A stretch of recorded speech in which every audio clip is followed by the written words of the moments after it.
Easier. Easier. Farouk. We are about to declare 2025 open. It's going to be our greatest year so far. It's going to be a beautiful year. Money, resources, glory, every good thing will happen to you. All the centers. Ladies and gentlemen, on this note, welcome to 2025. You get this album in about 5 minutes. Glory to God, spun.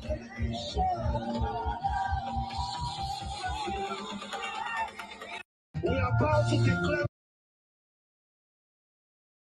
So I was saying that I must have given out the most bags, more than American rappers, right? People say, oh, don't go America, they're on different league. I don't know human beings. Anyway, I'm just joking. So I was saying that I must have given out the most bags, more than American rappers, right? People say, oh, don't go America, they're on different league. I don't know human beings. Anyway, I'm just joking. So I was saying that I must have given out the most bags, more than American rappers, right? People say, oh, don't go America, they're on different league. I don't know human beings. Anyway, I'm just joking.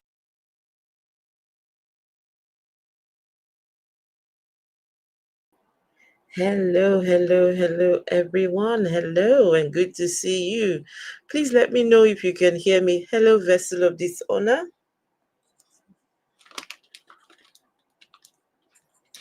Hello, Afro. How are you doing today? I'm good, and how are you? I'm good, thanks. Just really cold, but I'm good. You're cold? Yeah. We can't have you being cold, no? I'll be going to my electric blanket soon. Okay. We don't want you to be cold out here. How's everyone doing? Hope everyone is well. How is everyone doing? Yeah. Hey, Denisha. Yeah. Hey, Denisha. Good to see you. Good to see you. Vessel, did you hear what this man said in this video? I heard him. I'm just wondering, are the bags real or fake? Whether real or fake, I am troubled. I am troubled. This man has misplaced priorities, and it is. Can you imagine a pastor saying, I have given out more bags than footballers? Rappers.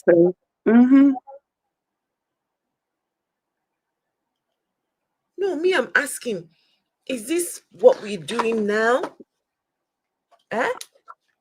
Is this what pastors do now? I suppose so.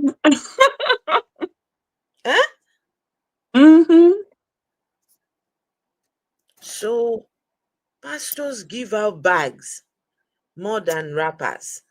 Yes. You mean Christ died on the cross so that pastors can come and give Birkins? You got that right. Christ died on the cross so that Pastor Tobi can give out more bags than rappers. Honestly, I don't get it. So,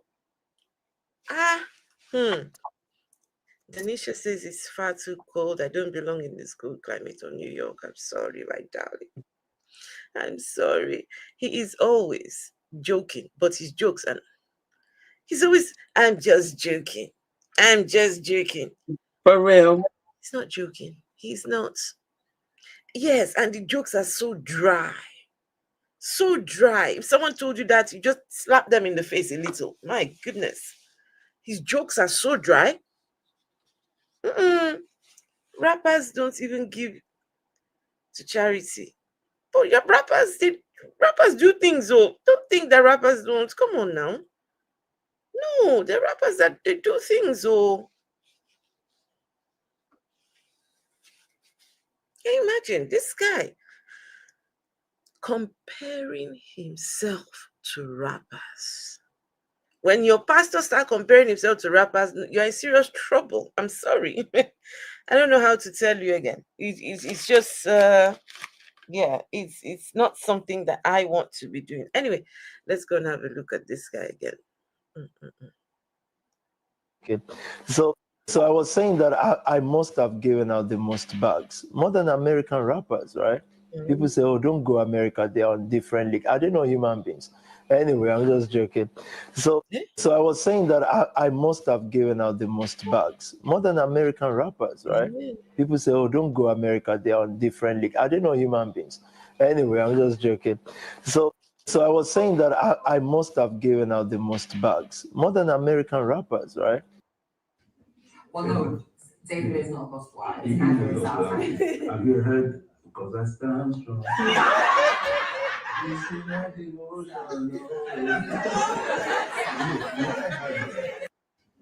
Well, no, David is not gospel artist. So what is happening now is Tobi cannot watch any of his interviews alone. Whenever he is watching the interviews, he has to watch it with the members of SPAC Nation. You see, he gathers all of them together so they can come and watch the video. So that was the latest interview that he granted. That's them. They come together and come and watch their pastor on television with the pastor. Listen, whatever you think of SPAC Nation, I want you, why we do these streams is to point out the things that people are not looking at in these videos. I want you to just sometimes the way like we do our analysis, we don't just look at them. No. It's what the people are not looking at. Those are the things that interest us. So a pastor, I want you to think, just please think for a minute, just go with me. A pastor gives an interview. They tell him, okay, the interview will drop tomorrow. Then he gathers the members of his church together. Come and watch it with me. These young people have to give their time out of their day to come and sit with pastor, to come and watch him on the TV. What kind of loyalty is that? What kind of loyalty is that? Can you see his wife watching this thing with him? The most important person who should be watching it with him, she's not there. It's the young people that we are trying to open their eyes. They're the ones sat there. Vessel, please tell me, what do you think? Well, seeing as she's got to feed how many people? 10, 14? I'd say she's at work. You think so? Something Tobi doesn't know about. He doesn't know about working or what it's like to work. He's a So he's a house husband. No, he's a gigolo. He's a gigolo. No, that's what you call a homosexual, no? Yes, exactly. He's a homosexual. 40-something-year-old homosexual. Full at 40. That one. Just give me a second. Don't you take your input? So why is this thing not coming on? So why is this not coming on? Sorry, guys. Just trying to sort this before I turn on TikTok. I'm trying to. not understanding. Yeah. I just want to hear what people thought about the stream last night. Right. You can talk to them for a minute while I'm trying to sort this thing out. I don't know why this isn't working. If you watched the stream last night, would you give your views on what we discussed? A lot of people came up and spoke about their experiences. Did anyone relate with any of the experiences? What do you think?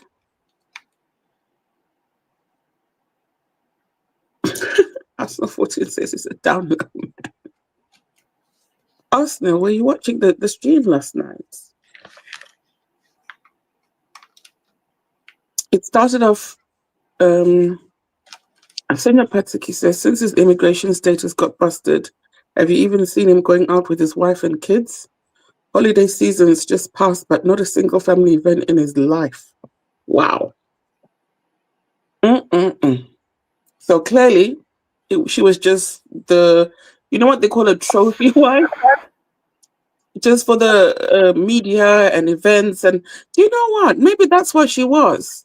Just someone to just show in the front. And she's with the actual kid, dad of those kids. And you're right, there's no Christmas, nothing at all. And there we go. He's quite up. He seems angry all the time now.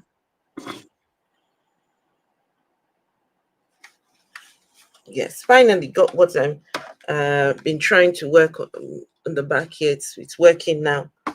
So, okay. Now, sorry, you said there was a comment. What was the comment by Sinopataki? Hey, Sinopataki, how are you? Says, since his immigration status got busted, have you seen him going out with his wife and kids? Well, he never used to go out with them anyway, so it's not a surprise. I'm not surprised. Yeah, but it's just funny how I don't know. I don't get it. The guy is, the guy is not. There's just something about him that isn't straightforward. There's just I don't get it. Let me play this again. Have you heard? Because I stand strong.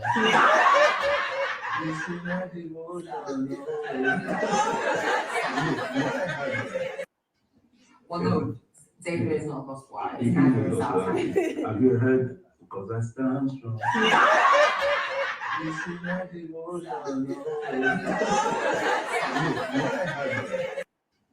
Well, no, David is not gospel. It must be an ego trip for him to be sat there and to see all these people all just listening to him and thinking that he is somehow special. I think that's what it is. That's why he needs the attention and the validation of these young people. And I find that quite disturbing, to be honest with you. I find that quite disturbing. But never mind, we will get started. Now, there was an article that dropped yesterday or day before yesterday. 1 second, let's see.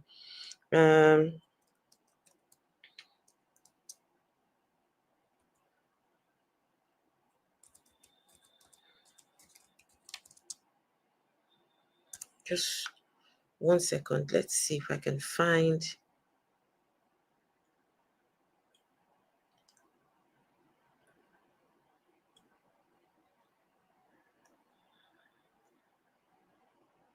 There was an article. Just give me a second. I'll find it.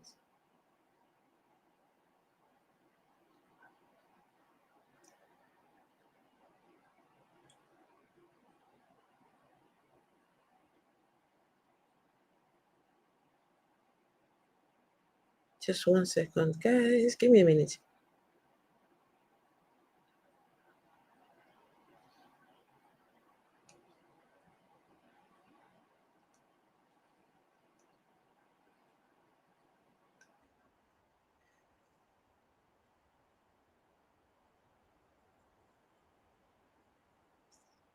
Sorry, guys. It's just 1 second.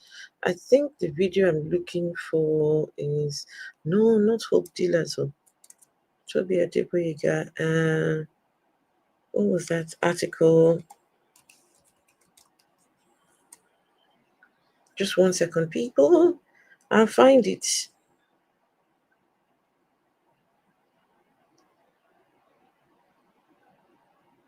Is it this one? 2 shoes can sustain me. Wait, is it this one? No, it's not this one. Give me a second. Vessel, what happened? What happened to you? Press the back button by mistake. Just give me a minute. There's I think it's this one. Is it this one?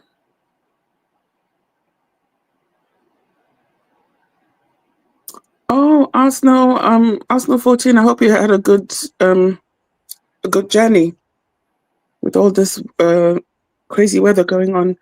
Dinner Pataki. Oh no, I'm sorry. Where did Arsenal go without us? He went to Colombia.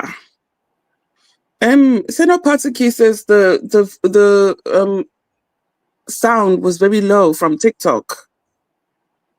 Oh, was it? Some of the guests' audio was low. There's not much that we can do about. Sorry about that, Seno Pataki. Give me a second. Why can't I find it? What was the thing that I typed? Is it this one? No, not this one. Yeah. Give me a minute, though. We will find it. We will find it eventually. Is there something you can play for us while you're searching? Yes, I can. I can find something to play for you guys. And yes, so this is the one that you are looking, the one that you were looking for. Mm-hmm. You are very interested in this one, so I'll find exactly what you are looking for you. Give me a minute. Okay. So that I can find this newspaper. Trump was sentenced today, or what was he saying? Trump sentencing was a joke. What is that? Hey, theoretically, hope you're okay. Who's that? Who is it? I can't see my screen just now. I'm saying hi to theoretically. Wait, theoretically is here? Wait, yeah. Hey!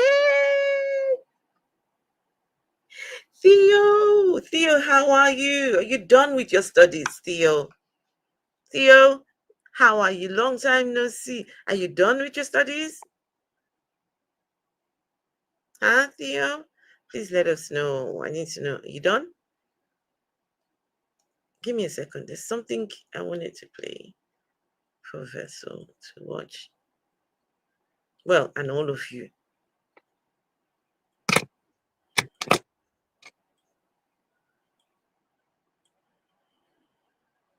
Right. So, Tobi Adegboyega was in service yesterday. Oh! Mm-hmm. How did that go, I wonder? All right, you have a look at it. You see the only way God Now needed to contact their leader one-on-one. They were born with the attitude of faith, the attitude of sowing, the attitude of soul winning, the attitude what brought Paul from a living room to being a global.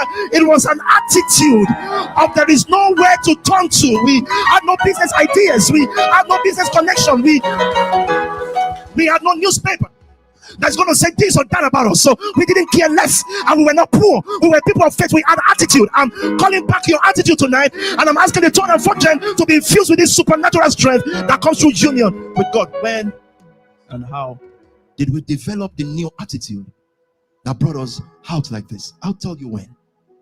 We were forced out of 4th floor Lancaster House, SC1 something BG. We're forced out of the place. And the scripture here came to life when we went to Ashburnham, meaning forgetting we have a revival to run, because we need to let the church know that we are still alive. We went to infuse ourselves with it, calls it supernatural. What you want to be doing with giving now is natural. And you see, in that natural you want to get into, you already failed. Those bunch of kids there, those startups, it's already done. If we want to compete natural, it's gone. These kids in court, even these adults, if an adult escapes knife and all this crime, blah, blah, blah, crime, by the time they cross 30, their father's house is calling them, staring them in the face. When they are stubborn, it comes to them in a dream. They see their late relative in dreams. It's telling them, come home. Come home. Home is comfortable. Come home. Your room is still there. Come home. I hope you know at home, your room and your bed space is eternal. It is eternal. It's there. Your room and your bed space. Vessel, the man said your room and your bed space is eternal. For in Papa house now. Please, do you understand what this man is preaching? Well, he's talking about his father's house and his return to Nigeria. Seeing as he doesn't have a wife or kids in Nigeria, he can stay in his father's house eternally. But how does one stay in your father's house eternally? Does that make sense to anybody logically? Does it I mean... Well, yes, Afro, if you're a homosexual does not move from place to place. There where they find... Okay, so... You know what? I don't want them to say I'm bad. But listen, this guy, there's something wrong. Honestly, there is something wrong. So wait, your father's house is eternal. And you see, in that natural you want to get into, you already failed. Really? Those bunch of kids there, those startups, it's already done. Really? If we want to compete natural, it's gone. These kids in court, even these adults, if an adult escapes knife and all this crime, blah, blah, blah, crime, by the time they cross 30, their father's house is calling them, staring them in the face. When they are stubborn, it comes to them in a dream. They see their late relative in dreams. It's telling them, come home.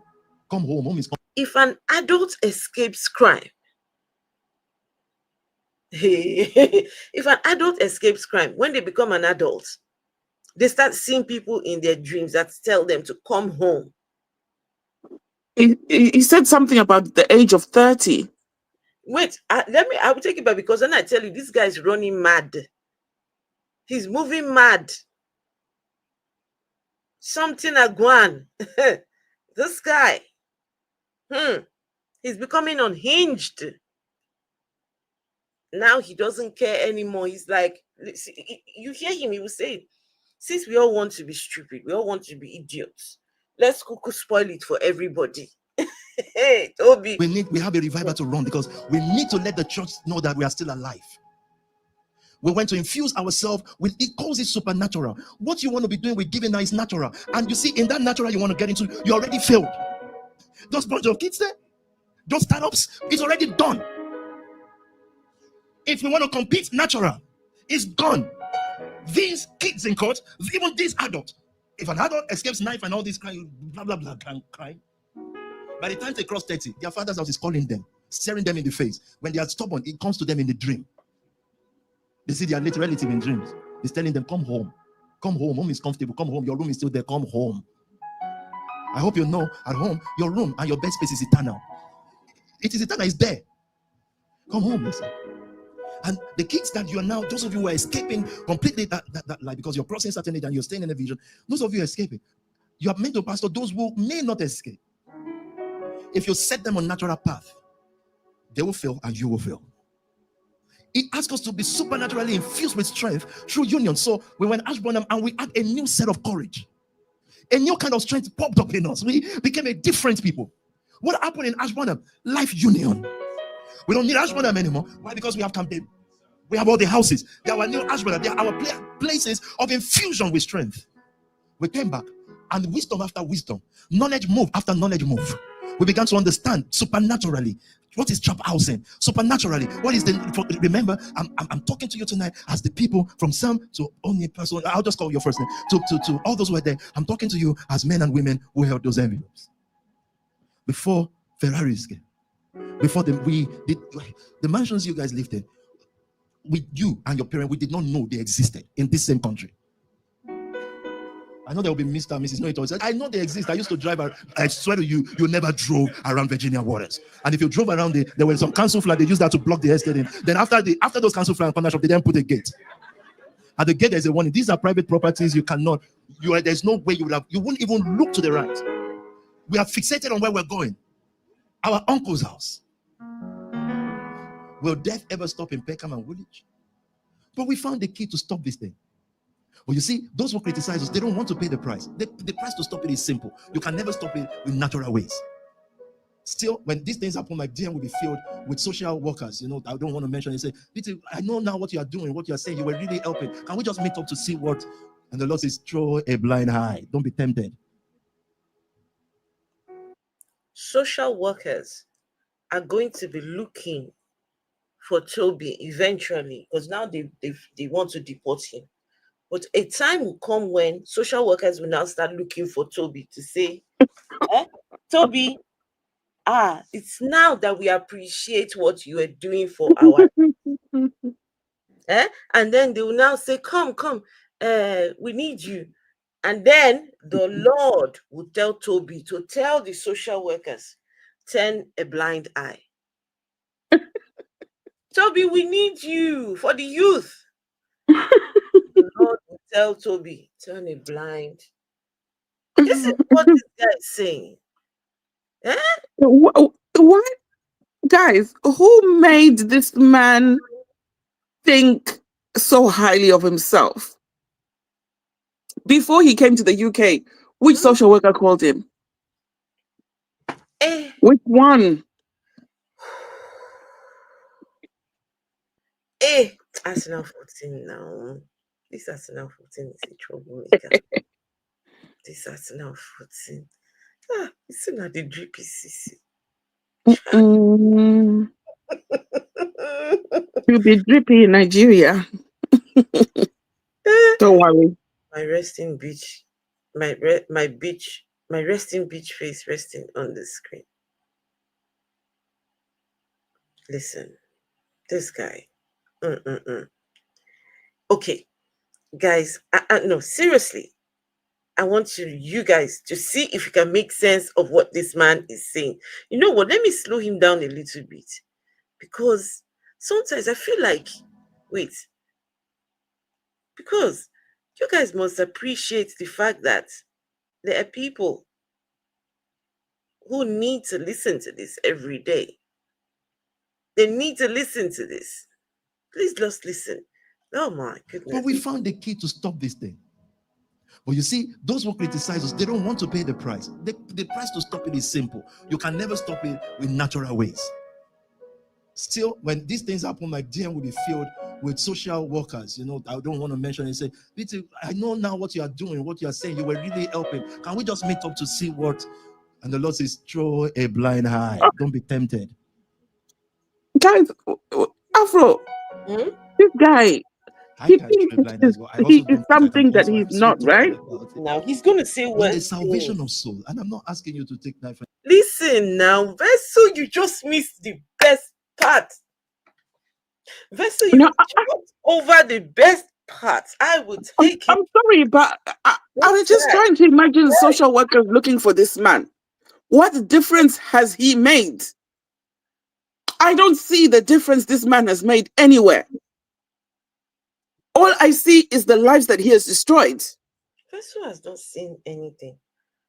Some other people, they've seen things. What is she talking about? They've seen shaggy. They've seen tears because of this man. A whole SPAC nation? How many members? How many members is he talking to right now? We are unstoppable. They raised £500,000 in his dreams. 5 minutes into the new year. Listen, these are the money people you're talking about. Underestimate these people. Okay, I'll mute. Why is Vessel doing like this? My goodness. These are the guys. Hey. Wait. Vessel, you talked over the most important bit. Please listen. It was this statement here that made me realize this guy, this one. Whoo! He needs to be Okay. stopped. All right, let's go. Let's waters. go. And if you drove around, there were some council flag, they used that. He's hurting. The man is pained. The man is, you can see the anger in his face. He is angry. In his mind, he thinks that the government owe him something. Those young people owe him something. He thinks that he is the grandiose ideas he has of himself. Please, if you're listening to him, it's a shame that he is all over the place. But I understand exactly what he's trying to say. He's trying to tell these people that, look, before you came to Spark Nation, you lived in the slum. You lived in the hood. Some of you have never seen big houses at all in your life until you started living with one of your pastors in Spark Nation. They pack themselves 40 in a bedroom. You hear the pastors saying, even if your bedmate is dirty, you have to just endure it. This guy is sitting there and just taking his time and insulting everyone, any and everyone. Just listen to him. This guy. To block the estate in. Then after those council flag and partnership, they then Just let me take it back a little bit. Please listen. a new kind of strength popped up in us. We became a different people. What happened in Ashburnham? Life union. We don't need Ashburnham anymore. Why? Because we have Camp David. We have all the houses. They are our new Ashburnham. They are our places of infusion with strength. We came back, and wisdom after wisdom, knowledge move after knowledge move. We began to understand supernaturally what is trap housing. Supernaturally, what is remember, I'm talking to you tonight as the people from Sam to only person. I'll just call your first name to all those who are there. I'm talking to you as men and women who held those envelopes before Ferraris came. Before we did the mansions you guys lived in. With you and your parents, we did not know they existed in this same country. I know there will be Mr. and Mrs. No, it all said, I know they exist. I used to drive. I swear to you, you never drove around Virginia waters. And if you drove around there were some council flag. They used that to block the estate in. Then after those council flag and partnership, they then put a gate. At the gate, there's a warning. These are private properties. You cannot. There's no way you wouldn't even look to the right.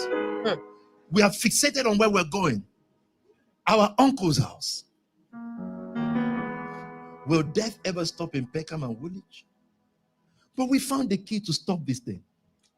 But you see, those who criticize us, they don't want to pay the price. The price to stop it is simple. You can never stop it with natural ways. Still, what is disturbing this human? What is wrong with him? He is not making sense at all. There was a gate. The gate closed, and the people want to stop it. And what is he saying?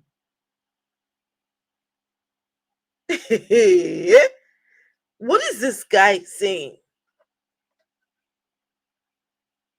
He's talking nonsense. Okay, let me take this. So when these things happen, my DM will be filled with social workers. I don't want to mention and say, Peter, I know now what you are doing, what you are saying. You were really helping. Can we just meet up to see what? And the Lord says, throw a blind eye. Don't be tempted. My God. I can't throw a blind eye, but I also don't think I can. Hence why I'm still talking about it. When the salvation of soul, and I'm not asking you to take knife and guns off the street anymore. Leave it on the street where it belongs. Let them use it on themselves. But you save the souls. Did you hear that? Vessel. Everyone, did you hear that? I don't understand this man when he's talking. Some things I understand it, some I don't. Let me take it back very slightly, please. This is the part that oh my gosh, this guy. I don't believe this. Still, when these things happen, my DM will be filled with social workers. I don't want to mention and say, Peter, I know now what you are doing, what you are saying. You were really helping. Can we just meet up to see what? And the Lord says, throw a blind eye. Don't be tempted.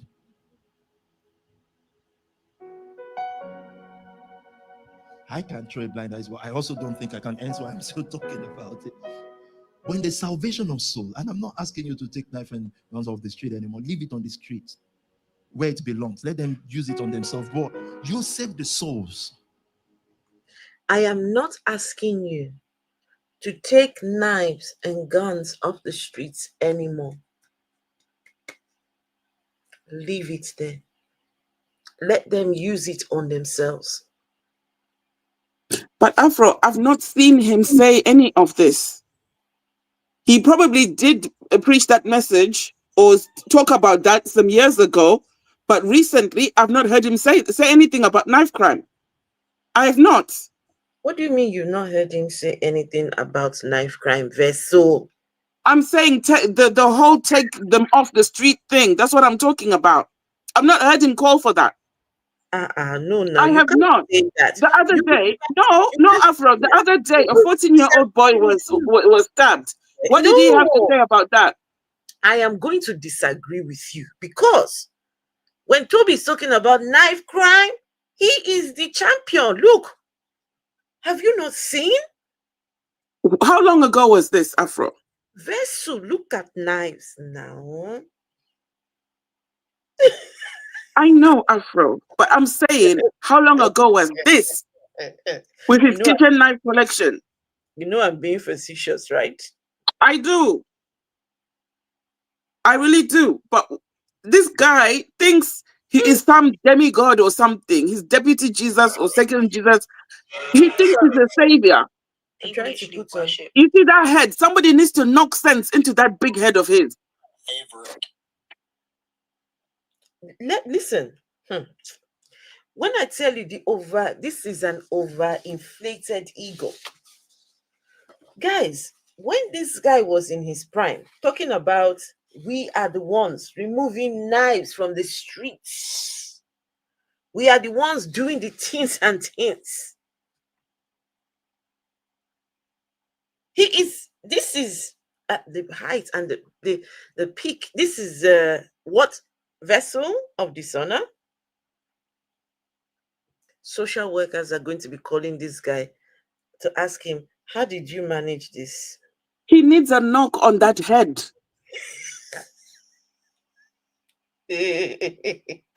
Not just one knock, a couple of knocks so he can wake up. I don't know what dream he is living in. Honestly, it's really infuriating for me to have to listen to him say things like that. Right? Knife crime has been the whole of last year. When did he ever call for knives to be put down? They marched to 10 Downing Street, doing women, whatever. Why didn't he take those people that he rescued? Why didn't he march with them to 10 Downing Street? Where were those people that he rescued? The owners of these knives on the table and lighters and Rizla and whatever. Why didn't he organize a march with them? I don't get it. Social workers are going to call him. Tobi, what? Honestly, this guy, it makes me so angry, the nonsense that he says. We've watched him stream, even from New Year, his New Year's message. He never said anything about, we need to mobilize the youth to put down their knives and guns and tackle drugs or anything. This is his moment that he should be using to actually send out his message while everybody's eye is on him. Instead, he's calling leadership dollars. That's an opportunity to talk about what is actually wrong in this society. But no, they're dollars, they're this, they're that. And then he thinks social workers will call him. I don't know what dream this guy, or whatever he's smoking, it's not good.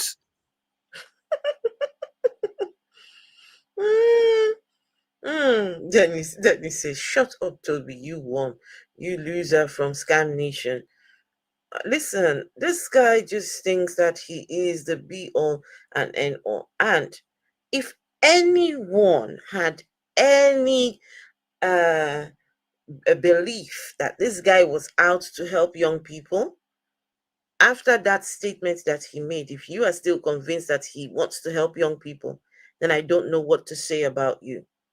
I don't know what to say to you, because how can you say you're helping young people, and then because there is a plight, or there is the order to deport you, now keep the guns on the streets where it belongs. Let them use it on themselves. Those are the words out of Tobi's mouth. Vessel, do you know something? Do you know something, everyone? Right? Let me Yeah. tell you. If this guy was truly genuine, if this guy was truly helping kids on the street, and if he had to leave, right, if he was everything he said he was, I am telling you, listen, after that deportation order, do you know what will happen? People will rise up. People will rise up and say, not on our watch. There will be petitions after petitions to keep him here. People would say, no, we stand. You will see hashtags. We stand with Tobi Adegboyega. Right, Vessel? Am I wrong? You are not wrong. You are not People wrong, will Afro. do everything. They will petition the what is it called? The government. They will go and say, no, you've got this wrong. Somebody will be saying something. But look, listen to what this guy is saying. He says, leave the knives on the streets where it belongs. Let them use it on themselves. Let me take it back so you guys can hear Tobi say that again.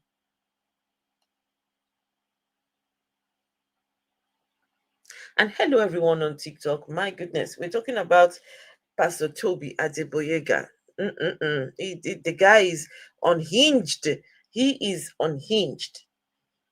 The UK's West Coast leader is Nigel Farage. Okay, I mean, Virginia waters.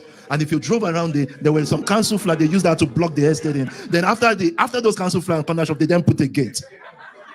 At the gate, there's a warning. These are private properties. You cannot, there's no way you wouldn't even look to the right.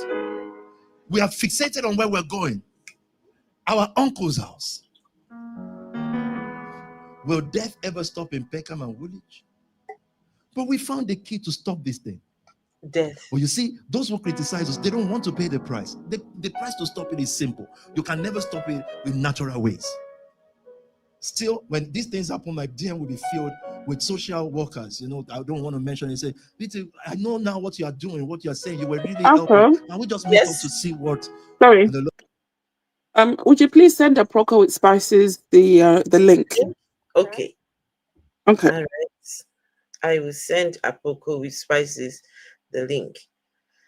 Guys, people on TikTok, this man, he has been, they said, okay, he needs to be deported because he has been preying on young people. Yeah? He has been preying on young people. So now they said, okay, he needs to go.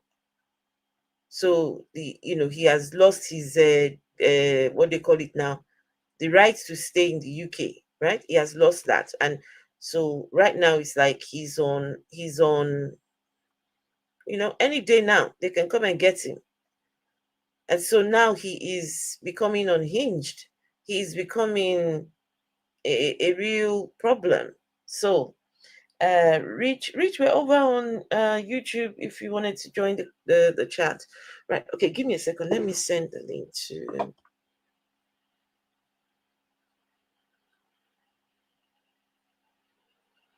just give me a second. Right, so that's Tobi saying that after he has gone, the social workers will start looking for him and saying, Tobi, now we recognize what you are doing. You were the best, Tobi. You were the best. You were you were the man. You were the one helping. So look, listen to him.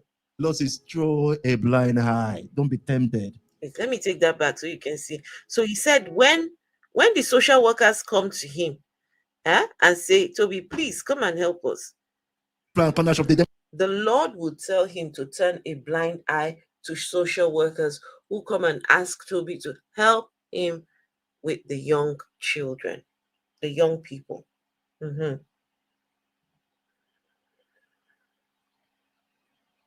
Okay, give me a second. Okay, right. Here we go. And put a gate. At the gate, there's a warning. These are private properties. You cannot. There's no way you wouldn't even look to the right. We are fixated on where we're going. Our uncle's house. Will death ever stop in Peckham and Woolwich? But we found the key to stop this thing.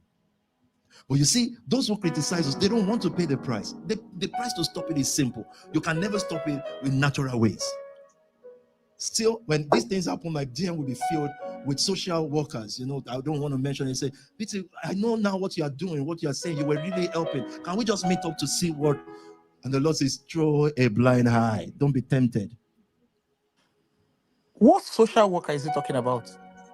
I don't know. I can't throw a blind eye as well. I also don't think I can. Hence why I'm still talking about Just listen. Please, listen. You need to hear this next part. Please. He said, the Lord will say, throw a blind eye. He can afford to throw a blind eye, right? After the social workers come. Please listen to the next words out of his mouth, please. Our uncle's house. Please, listen. You need to hear this one. Will death ever stop in Peckham and Woolwich? But we found the key to stop this thing. But you see, those who criticize us, they don't want to pay the price. The price to stop it is simple. You can never stop it with natural ways. Still, when these things happen, my will be filled with social workers. I don't want to mention it. Say, Peter, I know now what you are doing, what you are saying. You were really helping. Can we just meet up to see what? And the Lord says, throw a blind eye. Don't be tempted.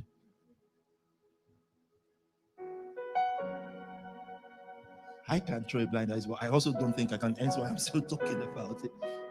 When the salvation of soul, and I'm not asking you to take knife and guns off the street anymore. Leave it on the street where it belongs. Let them use it on themselves. But you save the souls that could be victims of it or that could victimize others. Save them. It is your responsibility, third and fourth gen. And how do you increase? Did you hear that? Tobi said, after the social workers come, the Lord will tell him to turn a blind eye to the social workers. Then he said to his own people that if there are knives and guns on the streets, Tobi said, leave it there. Tobi said, leave the knives and guns on the streets. He said, leave it there.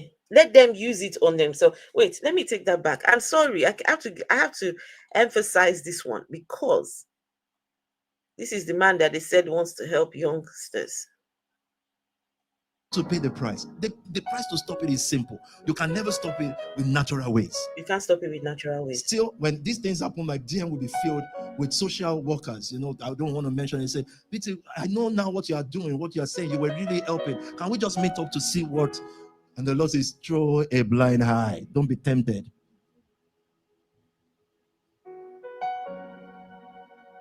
I can't throw a blind eye, but I also don't think I can. Hence why I'm still talking about it. When the salvation of soul, and I'm not asking you to take knife and guns off the street anymore. Leave it on the street where it belongs. Let them use it on themselves. But you save the souls that could be victims. So leave the knives and guns on the street. That's where it belongs. Let them use it on themselves. But save the souls. What souls are we saving? This guy, this Tobi guy. Sorry, hi sisters. Hello. Hey, Aproko, it's Isis. How are you? How's your week? How's your week been? Our week has been good, and how is yours? I've been good. It's been crazy, but great. My first week back after the New Year, so yeah. Oh yes. I'm going to post the link if anyone wants to come up and join us in conversation. This on Tobi YouTube. is saying. On YouTube. Sorry, my dear. If you want to join us in conversation on YouTube, I will post the link. If you want to challenge us with anything, I like a challenge. I like a challenge. So if you want to challenge us, you want to ask a question or whatever, I will send the link over on YouTube. TikTok, I don't know. We can take people on TikTok as well, but yeah, okay. So, all right, please continue. Yeah. What Toby is saying is quite concerning, actually. Absolutely. Or what he said. I mean, he's always been someone that has always raised concerns.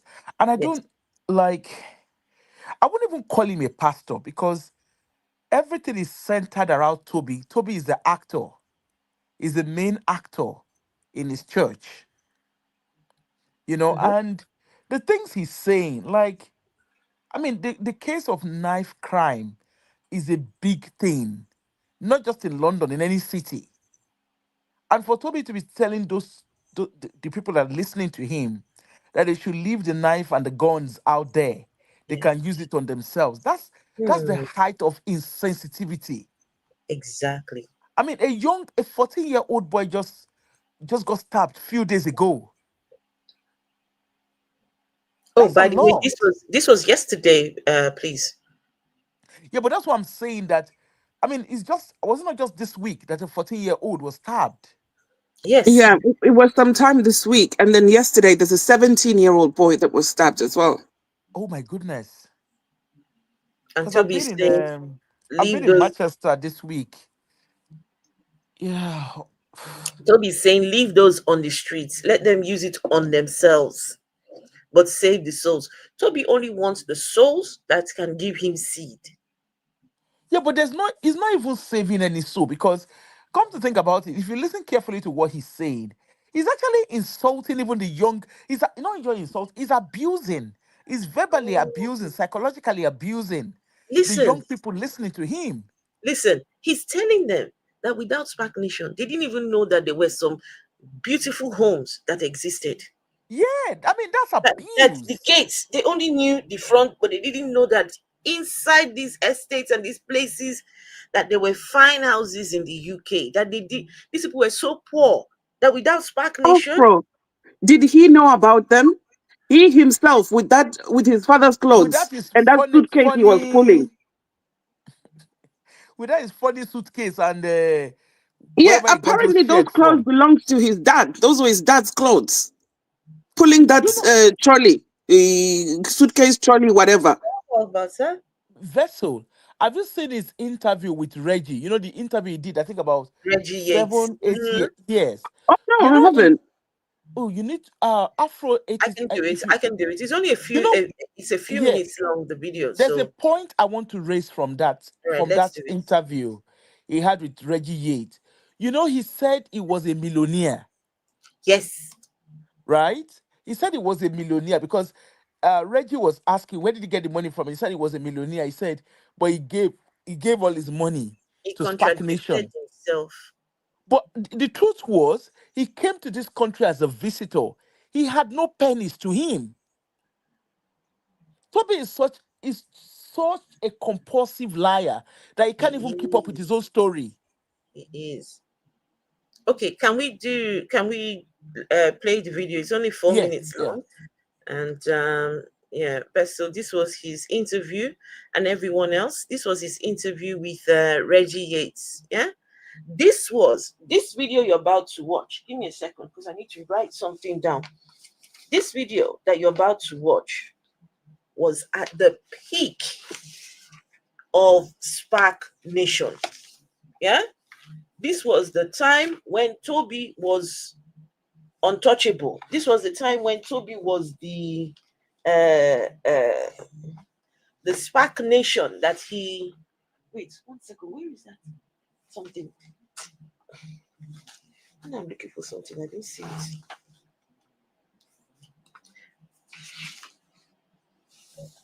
Where did it go?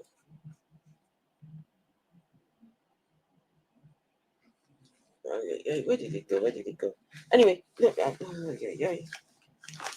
So this right here was the time when the police were hailing Toby, were hailing Spark Nation.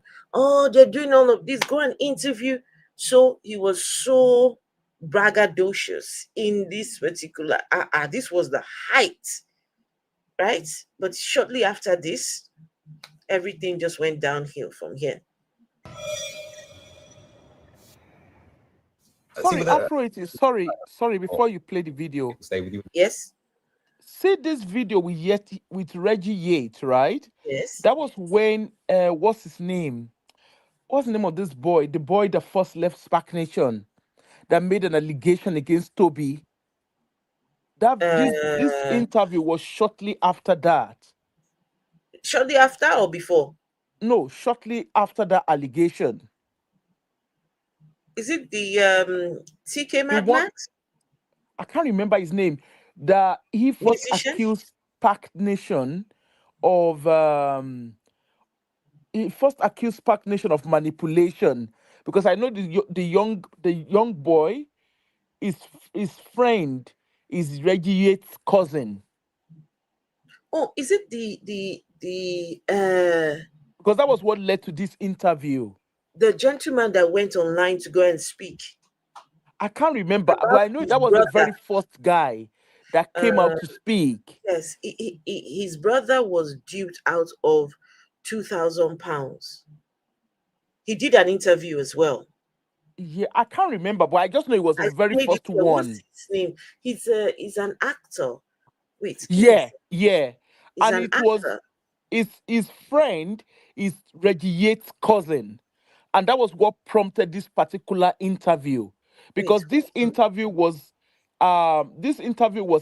few months after the first time that BBC first covered Spark Nation. Because that was why Reggie, because I know Reggie got a big backlash for this, for not actually probing about the vulnerability of the young people. hey, what was that guy's name? It But you was know who I mean, right? listen, 100%. I know who you're talking Yeah. about. I know who you're talking about. Give me a second, and I will show you exactly what's that guy's name. Because he His was being brother was accused of called. Does anybody the remember? Does anybody remember that guy? I can't, because that guy was the one that was being accused initially by Spark Nation of setting up the exposer, because they were trying to figure. Because initially Tobi Adegboyega wasn't great with social media, and that was why the exposer gained a lot of ground. Does anybody know? Let me see if anyone can. Hey, we just 666. Good to see you.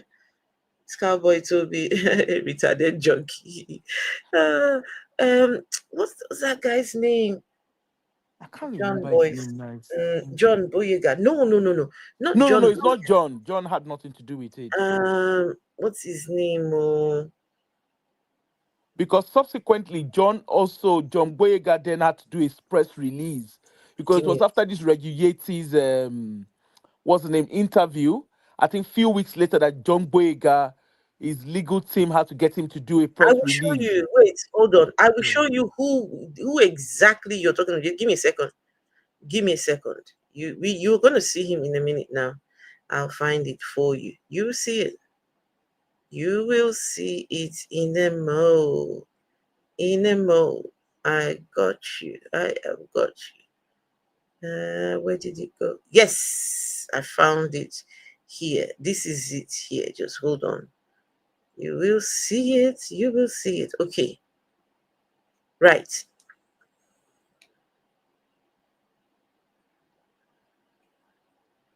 Setting them up in business. It's easy to see why SPAC Nation is so attractive for young people. But on social media, serious concerns have been surfacing about the church's fundraising activities, prompted by this Instagram post, which went viral. I want to know why in church that's supposed to be helping young people. Yes, that's him. That's him. Vic Santoro. That's Yes, him. Vic Santoro. Yes, Yes. that's him. Yeah, Vic Santoro's brother was a member of SPAC Nation. Yeah. Vic Santoro's brother was conned out of £2,000. He didn't tell his brother, it was after, and his brother was only 20 years old. So this was what brought this. So yeah, you can just I'll play Vic Santoro for a moment. Open business accounts of businesses they don't have so that they can share the money. I went to meet the man asking questions about the church. Vic Santoro is an ex-offender himself. Now he's a musician and actor. Vic told me his 20-year-old brother joined SPAC Nation earlier this year. As a budding football coach, his pastor offered him a tempting proposition. My mom phoned me. Yeah. I was like, your brother started up a business. Really? And she was really excited about it. Like, oh my gosh, I'm so proud of him. He told me, no, these people in the church approached me and said X, Y, Z, they can help me start a coaching thing. The pastor registered a company in Vic's brother's name and opened a business account for him with HSBC. When I was asking about the application process, he said, no, I never filled in an application. I just gave them my details and they did it. So straight away, I'm just thinking, that's not a church's responsibility to be doing that. The business account had an overdraft facility. How much was that? £2,000 overdraft. £2,000. Yeah. What happens to that money? So they basically take him to the bank. He withdraws £1,400, give it to them, because they said it was part of consultation fee / helping him set this business up. But there was no business and no money in the account. In the end, Vic's brother was left £2,000 in debt to the bank. Yeah. Why do you think he fell for this? There's an element of him not doing, research or being diligent enough. However, in ethnic minority communities, a lot of families, God, faith in general, it's like a beacon of hope for most families. In his head, there's no reason why they would. Sorry, guys, I have to pause because what he's saying is very important. And this is why the subject of God has to be brought up every single time. The God subject. If you want to see the video, you can come over on YouTube, right? At the bottom of all these religious cults is that God subject. His brother was 20 years old when he was convinced to bring his details to the pastors in Tobi's church. And he did that because he was, I can't be scammed by pastors, can I? The trust, the feeling of security you get because you are in the church. They get the £2,000 overdraft and the rest is history. And this guy said, if you know the Black community, what is fundamental is the belief in God. It's a huge part of the Black community. And guess what? People are now taking advantage of your belief in God. They're taking advantage of your belief in God. This is why I'm saying, this God that you believe in, you hear people talking about, oh, my tithe is working for me. You are being scammed. You say your tithe is working for you. Some of you will look at this that we're talking about and say, hey, it can't be me. What were these children thinking? Why did they let themselves get scammed? But you will go to church on Sunday and you go and get scammed in the name of paying tithe. You are going to pay tithe to a pastor that says he was called by God. You are going to pay a pastor for working for God. God needs to start paying his pastors by himself. If there is a God up there that called these people, God needs to pay them tithe. He needs to pay them offering, private jet fund, building fund, whatever fund. No, it is time. You start telling your pastor, prove to us that you are truly called by God by not asking for any penny. If truly you are serving God, if your God exists, let God pay your bills. When you go to church and they ask you for any money, no matter what that money is, just know you are being scammed. And they use your belief in God, your belief in the book you say you are reading. In the book, they will go and pull out the sources that say, shall you rob God? You are robbing God in your tithe and offering. Can you imagine a God that you can rob? A God that you can steal from is the one that you go and bow down and worship. It can't be me. Lie. Let me play that back so you can see it's very, very important what he said about the belief in God and the Black communities. It's crazy. That's not what type is for. What are you talking about? That's not what type is for. Ray of Africa, thank you. What do you mean that's not? They use vulnerable people. Absolutely. Queen Ileana, absolutely. Absolutely. But the fundamental part is the belief in God. That's where it starts. So please listen to this guy. If you want to see the videos over on YouTube, The Afro Atheist. The Afro Atheist on YouTube. If you want to see the video, but if you just want to listen, that's fine. You can do that on here. All right. So let's listen to him. Enough. However, in ethnic minority communities, a lot of families, like God, like faith in general, is like a beacon of hope for most families. In his head, there's no reason why they would be trying to trick him into anything or trying to do, anything that can get him in potential trouble. So he would obviously take their word for it. Why would you use God's name to trick me? Those of you called to... Why would you use God's name to trick me? Listen, because I'm not a believer in God, and the God subject is problematic. If that God does not exist, it's very easy for them to trick you.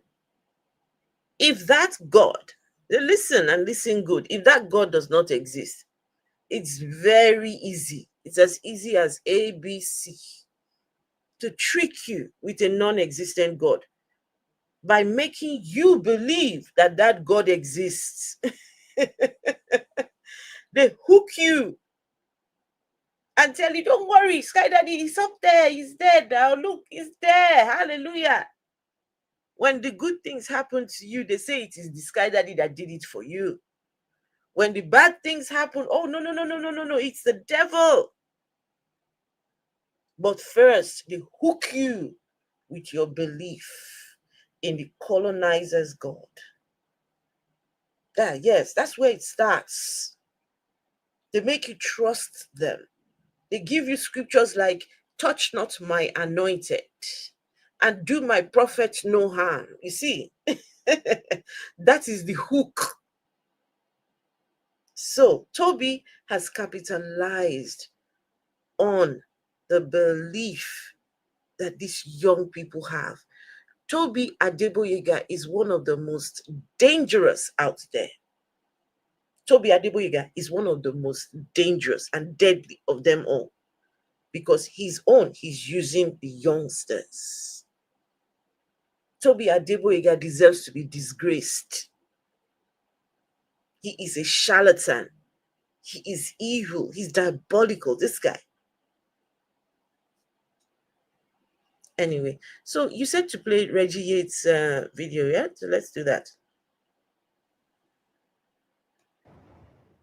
See, with a property of this size, I mean, you've got room to have lots of people stay with you. Why do you need to sit down? Why do you need to be around people? It's interesting and rewarding to see people grow, and then to see them begin to turn their life right. How would you define the span? We may be ahead of our time, but it's revolutionary. It's doing church in a completely different way. Hungry young people eager to know God and to succeed in life. Why do you think so many young people come to Stagnation? What are you doing differently to every other church? Inspiration. Forget about the cars or the watches. Look at the person giving inspiration. Vessel, are you there? Apricot with spices, are you people there? I'm here. We're listening. I am look at the person. Look at the person that is giving inspiration. Look at it. No be small something. No be small if this something. one bring inspiration, can't give you, you go collect them. Even his head itself resemble inspiration.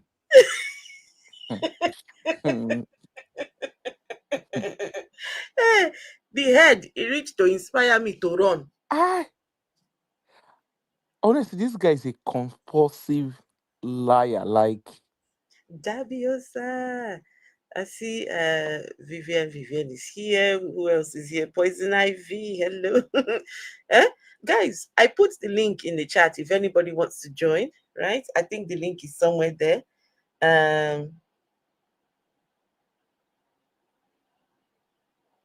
So, my goodness. See person we want, look at the person that want to inspire. Look at him. He needs inspiration himself. Anyway, so let's this guy. No, this guy has harmed a lot of young people. I'm sorry. It's every other church. Inspiration.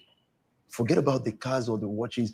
Whatever inspires. I get the challenge on it. You can't forget about that. I've walked in, I'm a grown man, and as I walk in and I see those cars, I'm like, wow, this really is impressive. This is something. This is somebody who's achieved something. If I was 15, it would blow my mind. It inspires. That's what selling drugs for. That's why they're killing themselves. I've got to be able to attract them in order to pass my message across to them. If you're successful in bringing young people into the church and something happens to the church, let's say it collapses, what happens to those young people? We will make sure it doesn't collapse. The church itself is people. If people don't collapse, the church has collapsed. I have to ask because it would be remiss of me not to. This is a beautiful home, an incredibly impressive property, and there aren't many pastors that are living like this. You know, I've passed 4 cars on the driveway, and this is a gorgeous 8-bedroom mansion. How are you paying for this? So I learned about property and housing a long time ago. Hey. And so that helped me to raise investment to put into other people's businesses. Are you a millionaire? Not yet, but I'll get What there. did he say? And what happened? No. What did he say? He learned What about lie did he just say? He learned about property long When? time.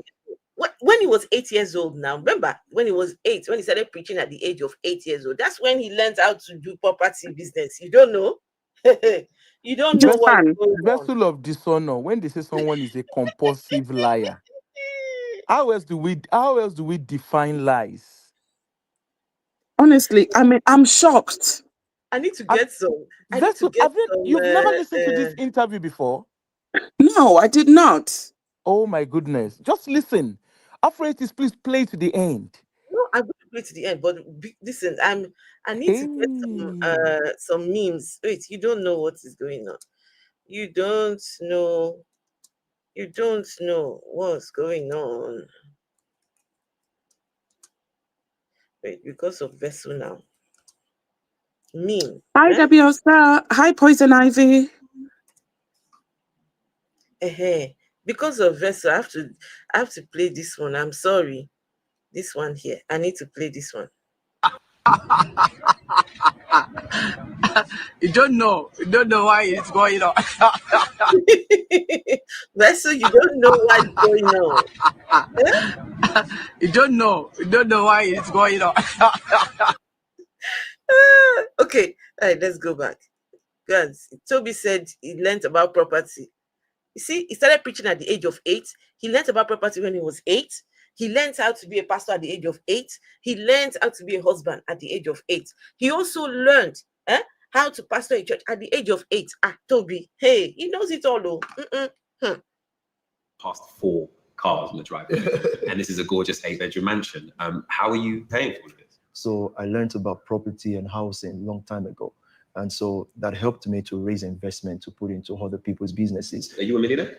Not yet, but I'll get there. I used to be. And what happened? Church happened. Hey, did you hear that? Did you put your money into the church? No, I had to focus more on church. And he used to be. He used to be a millionaire. Vessel, do you know that? How could he be? Afro, can you please show us that picture? Please. Afro. Yes. Please. The picture where he's wearing his dad's clothes, pulling that trolley. I need to see that picture and compare it to. He was a millionaire, maybe. Look at that. Yeah, he used to be a millionaire. Vessel. Millionaire in Zimbabwe dollar, right? Vessel, put on your imagination. That is a millionaire Tobi. With that tiny waist. Look how small that waist is, like it's gonna break. Yeah, but then he was a millionaire. You're just not seeing it. Aproko is spices. This man was a millionaire in Zimbabwe dollar millionaire. Dollar. Look at that. Tobi. Look at how malnourished he's looking. The trousers, the shirt, everything is oversized. Those are not his clothes. Look at the trolley. There's another picture I want to show you. Tobi. Find the picture. Hold on. People on, wait, I'm going to turn this around so that, because these are my private. He couldn't even afford spectacles, but now he wears spectacles all the time. Yeah, he wears it now that he's met his wife. Remember, his wife is the one funding his lifestyle. Remember? 100,000. Do you think it's easy to be earning 100,000 a year? It's not because easy.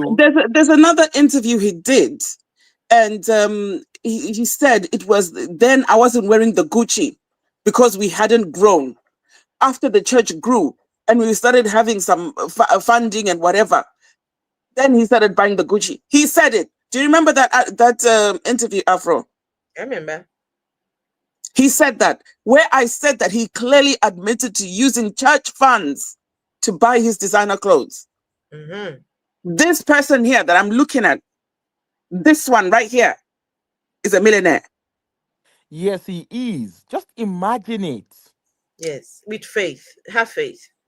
Oh, Have If you some have faith. faith But of a I don't monster tire. seed, you yes, can move the mountain. that's all you need. Just some faith. And I say he was a millionaire in Zimbabwe dollar, where Ah, everybody is a millionaire. Or is it Zambia kwacha? Which one is it? Ewo, Malawi kwacha. All right, look at this picture here. All right, look at this vessel. oh wow. Look at the cheekbones, the way they're sticking out. This man was malnourished. Oh Is that the same wow. shirt? Millionaire Toby. Look at the skin, Actually, I so can see a dry and Gucci. ashy. I think he's wearing a goosey, not a Gucci, a goosey. Wait, egusi. Did you say egusi? He's wearing a Good feet. goosey designers.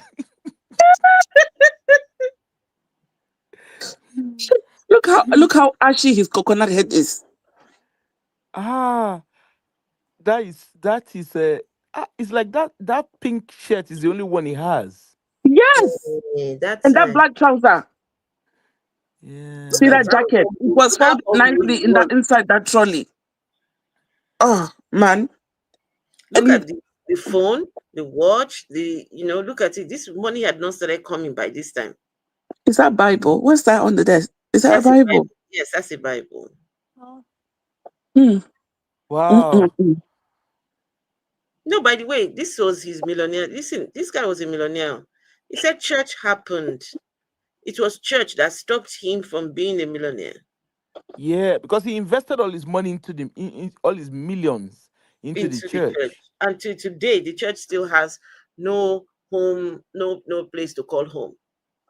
Yeah, Huh? and to the extent that even in his tribunal paper, he don't.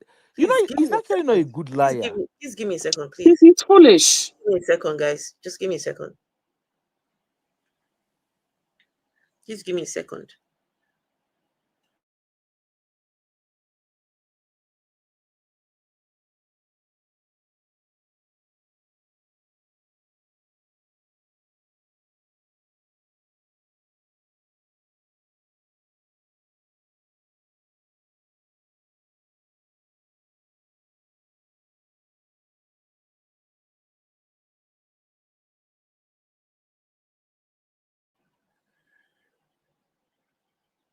Oh my goodness. Sorry about that, guys. Trying to get my son's attention, but for whatever reason, he can't seem to hear me. So I might need to leave for a minute just to go check on him. As soon as I go see, no be Gucci. Listen, aproko. See, this is why you need to have aproko with spices. She said egusi. Eh? Are you guys still there? Are you still there? Oh yeah, We're we're here. Mm-hmm. Where will we go? We are here. We are here too. Here. I've never seen a millionaire before. That's why I'm glued to this page. I need to see a millionaire. Hey, Huh? aproko. This is how millionaires look like. This is how they look like, Look at according to Toby. This is millionaire vibes. This one. This is how millionaires do. I don't want it. If this is millionaire vibes, I don't want it. I don't want it. Apricot with something? spices. Apricot with spices. A man like this, you walk out for road, then you see a man like this. Hey, hello, beautiful. Hello, handsome. Hello, sweetie. Hello, my darling. Hello, my sugar. You go listen to him. If I was them. Ewo. If I was them. Ewo. Hey. You not go even listen to him. Lee waiting. Now in time they listen to. Afro, there's a comment from Double O, talking about the experience when they went to Predestination in 2017. In 2017. Wow. Okay, just 1 second. I haven't got the thing set up here. I need to have my the comments set up. Sorry, I couldn't see the comments on YouTube, but now I can see. Oh, oh my goodness. Sorry, I didn't see your comments.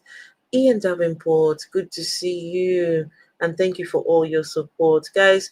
If you want to support the work that I do, you can become a member on TikTok or on YouTube. Yeah, but thank you, Ian Davenport, for all your support every single time. I do appreciate it. So let's see. All says in 2017 I was invited to a SPAC. I knew a few friends who went, so I went. I was flabbergasted. There was no preaching of the Bible verses, only gaslighting the youth with drill music.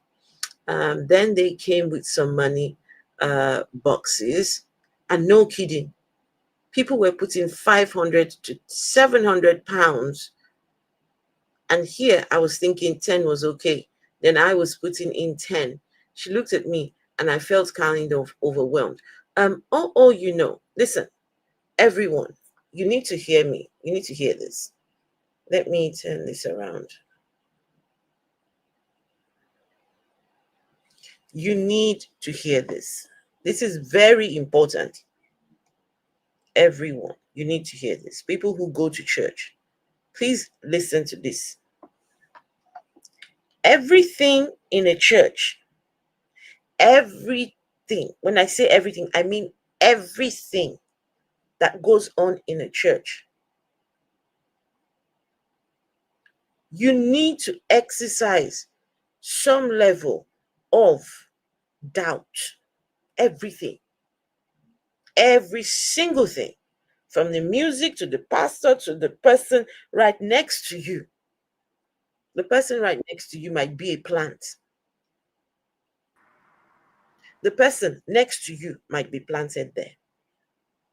Right?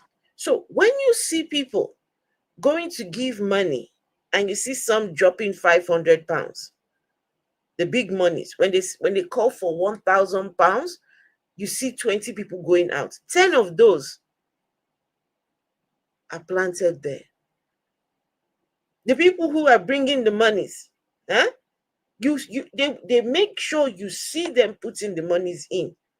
Before the service started, Tobi or whichever pastor has arranged with those people that, look, oh yeah, now take, this is the money you should put in, right? The reason why is to make you, the unsuspecting one, for you to think that, wow, people are giving money. Shit, next time I need to bring more money. I need to do this. You see all the testimonies and the healing, the miracles. When I tell you, you need to doubt everything. I've shared a story. It was that story that made me realize that, look, you have to doubt everything. So when you said that some people were giving 500, that was just set up. That was a setup. That was just, I'm not saying that some people didn't give. Some people would have. But you have to doubt. You don't know who is who. You don't know. The person who was next to you saying, why are you giving just 10 pounds?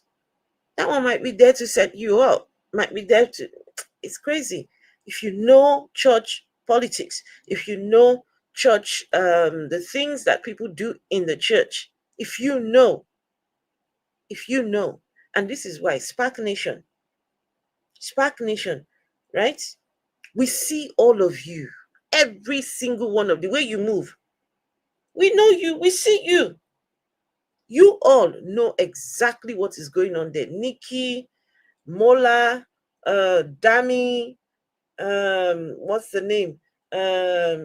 Bundles, PK, all of you, you know what is going on. And we know that you know. Your day will come. You continue to support this cult leader. Continue. But your day will come. If it hasn't come already, your day will come. You will do a misstep. And let me tell you, if you think that Tobi has your back, just try one day, and just go behind his back and just listen. Or the day you walk away from Tobi, I am telling you, that's the day you would know that this man never had your back, not once. Tobi is mean, he's evil, he's devious. Anyway, let me just stop. But the word is enough for the wise in Scam Nation. Thank you, Chris Almighty.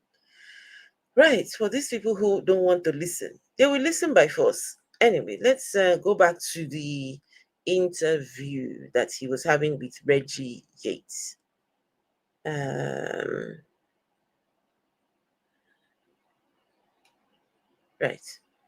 go back to this interview. Where's the interview with Reggie Yates? This one, okay. Quickly. I'm like, wow, this really is impressive. This is something. This is somebody who's achieved something. If I was 15, it would blow my mind. It inspires. That's what selling drugs for. That's why they're killing themselves. I've got to be able to attract them in order to pass my message across to them. If you're successful in bringing young people into the church and something happens to the church, let's say it collapses, what happens to those young people? We will make sure it doesn't collapse. The church itself is people. If people don't collapse, the church can't collapse. I have to ask because it would be remiss of me not to. This is a beautiful. I'm glad you would say that on TikTok, that how does that work? An atheist believes in superstition. I am not superstitious. I am not superstitious at all. I do not believe in superstition. When I said the day would come, what I mean is the day that they would do something wrong and the law will come for them. Or Tobi will he will rat them out. They will do something that will expose them. People are onto these people. People are onto these people. You don't know who's recording what. You don't know who has what information. No, I was not talking about suspicion. No, no, superstition, not suspicion. I was not talking about superstition. No. I am not superstitious at all. I don't even believe in karma. But when you are working with criminals, when you are rolling with criminals, I'm telling you, do not feel safe or comfortable in the midst of criminals. The day they will turn their back on you. So no, I am not superstitious.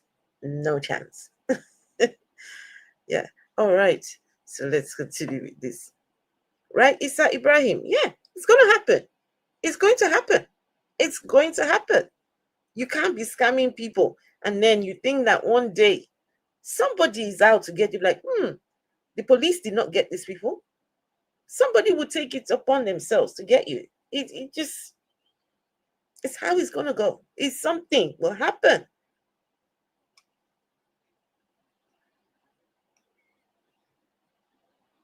Is my son all right? I'll go and check on him now. I will go and check on him. People on you just have to listen. Sorry. No. Just 1 second, guys. I need to put back the Hey Anouk, thank you so much. Thank you. Anouk, I hope you're doing well. All right, please listen to the interview with what's his name, Reggie Yates. Vessel and Aproko, please, I'm going to be gone for just a minute, yeah? Where is it? Okay, this is it here. Beautiful home and incredibly impressive property, and there aren't many pastors that are living like this. I've passed 4 cars on the driveway, and this is a gorgeous 8-bedroom mansion. How are you paying for this? So I learned about property and housing a long time ago. And so that helped me to raise investment to put into other people's businesses. Are you a millionaire? Not yet, but I'll get there. I used to be. And what happened? Church happened. The church happened. Did you put your money into the church? No, I had to focus more on church and put whatever I get into the young people. One thing that you're very open about and speak about on a constant basis is the amount of businesses that you have, the amount of business that you're in. Yeah. What are those businesses? You're talking from the energy, we've got pharmacy, we've got food, we've got the crypto trading company, and then we've got very good property companies. And you had a few that shut down within their first year of trading, right? Maybe one or two. Such businesses might fail at the beginning. And honestly, the community or the society should be clapping for us, because if out of 30, you have one or two that shuts down, we're trying our best, because these are inexperienced young men. It sounds like the church is one thing and the business is another. My greatest desire, apart from people knowing God and all that, is to have a community of young people that are very prosperous. A lot of the young men and women that are actually in your church, they all talk about you and say your name more than they say anything else. You know, you could argue that they say Jesus Christ or stuff like that. That is something that makes a lot of people accuse you of being something that you say you're not, which is a cult. I'm a student of history. Any pioneer, any trailblazer would have a kind of respect or revere from his people. And it is natural. From Marcus Garvey to Malcolm X to Honorable Elijah Muhammad to all these guys, their names were mentioned many times. It's because they were pioneers, not because they are cults. Yes. I really appreciate the time. Thank you so much for the tea. Thank talking you. to me, genuinely. It's always up to me. Take care. You too. Okay, so you heard it. Just give me a minute. I'll be back. And someone on TikTok said, James, hey James, good to see you. It's been a while. I haven't seen James. Someone on TikTok said that there are worse cult leaders, but I see the point. Yes, I completely agree. There are worse cult leaders. But you know something? I may not necessarily know as much as I know about those. Like I know about Tobi, right? So I stay focused on the one that I do know about. I mean, if you know, Sesh, if you know about those other ones, right? Talk about it. Speak on it. Expose these people. That way, you know, people, they know exactly what's going on. You do your part, I do my part. Right now, the reason why I'm talking about this guy is because he is spiraling. He's spiraling out of control. The things that he is saying right now, the guy is, things are going on there. The things that he's now preaching now, it's scary. And before they go on to go and do something crazy. Let's talk about it now. Hey, Frank. All right. A Vessel and Aproko, please, I'll be back, please. That's okay. Are you playing a video for us? No. Should I? Or? Yes, please. Okay. Right. Let's play the BBC one. Right. Give me a minute. I'll be back. To make money is a call. Don't give up on it. Don't let the world teach you false humility. SPAC Nation encourages worshippers to donate money to the church. It says the more they give, the more wealth and success they get back. They call it sowing seed. Tobi Adegboyega even suggests how much seed members should donate every month.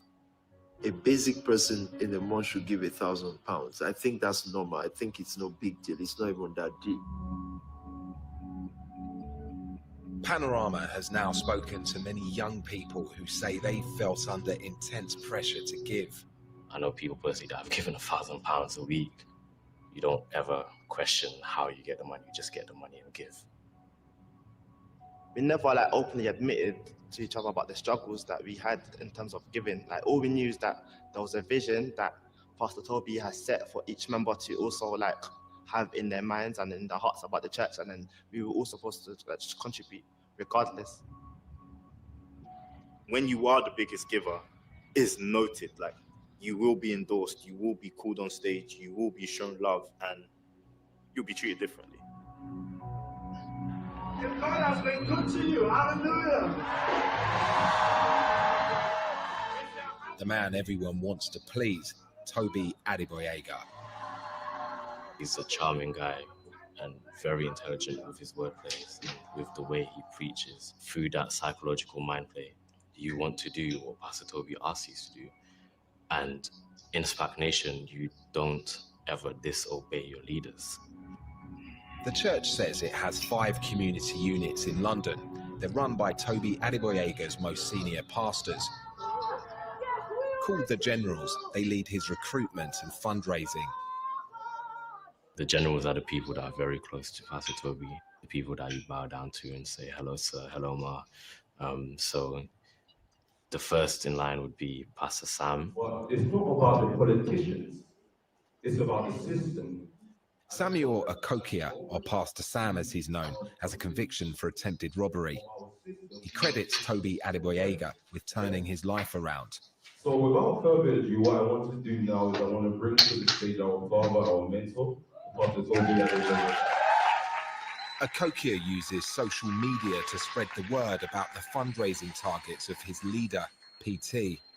2-3 days ago, God began to remind me about the testimony of PT regarding giving.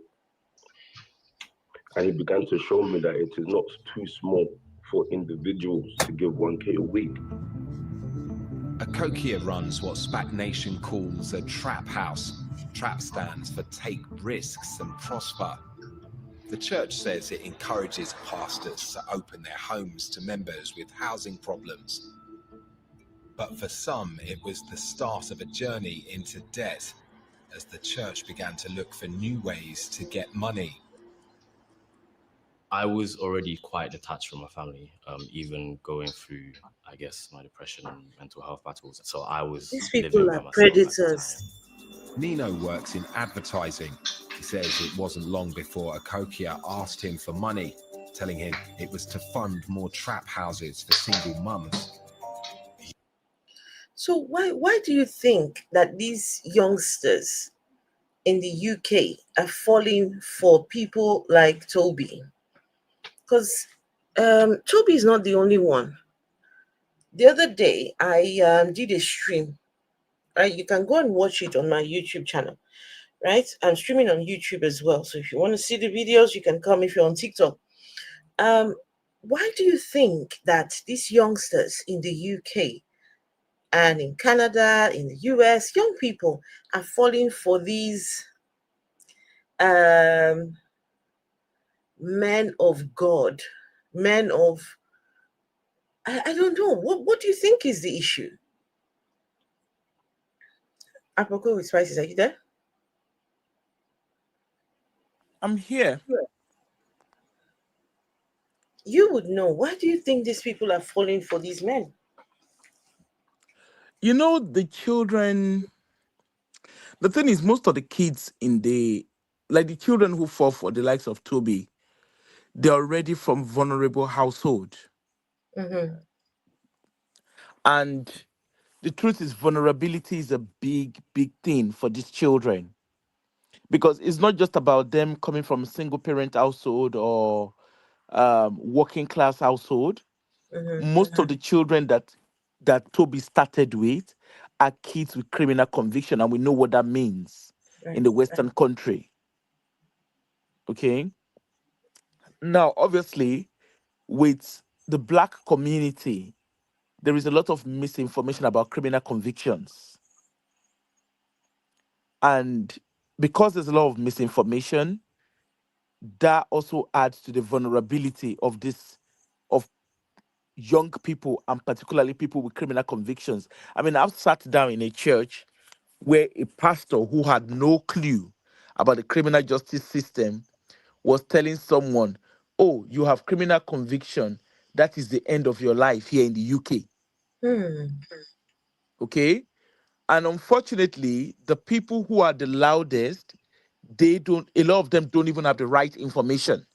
There's a lot of misinformation in our community.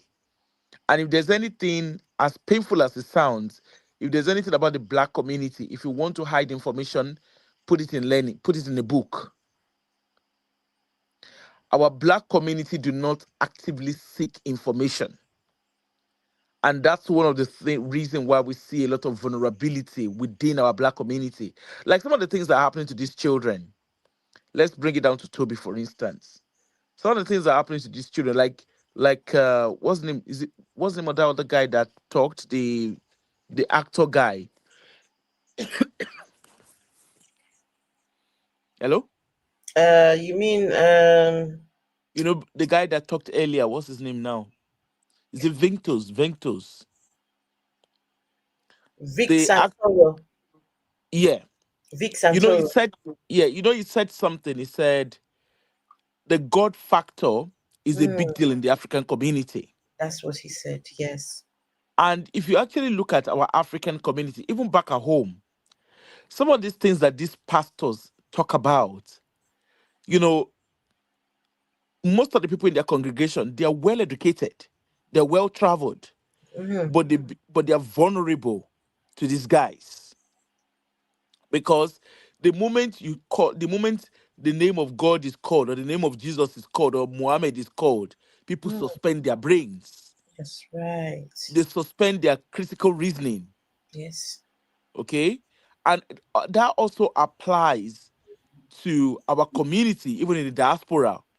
Because look at it this way, like on a good day, if we want to have like a critical lens around our community, everything that those redeemed winners, all those churches, I mean, they can get away with a lot of stuff that they do in Nigeria. But then, even in the diaspora, they're still getting away with it. I mean, for instance, look at the young lady that came to speak on Auntie Aduni's page about Olawanle, right? Right on the soil of United Kingdom. That happened. And Olawanle was able to get away with what he was alleged of based on people still going, like, you know, people, according to the other lady that, this Sunday school lady that spoke, she said, oh, the wife came and begged, knelt down and begged. Why should begging be the option instead of reporting to the police? Right. You know? And if you remember on that interview, I remember the lady where Auntie Aduni was asking, you know, the lady said she saw some red flag. She wasn't even willing to talk. Yeah, she was asked, what red flags did you see when you were going to that church with the pastor? And she said, I don't feel comfortable talking about it. Like, you're already here. We're already having the conversation. At least mention the red flags so that people who are there, they might start to be seeing it, but don't really know that these are red flags. But maybe when you say it, it might just, trigger something. But the lady stuck to her guns and said she is not saying it. So, yeah, it led a lot of people to say they think she knows more than what she was talking about. And even again, it comes down to the whole thing of, oh, he's a man of God. Yeah, you know that what he was doing was wrong. You know, in the white community or the Asian community, they will report that. But you see, with our community, it's a case of, don't let them hear. You know, you want to bring the man of God down. Look at Dele Olawale's press release on Tobi's case. Instead of facing what the reality is, he says, oh, the African community, they are the ones who are beefing Tobi. Right? And even listen to the way Tobi even speaks to those young people. You know, he's telling, okay, what's the reason why you're flashing money? Why you're flashing luxury at these children? You know, you're like, and Tobi's response is he wants to show them leadership. Now, how can you show someone leadership when you have never held a post of leadership other than you being a pastor? Exactly. Right? And you have young people in that church who are mostly Africans. Their parents, again, because of the way our community is, it's bad enough that those young people are vulnerable, but their parents as well. Yes, they can go to bloggers and say, oh, this is what has happened to our family. Because I remember the day Anthony did the live stream on Tobi. people were calling, oh, it happened to my daughter, it happened to my son. Okay, it happened to your daughter, it happened to your son. You live in a country where the law is being upheld. What did you do about it? Going to a blogger, the blogger is not the police. The No, politicians is not the police. the same people when you go to the blogger, you're trying to make money from Toby. You're trying to make money and Exactly. you're blogging and this and that. Well, just because people. You know, and Did you even did you read the tribunal papers? Do you know that Toby told the tribunal that his church employs 6 clinical psychologists for those young people? oh yeah, I read the bull crap he wrote. He said, 6 clinical and psychologists does plus it know how much a vaccination. psychologist is paid? Does it know how much a psychologist get paid? Toby doesn't know anything.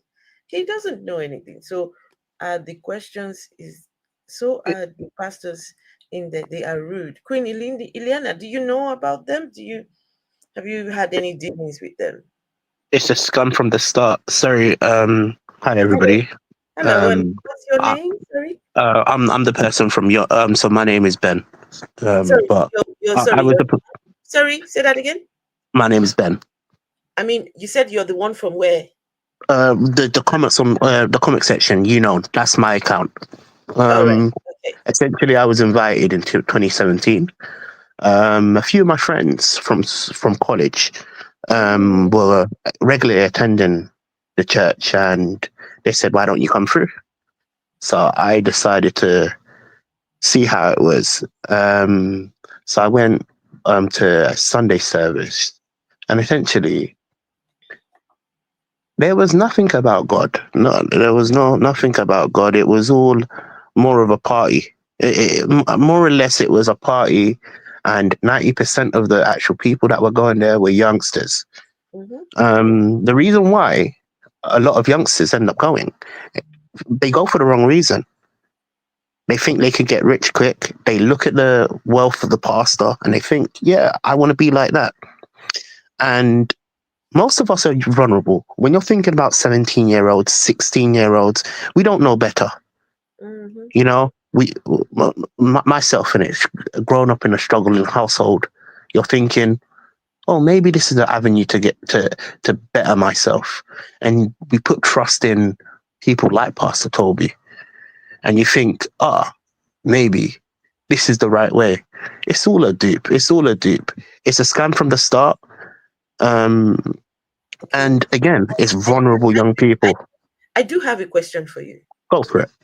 So imagine in 2017, right? You were young from college days. Yeah. Now, Toby's rationale for wearing all these nonsense, right? They call designer clothes. This bulletproof or whatever this thing is wearing, right? Yeah. So he says that the rationale is that young people, they go after the drug dealers because of the lifestyle, the clothes, the cars, and and so Toby wants to be the thing that young people go looking after for, right? They go after. He wants to be that, to attract them over to the God side. Now, so I want to know from you, was this attractive to you at all? To be honest with you, partly, yes, 110%. It was definitely a bonus, but I feel at the time we were all we were just youths, we were trying to find our way, we never knew right from wrong. As much as you want to paint a picture that we should know right from wrong, if you see a church gathering thousands of people and you're going to want to be a part of it, especially it's about the culture as well. They were doing the drill music, and I think it attracted a lot of young people. Most of my friends ended up leaving.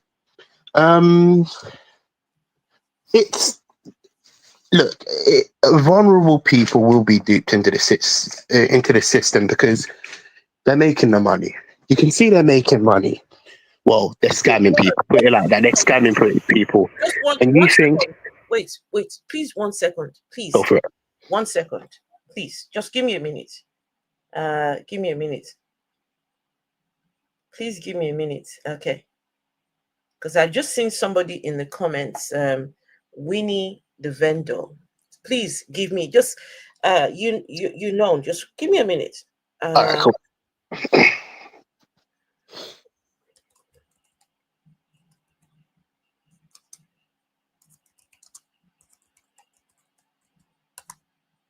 So this person, right, called Winnie the vendor, decided, as the member of Spark Nation that she is, that she will go out there and go and fight for her pastor Tobi.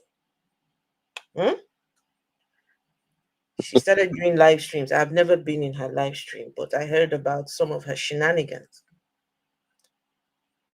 Winnie the vendor was threatening to dox Leah Loader, was threatening to dox her home address, threatening to dox her private, started disrespecting Leah. That, don't worry, I will send you some bundles and I will send you. That was troubling. And Winnie, you're here, Winnie. The evidence is everywhere about this, your pastor. But you started coming for someone who is talking about, to the extent of wanting to dox them. Guys, let me show you. I think she must have deleted some of the stuff that she went and put on there on her profile. Wait, let's see. I think it's this one.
She said you are talked up too much. Okay.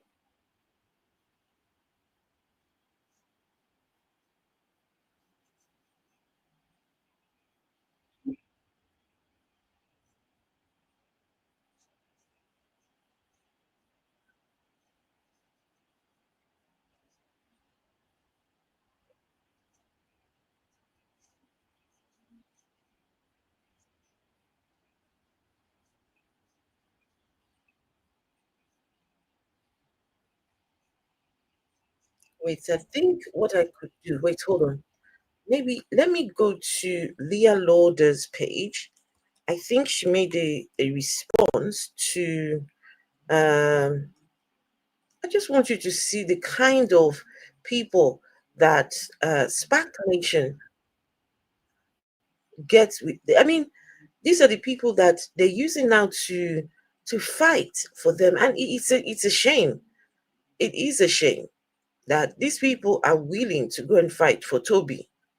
And when you see her, Winnie the vendor, she's a gorgeous lady. She's a gorgeous, lovely lady. And she doesn't need to get in the mud for Tobi. Don't do yourself like that, Winnie the vendor. Please, don't do yourself like that. Let me see, where is the video that I think she did a video responding? Yeah, it's this one, right? I think it's this one.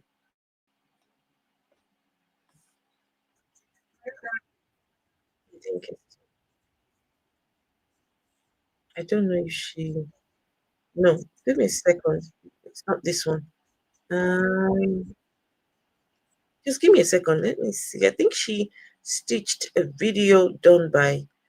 Sorry, guys. I'm doing this because so that the members of this church would know that, look, you want to be careful, right? Because on the day when this man turns his back on you, it's not going to be funny. See, I don't know if I can find the video. But yeah, Winnie the vendor, please be careful. You're calling him our pastor. Okay. No wahala. He is your pastor. But I'm telling you, all the information that we need is out there. Everything that we need is out there. And be careful. You want to go and dox people. You want to go and you are threatening to put what is her name? Leah Loder's house address. You were cursing her. Sasha, hello. Afro, where did she get Leah Loder's address? I don't know. How am I supposed to know? She's a vendor for hair, but she knows about Leah's address and where she lives and everything. That she's a dirty stank, and she just. So she's threatening to expose the address of her customers, and she knows is well aware of the GDPR law in the UK. No, I don't think Leah is a customer. I think because Leah was speaking about SPAC, so she decided to insert herself into Leah's business. Yeah, well, let her go ahead. Then she will see that the UK has got laws that Tobi's law is not what is operating in the United Kingdom. Mm-hmm. Go ahead, Winnie. Go ahead. So Winnie, commenting our pastor. If you're part of, if you choose to be part of the cult, that's fine. But sorry, all this time, did you guys see the video at all? Did you see what I was showing? Oh my goodness, I'm sorry. I'm sorry, everyone on YouTube. Oh my goodness. But yeah, I had to do that. Now, please, can you continue, my friend? I'm so sorry. No, it's all right. It's all right. I think most of the youth that do attend are all vulnerable. They don't know their left to right. And look, I was 17. I saw a few of my friends go. I decided to go. But there's no preach of God. There's nothing about. It's a cult. It's a terrible place. It's just a money fest. It's a money grab. And the more young people go, the more they get invested into it. Because you know what they do? They say things like, "I'm going to help you build a business," or "I'm going to help you find your career." So then you're invested in it. So then you think, as a young person, we're vulnerable. We still don't know the rights of the walks of life. Most of us don't. Look, I've now left. I only spent one day there. Thank God. You know, I spent one day there. After I saw what was going on, You spent one day. Only one day. I was invited through a friend, and I didn't come back. You know, because another thing that kind of like scared me was the fact that 90% of the people that were going there were all in gangs. You know, all you know, you can say you're taking knives off the streets, and you can say you're doing all of these things to better the community, but you can't change the individual. You can't change the mindset of the actual person. So essentially, what would end up happening? So my friend ended up getting into about $6,000 in debt. I think he's still in debt. He still hasn't paid it off, so he's still struggling. Black Nation? Yeah. So he was originally there for about maybe a year. And sadly he invited me and I got duped into it, but I didn't take a loss. I was there for one day and I didn't put my money in. I was, you know what, when the £10, I put £10 and she looked at me like, come on, you need to give more. And that's when I knew this is not for me, you know. I can just about pay my food. I'm 17. I don't even have a job. How do you expect me to fund all of this type of stuff, you know? Wait, you were 17 and they wanted you to put more than £10. £10 in the box. Wait, you were 17 years old. 17, yeah. And they wanted you to put more than £10? People around me were putting £500, £600, nearly £1,000. Honestly, I was seeing cash that I'd never seen before. So, and it's not like they want to put it in. They've obviously, they've been going there for a long time. So obviously the process of manipulation, it's gotten to them even more, right? So they just do it. But their faces are not happy when they're doing it. They're putting it in and they're just being like, okay, cool. But essentially my friend, he's in he got in debt for £6,000. They essentially said they were going to help him with his company, and basically ran away with the money. And a lot of things he's told me about, like on a day-to-day basis, fighting happening, people sleeping around. What type of church is that? What type of church is that? That's a good question. What type of church is that? When you're mixing all these young people in one place, 90%, I would say 90% is under the age of 25. So that's a red flag from the start. That's a red flag from the start. You know, and most of them. Just can I interrupt you just for a second? Now, for the people who because we've got some people saying we love Tobi. Okay, let me just play this. This was from a while ago, where Tobi was giving an interview. Right? Let's have a look at this. This was a while ago. This was in 2020. Right? Let's have a look at Tobi.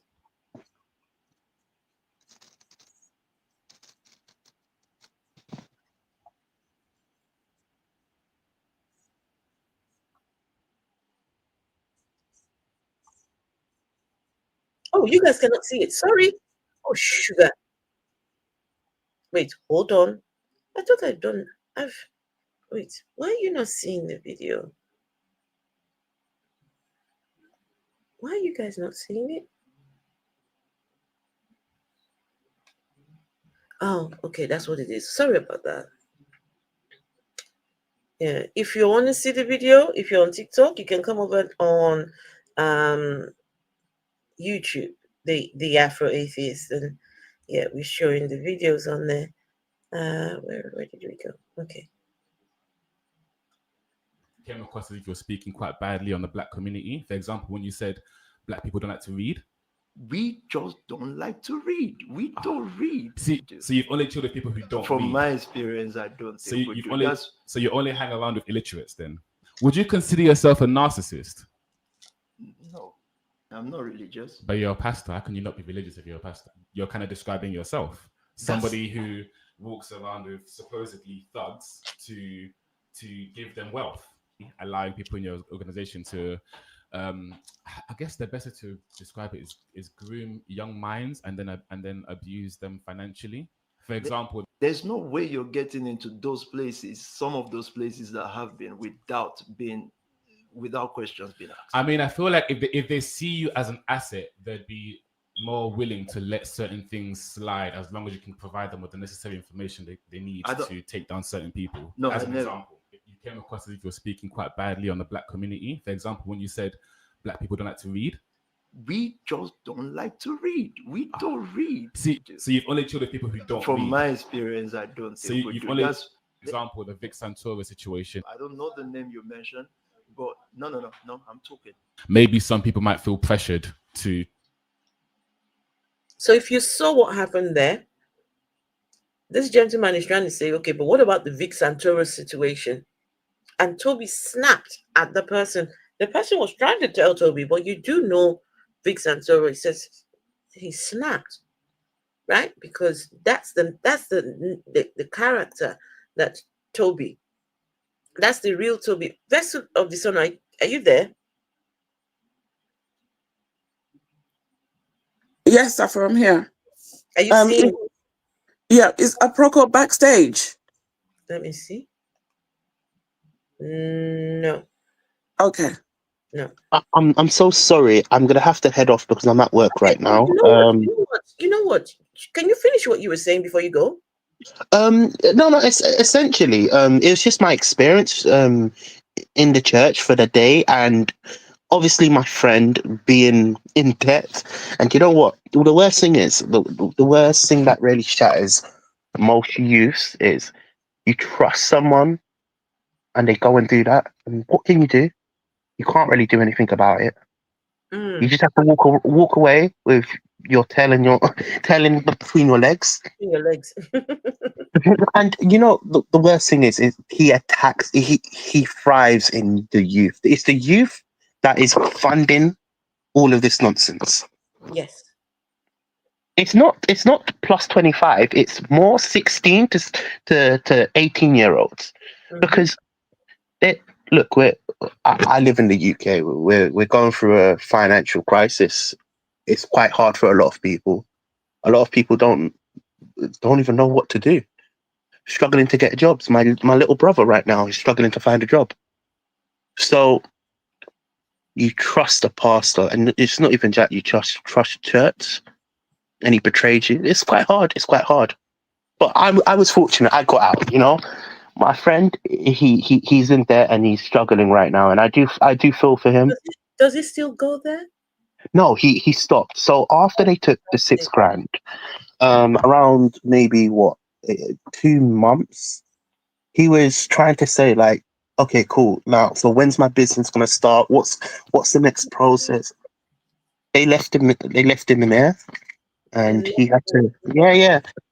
And sadly, he's now having to pay off all the debt. His credit score is bad, and that's all because he trusted someone that was untrustworthy.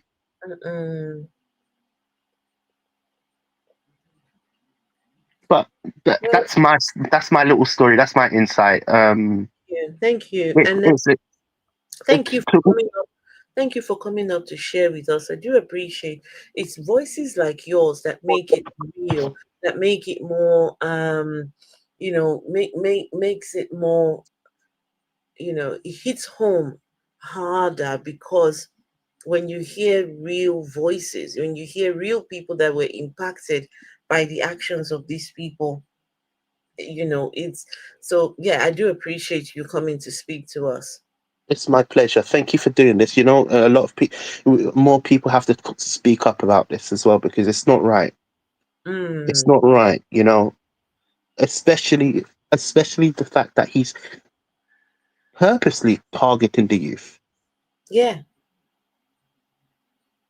His statement is, I'm trying to get gangs off the street, which, yes, is right, but no, it's he's totally not. wrong.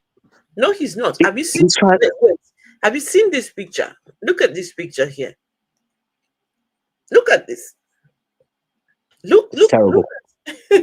No, I want you to understand what's going on here, right? So this is pictures of knives that he's supposed to have gotten from the gang boys, right? Number one, the knives are so clean. It's so clean, right? Now, you are telling me that you took knives from these gang leaders or gang people, whoever these people that gave you these knives that came to your church. You don't know what DNA is on the knives.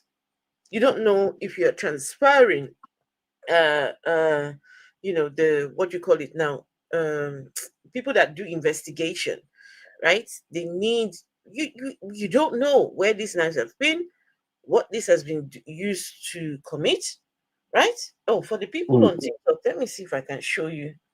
You can't see. I'll show you. No, Alpha, not this one. Which one? Not this picture. Which one? Is it the knife one? I'm showing you knife one, no? No, not TikTok. Oh, you know how TikTok is? Oh, yes. Oh, sorry, people on TikTok. I'm sorry. I'm sorry. Yeah. Thank you. If you can come on YouTube and have a look. Yeah, thank you, Vessel. I didn't even. Yeah, I wasn't thinking. Yeah. Ooh, that would have been a straight up takedown. They would have just taken it down immediately. But if you look at the picture, this is child's play right here. Tobi has put on the table lighters. There are two lighters. There are two grinders. There is that paper. What do you call that paper for the people who do the Rizla? I think that's what they call it, Rizla. Eh? Yeah, Rizla. Yeah, Look Rizla. at it. Tobi put Rizla on the table. He's taking picture. Is this how we are helping the gangs? Lighter, Tobi. Yeah. You mean that a gang person came and gave you lighter, big guy, and you collected it and put it on the table and you're taking food? Come on now. This is a joke. It's a scam. It is a scam, to be honest with you. And a lot of people are falling for it. That's the sad thing about it. That is the sad thing about it. A lot of people are falling for it. And as much we have to carry on talking about it, we have to carry on exposing people, like exposing this fraudulent. Because look, any other organization that run like this would be shut down. Well, to be fair, it was shut down. But because Not really. They just decided to work under the radar. Yeah, but because there were no criminal charges, the police really did wrong. Now, this is a question for people, which I was thinking today, right? Is it possible that this is a question, no, I'm just asking, the police that decided to drop the charges or the allegations that were made, they decided, okay, not to look any further into, is it possible to demand the police show the evidence that was given to them? Is it possible? Is that something that can be done or no? What do you guys think? Yes, you can. It's called a public. What is it called? Public notice. Public notice. No, not a public notice. No, information request something. It's you just put in a request using that what is it called? Let me see. Someone in the comments typed it.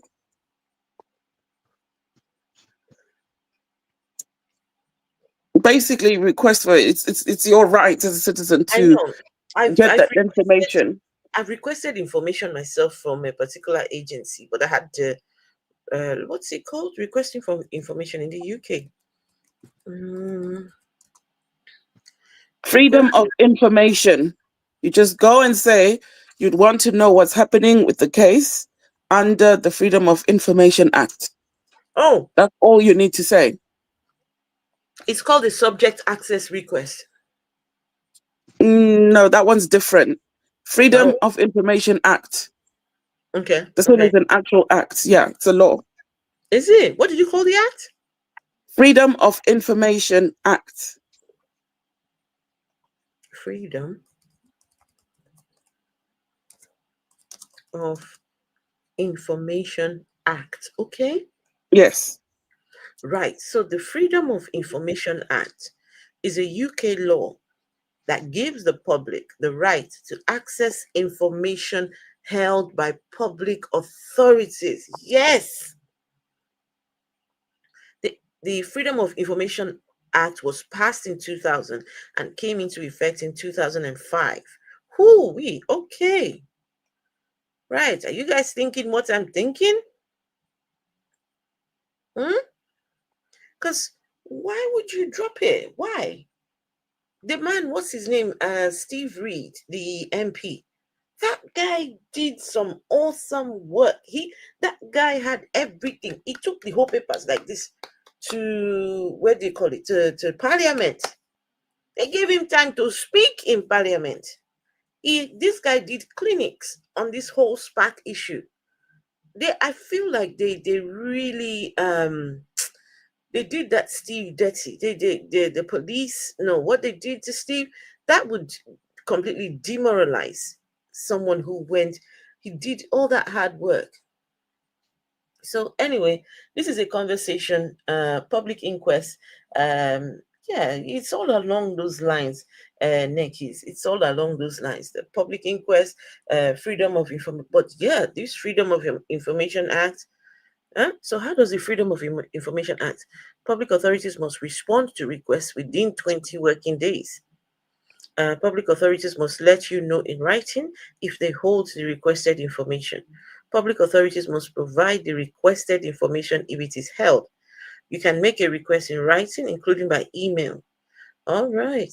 It should be interesting to know what exactly. Again, thank you so much for having me on. I really appreciate it. You're welcome. And thank you once again for Thank sharing. you for coming out. Thank you. It's all good. Thank you. I'm gonna be watching, but I'm at work right now, so it's quite difficult. No, go do your job. Go do your job. Come on. Thank you. Thank you so much. Thank you.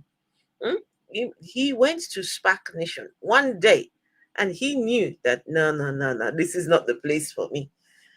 One day he went there, but people like Winnie the vendor saying, no, I'm here for life. I'm here to fight for Tobi. I guess Winnie the vendor will be one of the people that will go with Tobi to Nigeria. You know, some people are saying to Tobi right now, if you go to Nigeria, we are going with you. We are going with you if you go to Nigeria. We need the vendor to go follow join. See my pastor. Did you see her comment, Vessel? Yes, I saw the comment. Did you see my response? It was your response that alerted me to her being there. Can you imagine? Now, if you I wonder how many people she's sharing a room with in that trap house. I don't Is know. She's probably in Mola's trap house. What do they call it? Love house. I don't know. The love house. I don't know if She probably is, because she's running that business, that hair business. That's one of the businesses they talked about. Did you not see the business on her profile? I saw it. Yes, that's one of the businesses, the SPAC businesses. Their lean hair business. Did you see did I show you the thing that they did? They went to go and do exhibition. The exhibition. You remember the exhibition that they did? Yeah, with stringy hair. Keep stringy hair. Yes. Hey, my goodness. That Winnie is living in the trap house. She's under pressure to bring in minimum £1,000 a week or month, whatever. But yeah, that's why she's frustrated. And then you have to come on a public space and proudly declare that Tobi's your pastor. Shame on you. And the day you feel the need to fight for your religious leader, the day you feel the need to go and fight for your religious leader, you are giving cult vibes. That is cult-ish. That is cult-ish. The day you start, you see your leader's face, or you see them, hey, quick, and you see SPAC Nation, the day that BBC interview dropped, they were sending all of you out to go and bother the neighborhood, go and bother them, go and write how good Tobi is, that right there is control. They're controlling your behavior. They're controlling your actions, telling you what to do, right? How you must do it. SPAC Nation is a cult. It's got everything that makes it a cult. So when you now start fighting for your cult leader, the joke is on you, honestly. So please be careful in that cult that you're in, because I'm telling you, Tobi doesn't have a clue what he's talking about. Tobi doesn't know shit. He doesn't know nothing. Tobi is just smoke and mirrors. That's all he is. He doesn't know anything. He has not been to theology school. He's not been to any sort of official training to be your pastor, if you're going to put your life in that guy's hands, did you see the lies that he told in the tribunal? Go and read the tribunal. Go and read the decision. SPAC Nation members, go and read the tribunal. Go and see it. I'm telling you. See the lies that Tobi has told. Your pastor is a liar. Your preacher, the man is a terrible liar. And I've got videos. We've got videos. Go to the Exposer. The Exposer has no. He has created a circle of young people around him under the pretense of helping. This one helping. This one, look, the only person that he's helping is himself. Look at him. This is what it's all about. This is what it's all about. Look at. Just look. A pastor, this is, look, this particular, this attire. I don't understand this one. The one, this cloth is, this thing he's wearing here.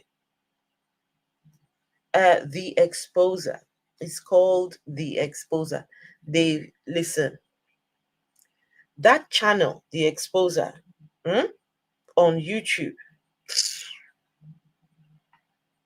If you watch The Exposer and you come away and still go and worship in SPAC Nation, then I know that something is fundamentally wrong with you up here. If after you watch The Exposer, that channel, watch all the videos, and you still cannot see that this thing is a cult, then your case is special. Yours is special. Yours is special. So did you catch the name of the channel? Mola. Can you listen, Mola, you can cry all you want. No worries. We will continue. What is this zesty drip? You call it zesty. It's the fly man. Anyway, so this is a pastor. I will not be caught dead in a car like this. I don't care how much it is. Not me. This is just way too much. I'm just saying, for me, this is way too much. This is just terrible. Afro, the people in his church don't question where the cars are. Because today he turns up in a green car, tomorrow he turns up in a purple car, the following day he turns up in an orange car. He is not consistent. Afro, when you've got a car, you've got a car. Right? It's your vehicle. You will use it regularly. Why don't they ever question why this man only uses the same vehicle once or twice? It's never consistent. And also, why is he not driving? Good question. Why is he not driving? Why is he always in the passenger vessel? When you see him coming out of here, right? You see him coming out of here. Is he coming out from the passenger side or is he coming from the driver's side? Passenger side. And if he's in the driver's seat, it's only for posing, right? If he is driving, he's only driving from one corner to the next corner. The man has no driving license, which means he has no insurance. That is breaking the law in the UK. Imagine something happens while he's posing, for his followers, driving from one corner to the next. No driving license, no insurance, no papers. Tobi, hi. They're not born you well. So, guys, why this is important is in the UK, there's a lot of focus, a lot of, you hear it in the news, young people, doing things, all sorts of terrible things happening. And just this week alone, I think 2 or how many young kids, fighting themselves. These are the targets of Tobi. Tobi targets those particular people.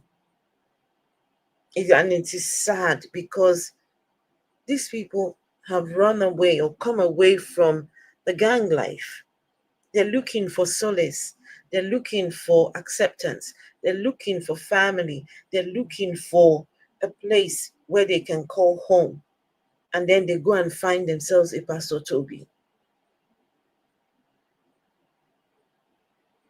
Afro, sorry, Afro. It's just so heartbreaking that this week a 14-year-old boy was stabbed and he lost his life.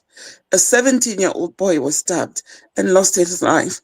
And he comes on live and says, leave the knives in the streets. Let them kill each other. He doesn't have sense. This man, he not get sense.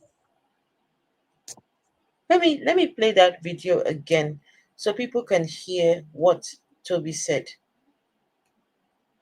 yesterday. This was yesterday. They come home. I hope you know at home, your room and your bed space is eternal. It is eternal, it's there. Wait. Come home.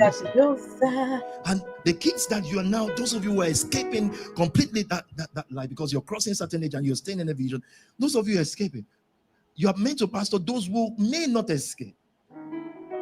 If you set them on natural path, they will fail and you will fail.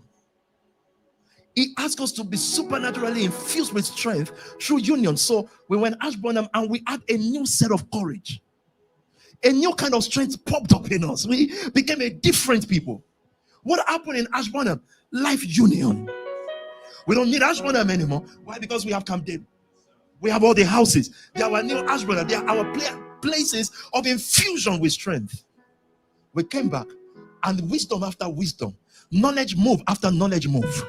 We began to understand supernaturally what is trap housing. Supernaturally, what is the? Remember, I'm talking to you tonight as the people from Sam to only person. I'll just call your first name to all those who are there. I'm talking to you as men and women who held those envelopes before Ferraris came. Before the mansions you guys lived in, with you and your parents, we did not know they existed in this same country. I know there will be Mr. and Mrs. Noito said, I know they exist. I used to drive. I swear to you, you never drove around Virginia waters. And if you drove around there were some council flag. They used that to block the estate in. Then after those council flag and corner shop, they then put a gate. At the gate, there's a warning. These are private properties. You cannot. There's no way you wouldn't even look to the right. We are fixated on where we're going. Our uncle's house. Tobi is insulting SPAC Nation members that you and your parents, before SPAC Nation, you and your parents did not know that these fancy things existed. We are the ones that showed you life. We are the ones that showed you wealth. We are the ones that showed you that you can live in good houses. But in these big houses, 40 of you live inside one room. We've heard Pastor Tobi say 90 people, 90 in one house. Tobi. So now he's insulting the people in his church. Will death ever stop in Peckham and Woolwich? But we found the key to stop this thing. Well, you see, those who criticize us, they don't want to pay the price. The price to stop it is simple. You can never stop it in natural ways. Still, when these things happen, my DM will be filled with social workers. You know, I don't want to mention it. Say, Peter, I know now what you are doing, what you are saying. You were really helping. Can we just meet? Sorry. Hope to see what, and the Lord says, throw a blind eye. Don't be tempted.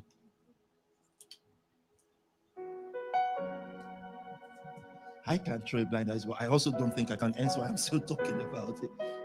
When the salvation of soul, and I'm not asking you to take knife and guns off the street anymore, leave it on the street where it belongs. Let them use it on themselves. But you save the souls that could be victims of it or that could victimize others. Save them. Did you hear that? Tobi said, I'm not telling you to take the knives and things from the streets anymore. Leave it there. Let them use it on themselves. No, listen. Listen to him. House, and do not let go of the revival that brought your leaders here. We had leadership revival. When we had leadership revival, then we had sowing revival. I hope you know that what started the real lifeline of the nation family is not just give, it's not flesh giving. That's why you will have people who have taken from the system before. It's like pastor's wife getting born again. Sorry, I went a bit too. I can't throw a blind eye as well. I also don't think I can answer why I'm still talking about it. When the salvation of soul, and I'm not asking you to take knife and guns off the street anymore, leave it on the street where it belongs. Let them use it on themselves. But you save the souls that could be victims of it or that could victimize others. Save them. Tobi wants people. It is your responsibility. Tobi wants these youngsters to start doing these things to themselves so that he can turn around and say, oh, you see, when we were doing it, when we were quote and unquote saving the young people, just this guy is devious. The guy is devious.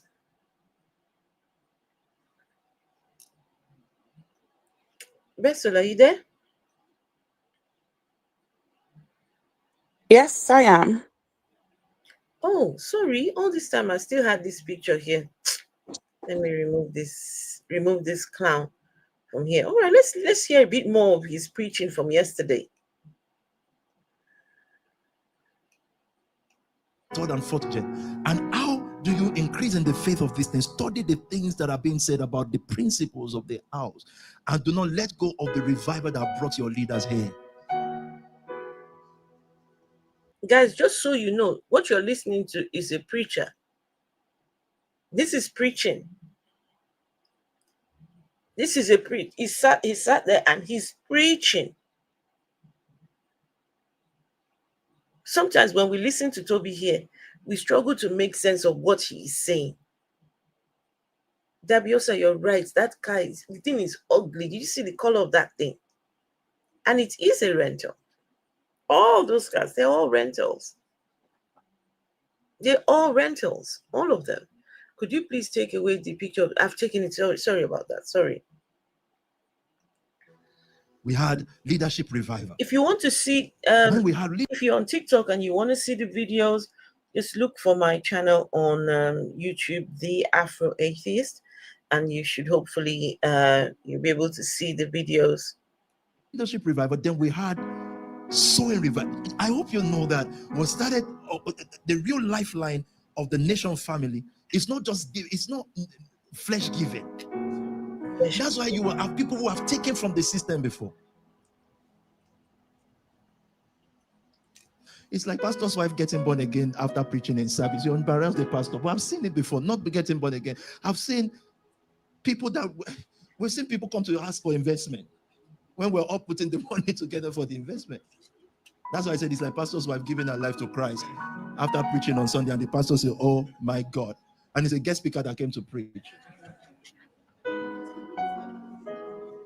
Remember when we want Pastor Faith to stop answering altar call? It was embarrassing me in front of my dad. He would just think, I told you the word of power is not the Bible reader. Oh Lord, forgive me. We try to speak to us supernaturally until we say, listen, you are banned. What is he saying? Eh? The assistant pastor got convicted after a guest speaker preaches. Come on. After all this Sunday that I've been preaching. So that what just convicted me. I want to repent. Says, really, you can't even come do that to me privately. Just embarrass the whole church. Today, in recounting these things, there will be sweet and sour. Tomorrow, there will be great history for the purposes of training and building people of faith. Today, they will look a little bit embarrassing. There will be questions today, but tomorrow, today's questions will be answers. Journal properly for study, for growth. The embarrassment, the sweet and sour is momentary, because out of these lessons, you'll find a whole new generation that will be taught, admonished, strengthened. He's telling his members that don't worry, Yes, the deportation is true. It's embarrassing to you guys, but don't you worry. This embarrassment is only temporary. We will still shine eventually. SPAC Nation will still come on top. The people that deported me will still come and beg me. They will still come looking for you because you SPAC Nation people, you are the best. This is what he's trying to tell them. This guy. Bro, it sounds like a goodbye message. I don't know. What do you think?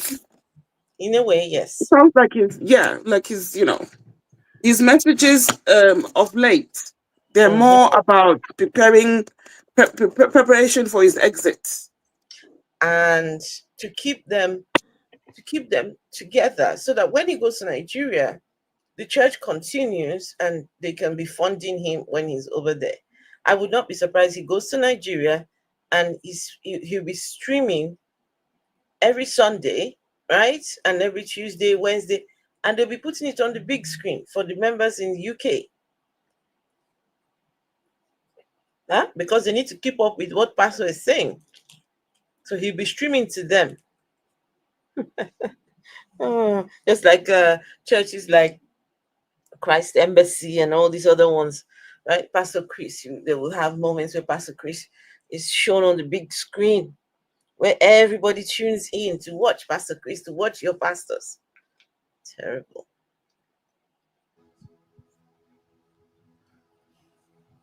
If another answer for you, if the word pastoring means shepherding, then the only person that is qualified to shepherd sheep must be the one who understands the language of the sheep.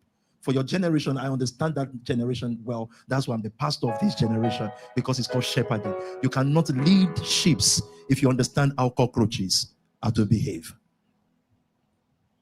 Those who ask us, are we pastors? Tell them pastoring means shepherding. Tobi says he's the pastor of this generation. This one. But Afro, hold on. Tobi is in his 40s and he's speaking to children who are teenagers. So which generation exactly? Because he's old enough to be their father. That's two different generations right there. What is he talking about? That's a good point you just made. So you mean that the God up there, right? Because sometimes this really religious people I can't understand it. You mean that your God looked at young people going through these things in the UK and decided, let's get a criminal, let's get a devious human to come and be the pastor of this generation. Let's get the flamboyant dingbat. And Senopataki, yes, embarrassing. It's embarrassing.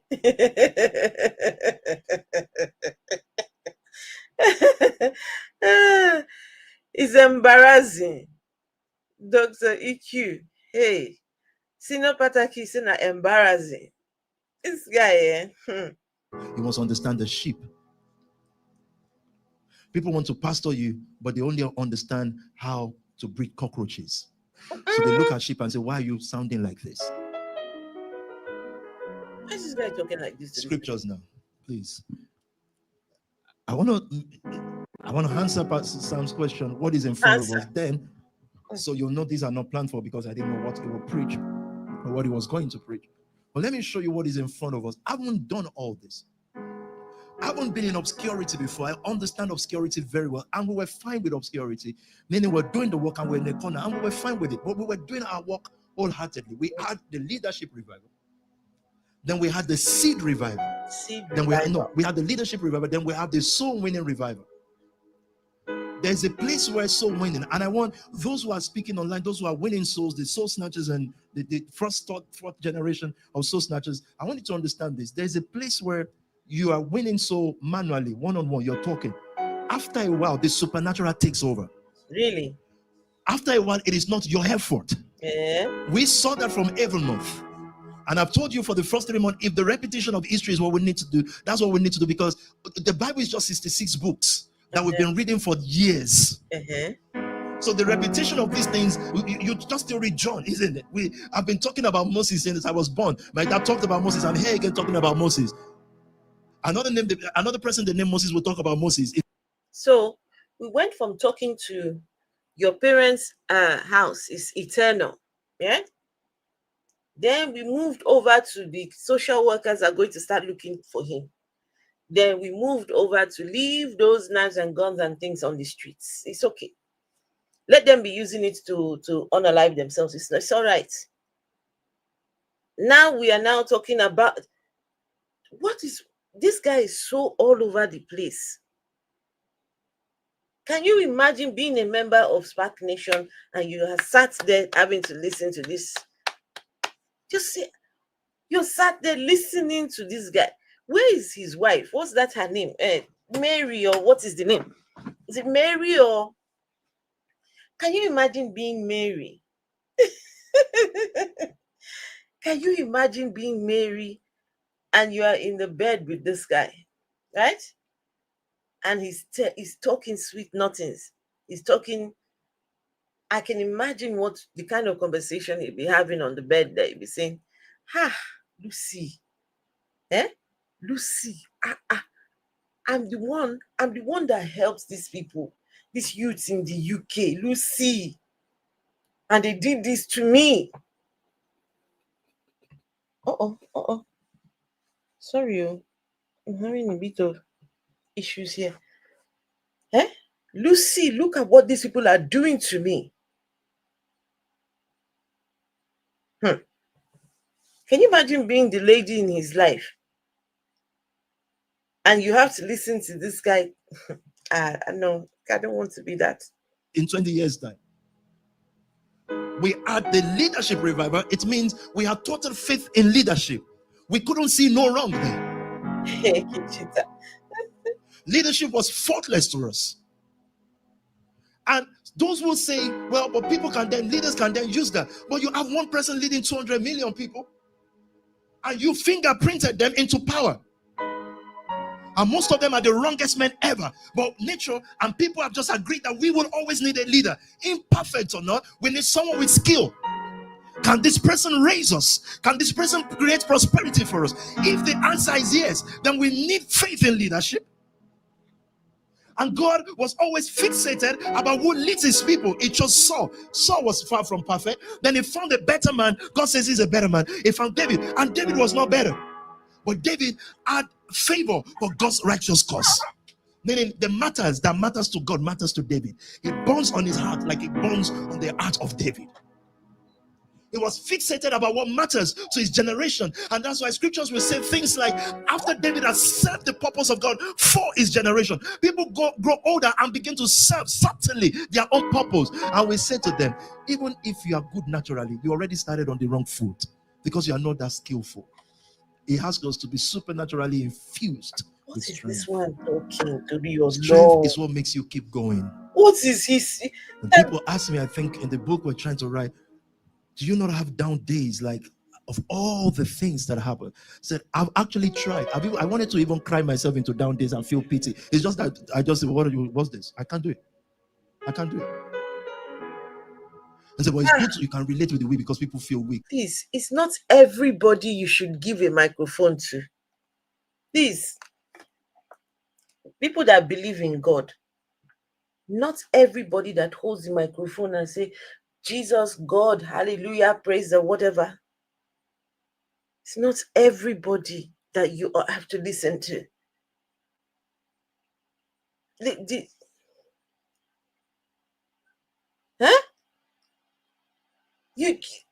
Some people hold the microphone and they just talk nonsense. Not everyone should just know. But the unfortunate thing is, in the part of the world where we are from, anyone can get up and say they were called by God. Anybody. God came in their sleep while they were fast asleep, and God said, Tobi,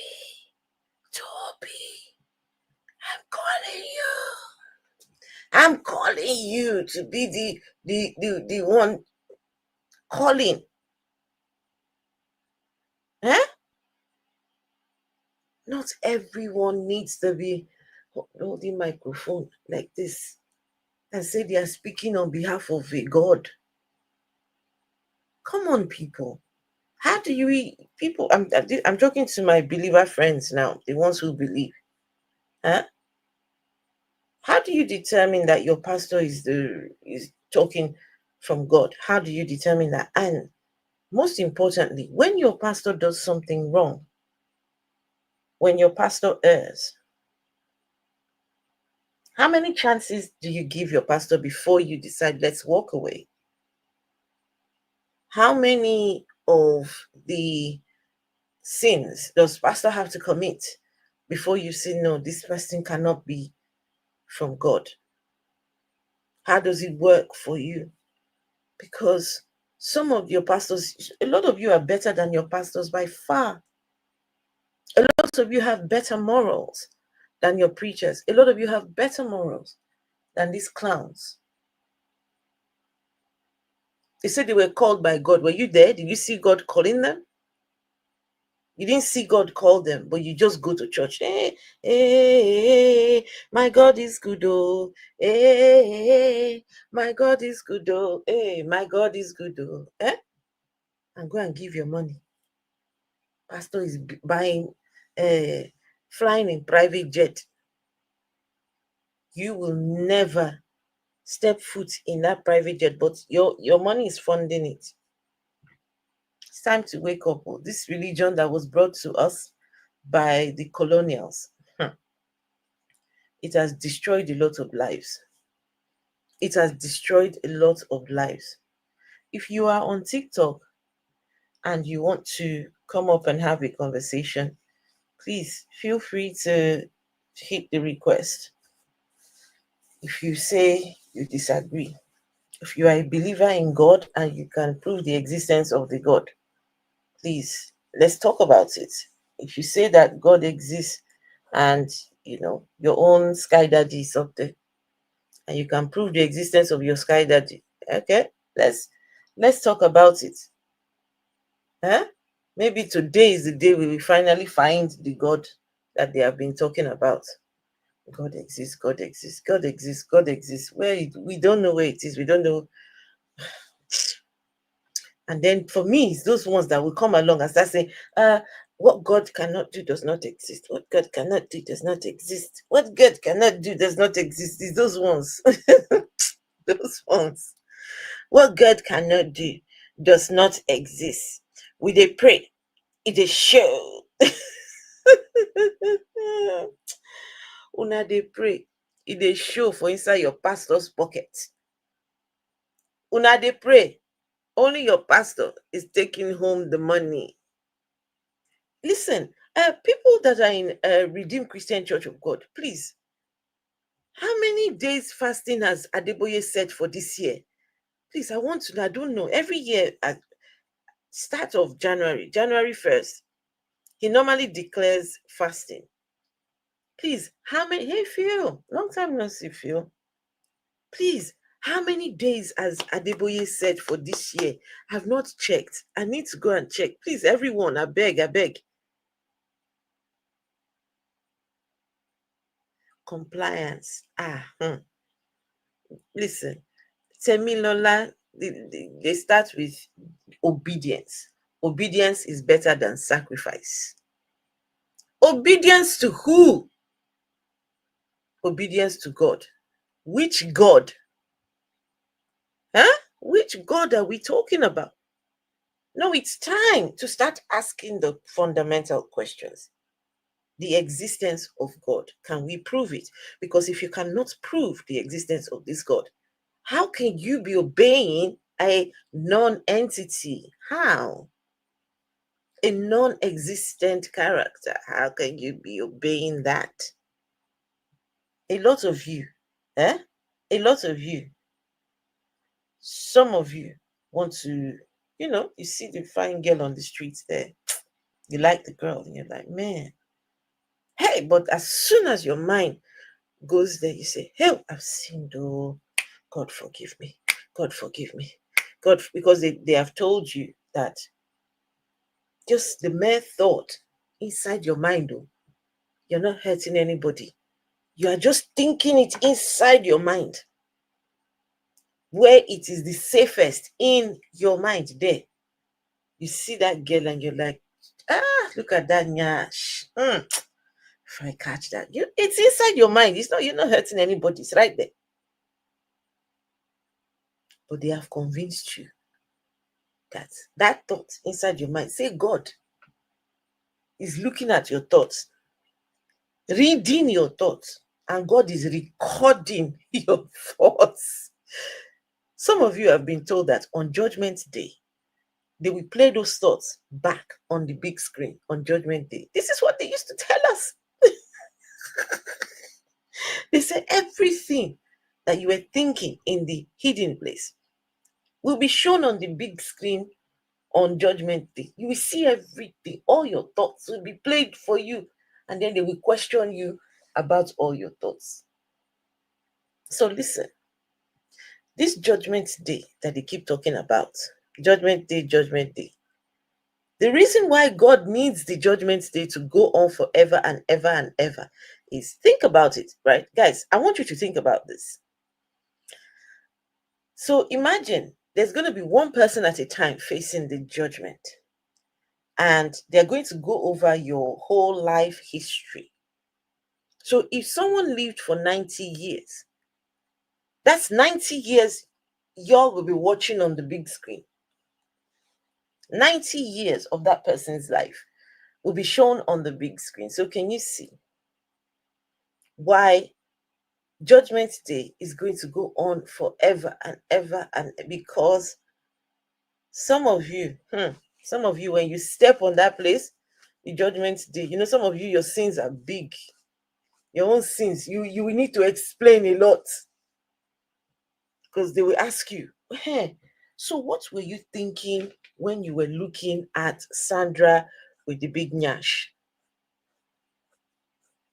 You can see your thoughts.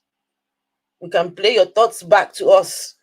So what were you thinking? And then you will now be there, but God, her nyash was big now, God. Can you not see the nyash? God, can you not see the nyash? It's not my fault.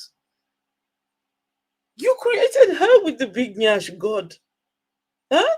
And God will be like, well, you should have exercised some, did I not say in my book, if your eye offend you, to cut it off, chop it off? When you were busy looking at Sandra's nyash, you should have cut off your eye. Oh my goodness, guys. It's time for us to really rethink this whole God thing. And this is why men like Tobi take advantage of your God belief. They take advantage of your God belief. Tell you about Judgment Day. Judgment Day where? Judgment Day where? Heaven. Heaven where? Where is heaven? Hellfire. Hellfire where? Where is it? Where is hellfire? Who built it? Who created? Who put it together? Who is the architect of hell? A loving God created a place where he will come and torment you. Just think about it. So this God sat there, called his son. Hey, son, come. We need to talk. So these human beings on the earth, when they die, I still need to punish them. I still need to punish them some more. So what do you suggest we do to further punish them? Because I've punished them on the earth, but that punishment, I'm not satisfied. 2 people ate a fruit in the garden and I am not happy, God says.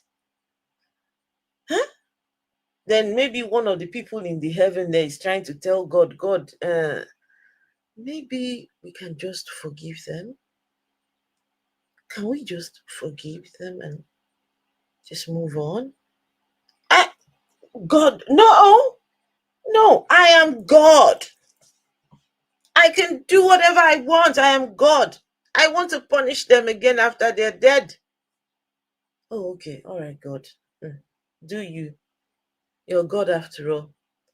All right, Jesus, come on. Come and help me build the hell. Holy Ghost or Ghost, whatever. You come and help me build. So everybody now come and build hellfire. Huh? Come on, guys. This is the religion that they brought to us.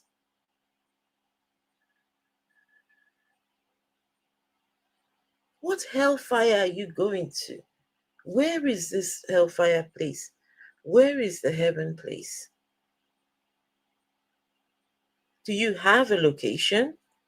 Do you know where it is? Do you know where heaven and hell is? You hear some people saying, I believe in God, though. I believe in God. Okay. Which God do you believe in out of the thousands of gods? Let me see. Wait, some God names. Because when people, especially Africans, you were only introduced to two gods. Two. The Muslim one and the Christian one for some Africans. And then maybe the local ones to you, the Ifa, Amadiohas, the Oromilas, and those ones. So you introduced to just a few. What about the thousands that they did not introduce to you? So how do you know that it is your own that is the right one? How? How do you know? Wait, hold on. Let's see. List of God names. Of gods being worshipped. Right. List of gods worshipped by humans. There's a whole list of gods being worshipped by humans. Humans have worshipped many gods and goddesses from around the world, including gods of war, love, fertility, and more. There's gods of war, gods of love, gods of fertility. Brahma, Shiva, Vishnu, Jupiter, Mars, Venus, Aphrodite, Ashgit, what's this one? Ashgit, Anahit, Anat, Satis, Menit, Montu, Bast. So, but no, you say your own is the Yahweh. You say your own is Allah. The other people believe that this is the God as well. So, which one is the God? How do you know that it is your own that is the God? How? So you mean that your God will punish us for not knowing which is the right one out of these thousands of gods? He's going to punish us because we did not pick the right one. We did not believe in the right God. No. Please talk about California. Why? Why do you want me to talk about California? Can you not do it yourself? Can you Why should we talk about California? When has that person ever talked about Congo or Sudan? Exactly. Go talk about it yourself. I mean, please don't get me wrong. I feel the plight of the people over there. It's sad, and it's imagine just losing your home and losing your residence. It's sad. It is sad. But this is what I choose to talk about. And if you want to hear about California, you can go and open Clean says I'm talking about unnecessary things. Okay. Maybe I should block you so you can go and watch necessary things. Go and watch necessary things where it is necessary. I'm talking about unnecessary things. Can you imagine, guys? You come to a place where people are talking about unnecessary things, and you sit there and say, "Oh, but talk about necessary things." Scroll, go and watch places where they are talking about necessary things, and let's talk about the God here. God, is the God not necessary? God is necessary now. No, for those God believers, right? Anyway, let's go to Toby and see this the rest of his madness over here. Listen, my friend. I don't want to say what I want to be infused with strength. It has to be supernatural. It can't be manual. So you win souls to a place where you're talking because you're not stopping. You're preaching the word. Your conviction, I told you before, and I repeat it, your conviction, is a condemnation to the world. Your conviction condemns them. Why do you think God allowed his servant Stephen to be stoned to death as he was witnessing for God? They were stoning him and he died, so that a Paul standing there can think, actually, if people can believe in something up to the point of death, there's something here though. Did you hear that? Toby is saying that Stephen, one of the apostles, Stephen, was stoned to death so that Paul can watch and say, there's something here though. If this one can take his life, if this one can give his life like this, there's something here though. Like what?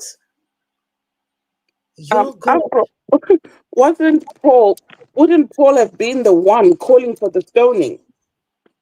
Wouldn't he be one of the first ones to throw the stone in the first place? I don't get. No. He wouldn't have been. He was just he was just standing there helping them hold their belongings. No, he wasn't instrumental. It was after the stoning of Stephen. Then he got some, he became a... Let me start persecuting Christians.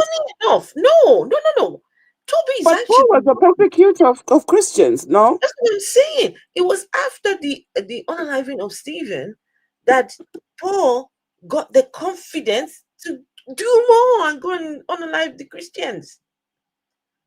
So Toby's talking smack. Hold on. Wait. It was after that Stephen was taken out. That's when Paul said, you know what? Give me the privilege. I want the privilege to go and do damage to those Christians over there. So Toby's talking rubbish. Wait, let me see. Apostle Paul and Stephen.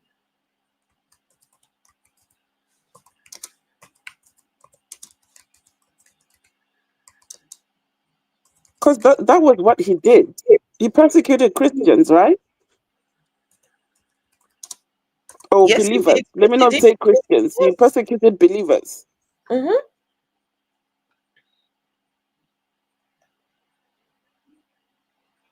Wow. Stephen was a relative of Paul and the first Christian martyr. Oh.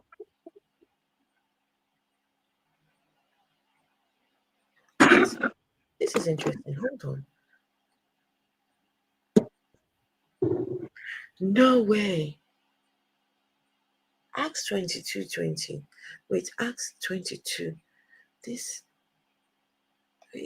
Acts 22. Wow. This shows the sickening nature of these Bible characters. Acts 22.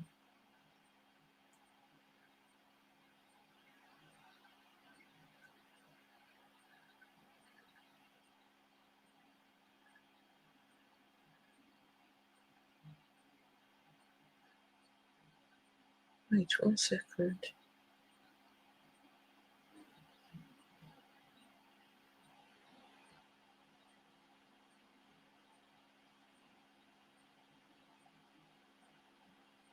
Okay, let me show you guys this. So this is Acts 22. So Toby just said that when Stephen was taken out, that he saw that as inspiration. Let me take the, listen, let's listen to Toby and then we can look at this particular passage. Toby doesn't know his Bible. Wait, my goodness, why is this guy lying like this? Right. To be supernaturally infused with strength. Strength is what makes you keep going. And people ask me, I think in the book we're trying to write, do you not have down days like of all the things that happen? Said, I've actually tried. I wanted to even cry myself into down days and feel pity. It's just that I just said, what's this? I can't do it. I can't do it. I said, well, it's good you can relate with the weak because people feel weak. Listen, my friend. I don't want to say what I want to be infused with strength.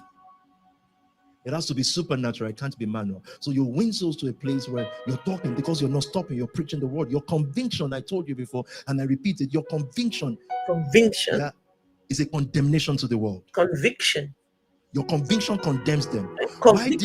Why do you think God allowed his servant Stephen to be stoned to death as he was witnessing for God? They were stoning him and he died, so that a Paul standing there can think, actually, if people can believe up in something up to the point of death, there's something here though. The conviction of 10 of you can win this whole city. The people against you are not convinced about. So Toby said, Paul was standing there when Stephen was taken out. And Paul was thinking, there's something here though. Let me show you how false what he said is. I'll show you how false this is. So this is Acts chapter 22. Right? Acts chapter 22. From verse 19 says, Lord, I replied, these people know that I went from one synagogue to another to imprison and beat those who believe in you. And when the blood of your martyr Stephen was shed, I stood there giving my approval and guarding the clothes of those who were unalive in him. Toby, vessel of dishonor. Can you see Toby lying there? He's lying. That's why I said that Paul would have been the one to give the order. Yes, because you can see there, he gave his approval. He was happy with what was happening. He would have led the mob and said, okay, bring your things. I'll hold your things. Go and do what you need to do. This Paul was an evil being. And they don't see it. The foolish people like to quote Paul left, right, and center. They don't consider. I just saw someone writing in the comments saying that when he was Saul before he was Paul. So, if we change your name from Peter to Simon, are you still not the same person? A name change doesn't mean anything. Same person. And is Paul's story not dubious? Does it not sound dubious to you that this poor person said that he saw a bright light? He was on his way to go and do this damage. Then he saw a bright light. He said he saw Jesus. The other people said they saw bright lights. They didn't see Jesus, the other people. Listen, if you believe that this Paul was seeing a Jesus, there's something wrong with you, honestly.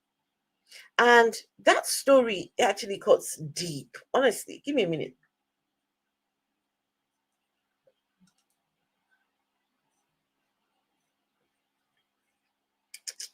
Right. That Paul's story actually cuts deep. Now, there is question on whether Paul was actually a real person or not. Some people don't believe he was a real person. It's about the story itself. It's bogus. That story is bogus. He's on his way. Wait, let me understand something. Vessel, please help me to understand this. Please, Vessel. Yes, yes. Jesus selects 12 disciples for himself Mm-hmm. that gave up everything for him. They gave Yes, up the boyfriends. Yes, the boyfriends. They gave up their wives, gave up their homes, gave up their jobs, gave up everything, gave up their comfort to follow this guy through the desert. They were only with him for about 3 years. And then he died and made all these promises to them. Now they're lost because he's gone.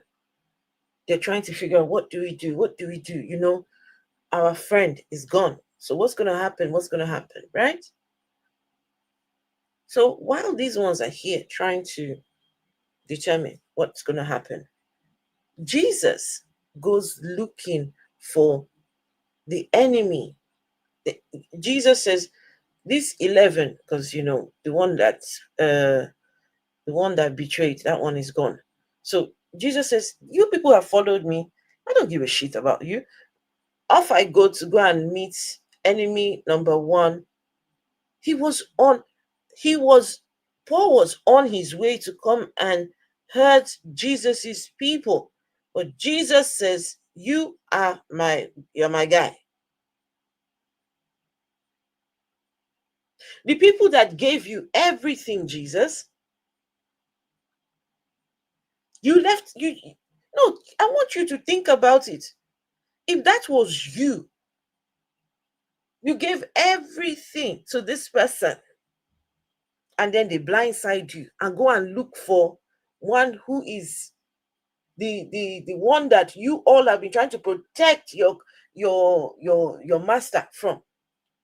That's the guy that he goes to go and meet. Say, you come and take over. There are some disciples that you don't even know what their names are. They're not heard of or spoken about. Only once their names were mentioned.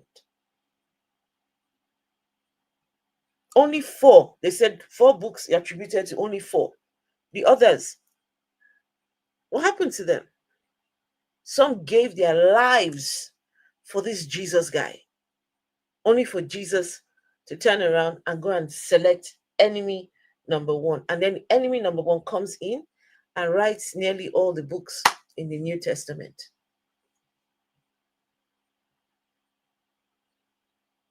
That's the way Jesus moves. Go and select the enemies. Disrespect your own people. So, Besu, what do you think of that?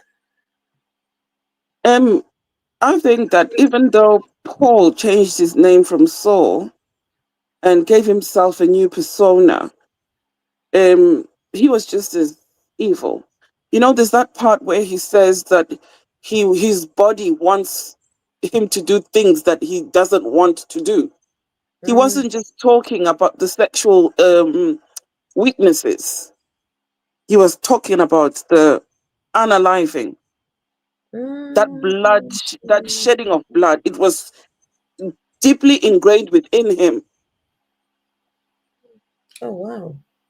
Yeah. He was not a nice guy. He was nasty. He was Mr. Nasty. Who says to unalivers, give me your stuff, you know, take off your jackets, your shoes, whatever. Go and unalive that guy properly. Yeah. He was the leader of that mob that killed Stephen. Diamond, hello. And then you expect me, someone like that will just be like, oh, I saw a bright light on the road. And I saw Jesus. He spoke to me. He said I should do this. This is why. You see that Paul story? It gave birth to people like Tobi. Yikes. That's why people like Tobi do what they do. It's because of that Paul doctrine, whatever Paul wrote, because that is all you ever hear them regurgitate. I want to vessel. Afro, that is why they say, you hear them say, the Bible says. Yeah, Never okay. Jesus said or God said. It's the Bible says when they're regurgitating Paul's foolish teachings. These foolish teachings. Right. Let's have a quick look at that Paul story, right? So look at Paul's conversion story. If you are on YouTube, you'll be able to see what we're showing. But we're having just a look at Paul's conversion, and this is in the book of Acts, chapter 9. I mean, let's apply some logic to this story. So it says, meanwhile, Saul was still breathing out murderous threat against the Lord's disciples. Just think about this. The guy was murderous threat against the Lord. He said, wait, let me get those Jesus boys. Wait, let me get them. I will do this and I will do that and I will do it, He went to the high priest and asked him for letters to the synagogues in Damascus, so that if he found any there who belonged to the way, whether men or women, he might take them as prisoners to Jerusalem. As he neared Damascus on his journey, suddenly, a light from heaven flashed around him. He fell to the ground and heard a voice say to him, Saul, Saul, why do you persecute me?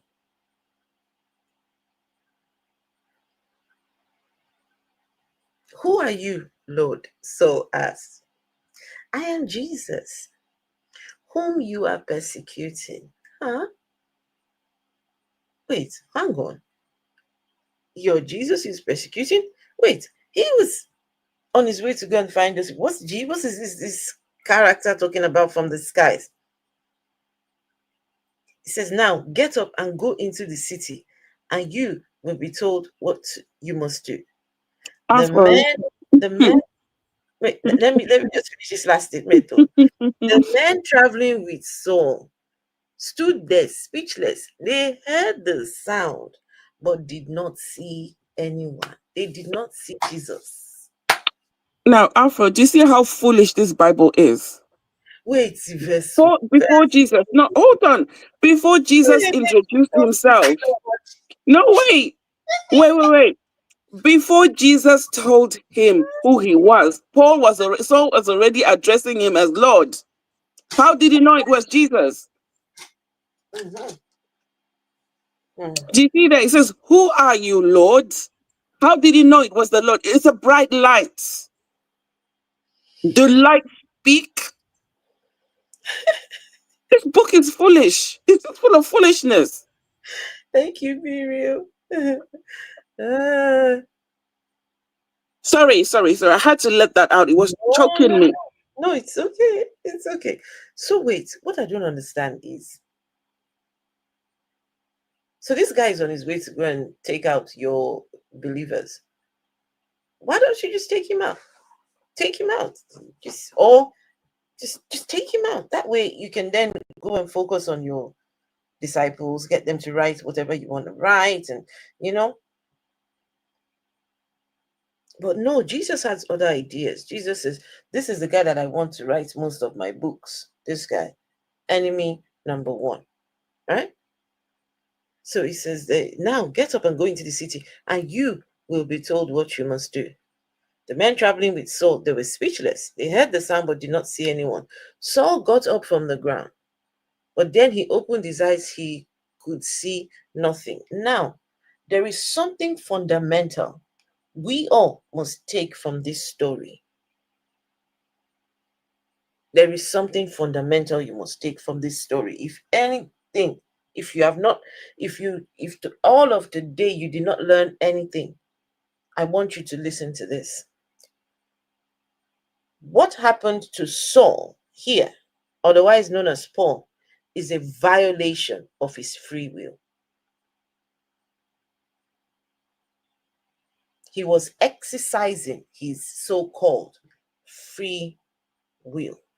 So if anybody wants to come and talk about, we've got free will in Christianity, it's a lie. Look at this guy. He was on his way to go and commit that was his free will. Jesus came from his sky and violated his free will. Not only did he violate his free will, he changed his complete will. Forcefully. Jesus forcefully changed his will. Not only did he stop there, he didn't stop there, he also blinded him. Vessel, Jesus blinded So Saul's. two abusers met. Wow. Two abusers met. Jesus and Paul. They met. They're finally best friends. Both of them like to abuse. It's sickening. A violation of Paul's free will. I'm sorry. Whatever next Paul, Saul, whoever has to say after this event, I'm not interested. You cannot be violating people's free will and expect us to listen to this. It's unacceptable. No, guys, I want you to think about this. Please, think about this. You're on your way to go and do something. You're on your way to go and then this God decides we're going to stop you and blind your eyes. Why? For what reason? For what reason? You can easily change his mind, no? He's God. God can change minds. Just change his mind or whatever. I don't know. But God violated Saul's free will. So Saul is a slave to God. Saul is a subject of this God character. He went from frying pan to fire. He was doing his own bidding. At least then he had a mind of his own. But now, but there's a lot can be said about this whole Paul story. It could have been a ruse, right? I think Paul was lying about being blinded by Jesus. I think that was just a lie to get to infiltrate the Jesus camp. And he did it really well. ADHD unicorn, hello. He infiltrated the Jesus camp. Wait, hold on. Vessel, please look at me, right? If you're watching on YouTube, okay. Let me make myself bigger for a second. Right. So Vessel, look, this is what Paul wants us, or Saul wants us to believe. So Saul wants us to believe that.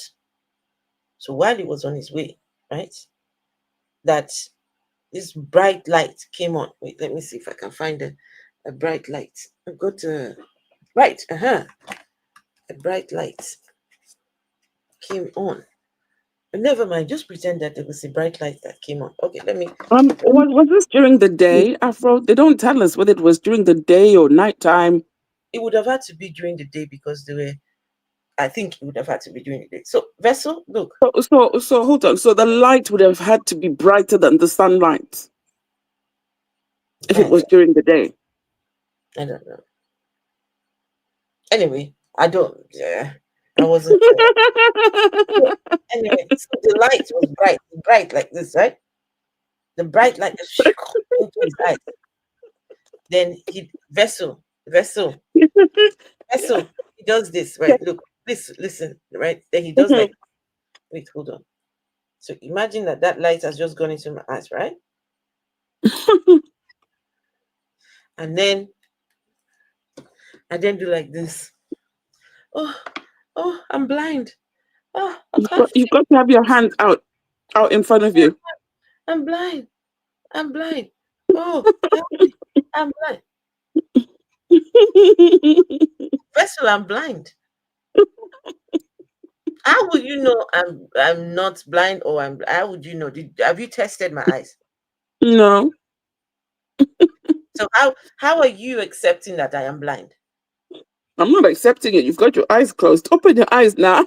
No, I'm blind. Jesus blinded my eyes. Did you not see the light? He blinded me. Hello.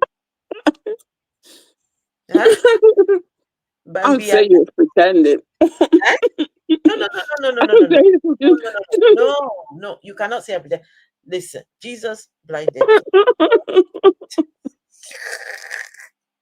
Jesus blinded me. Listen, in fact, not only did Jesus blind me, did you not see me? I was talking to Jesus here just now. Jesus came. Afro. Wait now. What? Jesus said to me, why are you to me? And me, I said to him, who are you? I'm blind. I'm blind. And for 3 days, I stay like this. 3 days? Yeah, for 3 3 whole days. 3 days when nobody's looking. As soon as the coast is How, clear. how are you going to the toilet in 3 days? You can't see. No. As soon as the coast is clear, I open it. Somebody's coming.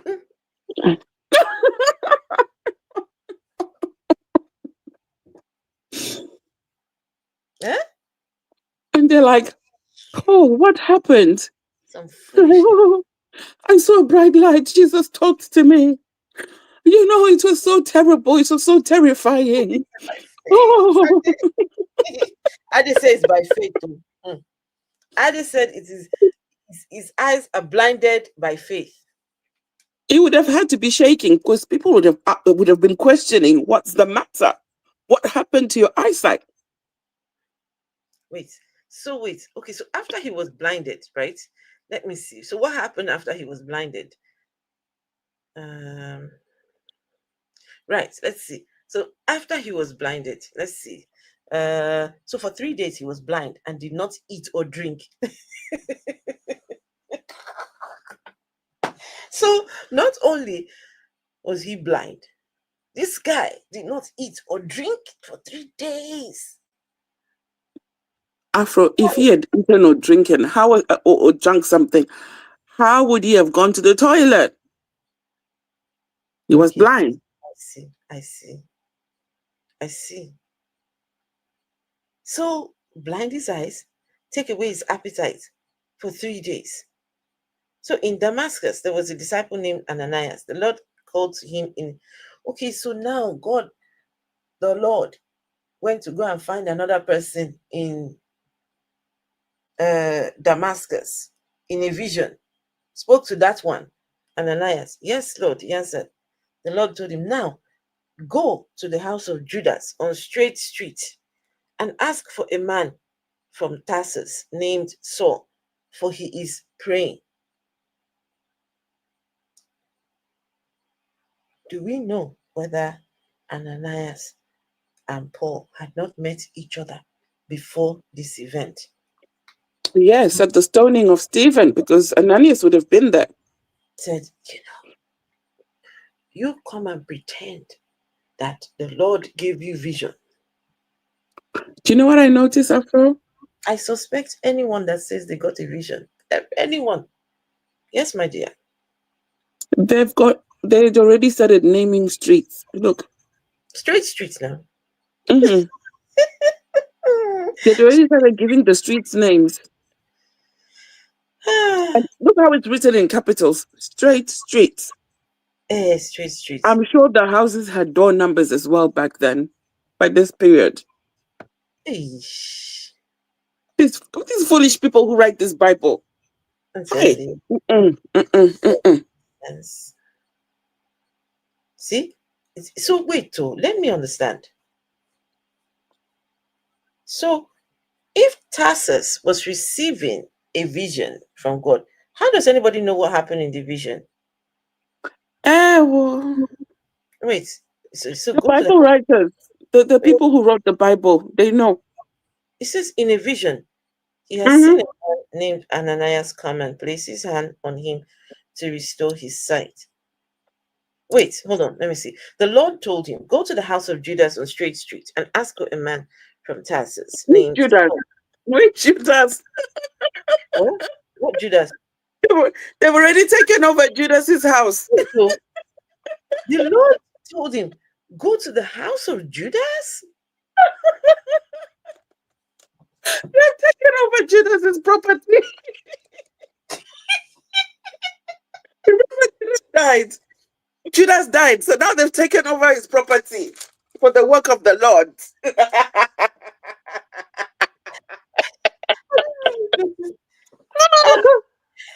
Now we go to the house of Judas.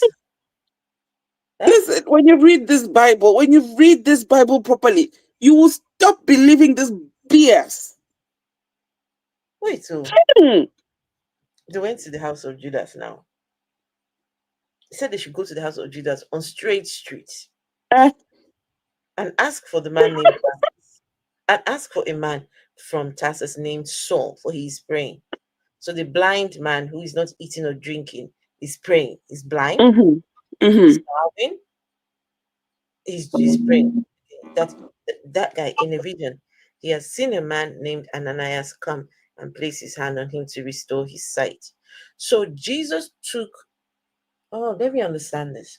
So Jesus took away Saul's sight, but now Jesus now goes to bother another person, right? Infringes on Ananias's free will, right? He goes to see Ananias was not in the picture. Ananias is not part of this at all. So now we want to go and violate Ananias's free will over there. Ananias has no business with this going on. Now we will go and meet Ananias and say, look, I blinded the guy's eyes. Oh, can you go and open his eyes for me? No, me, if I'm Ananias, I would tell Jesus, no, you go and open his eyes. Did you not blind his eyes yourself? You go and open his eyes. Why should I be the one to do? Come on now. Does it make sense? Does it make sense? Read the next paragraph, Afro. Said, Lord, Ananias answered, I have heard many reports about this man and all the harm he has done to your holy people in Israel. And he has come with authority from the chief priest to arrest all who call on your name. The guy is even trying to say to Jesus, no, all the more reason why I don't want to go. All the more reason. This right here, we're reading the violation of two men. This is, come on, back to back. He's telling the Lord, look, this guy is dangerous. And I don't want to go. But 15, see, coercion. Man. Said, but the Lord said to Ananias, go. Still insisting, this man is my chosen instrument. What the fuck? Jesus says he chose the bad guy. So the time when he's unaliving the disciples and torturing them and doing all sorts of things to them, it was at the approval of Jesus, right? Because this is his chosen instrument. So he allowed him to do those things to the disciples. The same way the God allowed Satan to torture Job for no good reason whatsoever. So this Jesus allowed Saul to do what he did because he was his chosen instrument. Afro, to support what you're saying, this is just horrible. If Saul was the chosen, so that means everything that happens was pre-planned. Yes. By God. Yes. And Jesus. Which knocks out the free will argument. It knocks it out of the park. Because if you have free will, it means that there's no predestination. But if there is predestination, that means you do not have any free will whatsoever. It means you and I were already predestined to be atheists. Yes. No, I was definitely predestined to be an atheist by God. Definitely. So when these people come into our space telling us to worship their God, they're going against the God's what he has written for our lives. Exactly. And this is why your name is so apt, when you call yourself the vessel of dishonor, because God chooses some vessels of honor and some vessels of dishonor. So if your name is the vessel of dishonor, it's apt because that's what God has made you. That's it.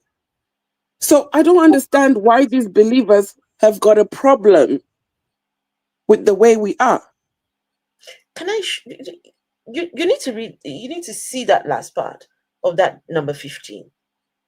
It said, "This man is my chosen instrument to proclaim my name to the Gentiles and their kings and to the people of Israel."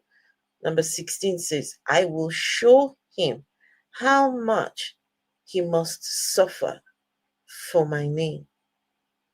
This is the Jesus that just died, who they are still mourning over. Now is telling Ananias, go tell that guy he has to suffer for my name. Come on, you see why people read the Bible and it makes them atheists? Auntie Aduni is in the comments on TikTok. Hey, Auntie Aduni.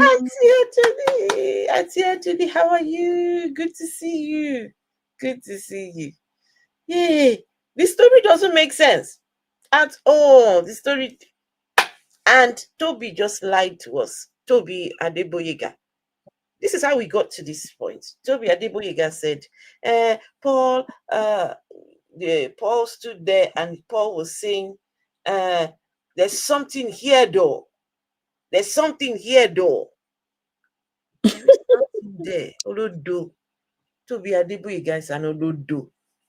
But unfortunately, these people have to go and listen to this clown. Doesn't even know anything. See, so wait, Ananias went to the house and entered it, placing his hands on Saul. He said, Brother Saul, the Lord Jesus, who appeared to you on the road as you were coming here, has sent me so that you may see again and be filled with the Holy Spirit. So, okay, we now put the Holy Spirit inside him. Was Saul born again? Did Saul say the born again prayer? Huh? No, he didn't. We just filled him with spirit. Did he do born again called to Christ or whatever? Was he baptized? How do they call that prayer? Did he say the born again prayer? Lord Was Jesus. he baptized? Because you have to be born again is immersion of water in the water. Vessel. You know the born again prayer, you have to say, Lord Jesus, come into my heart. Yes. Wash me clean of my sins. Mm. But he just met the Jesus on the road just now. So how are you going to be saying, okay, Paul would have been saying, that Lord that met me on the road and blinded my eyes, come into my heart and fill me with your spirit. Like, what? And listen, Vessel, immediately something like scales fell from Saul's eyes. So Jesus blinded Saul and put scales in his eyes. Very wicked Jesus. Very wicked Jesus. He put scales in his eyes.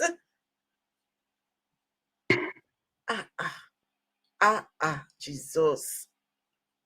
Jesus, you are fish scale. You are a bad. You know what? He hung around fishermen, so he just took one of those fish scales and put in the eyes. You know, when the light was bright, shining bright. I'm done. I'm done.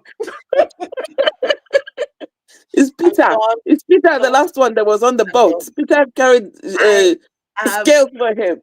And this is done. She killed me today. No. You see, Jesus went to go and steal some of the scales from the fishermen. No, they gave it to him. Because Paul, remember, Peter was naked on the boat with the disciple who Jesus loved. Right? So when they now heard that Jesus has risen, he quickly put on his clothes. I don't know why he was naked with that man on the boat anyway, in an isolated. Anyway, that's a story for another day. He put on his clothes and he quickly swam. So in swimming, I'm sure he collected some fish scales and said, Jesus, yeah, take some scales. Yeah, here's some scales as a token of my, I miss you so much. So take some fish scales, so as a token of my, to show that I was missing you. And then when he appeared with the bright lights, beam, and then he just beamed the fish scales into the eyes. That's why Saul couldn't see. It wasn't because of the bright light, it's because of the fish scales that were put in his eyes. But the way Jesus moves, I don't understand it. You go and meet this person and use bright lights to blind his eyes. So while he was putting the bright light, so Jesus was putting the scales in the eyes? Yes. That's why I asked that, was it during the daytime or was it during nighttime? Because if it was daytime, that light would have been brighter than the sun. What light is brighter than the sun during the day?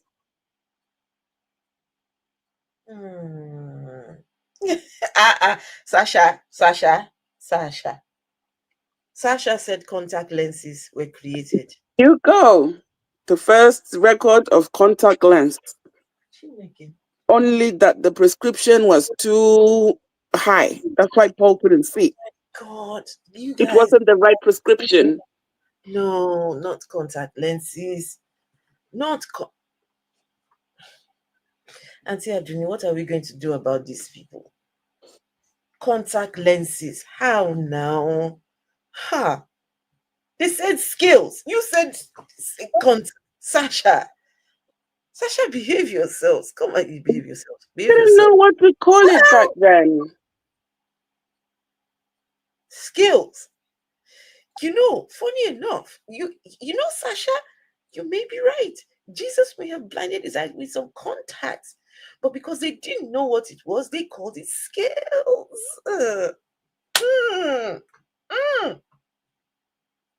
So Vessel, that story of somebody swimming to go and give Jesus skills. No.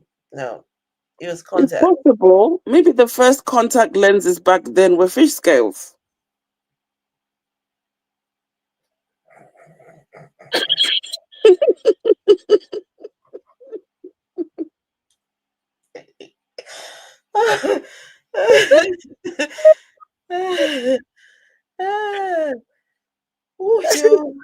Right. Go back to the video. Oh no, please. Oh, you guys are kidding me. No, stop it, man. So wait. Let's go back to the video before we forget. Wait, I need to finish this with this Saul guy. Wait, so you mean that after Saul's eyes, it says, and Saul's the scale fell from Saul's eyes, and he could see again. He got up and was vessel. You see now, he was baptized. Oh, he got baptized. Okay. His eyes. And they gave him food, and he regained his strength. Yeah. Okay, interesting. And so he said he spent several days with the disciples in Damascus. Wait. Afro. Okay.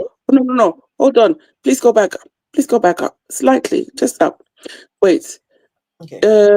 He has sent me to that you may see again and be filled with the Holy Spirit. Mm-hmm. So, when these people have been fasting, they start hallucinating and, all this religious psychosis takes place. Yeah. That's what they call the Holy Spirit. Mm-hmm. So he said he regained his strength. It means he was in a weakened state. Yeah, because he hadn't eaten for 3 days. He hadn't eaten for 3 days. Yes. So the chemicals in his brain were not, Uh-huh. The guy was experiencing religious psychosis. No, and who saw the things falling from his eyes? Is it him writing about it? Ananias came. Remember? Okay. So wait, who's telling this story? Who's the author of this story? Is it Paul or Ananias? That is a good question. Who wrote the book of Acts? Wait. Who wrote the book of Acts? That is interesting. Wait, who wrote the book of Acts?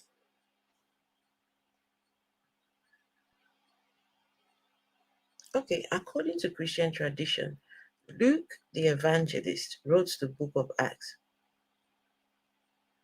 Luke was a physician and historian who traveled with Paul the apostle Yes, Luke was not one of the disciples.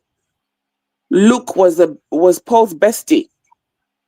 So he probably took part in the killings as well.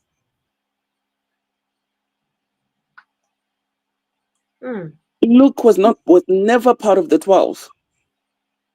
Wait. He never met Jesus. So this Luke was Luke the same one that wrote the book of Luke? Probably, but Luke was not a disciple of Jesus. He never met Jesus.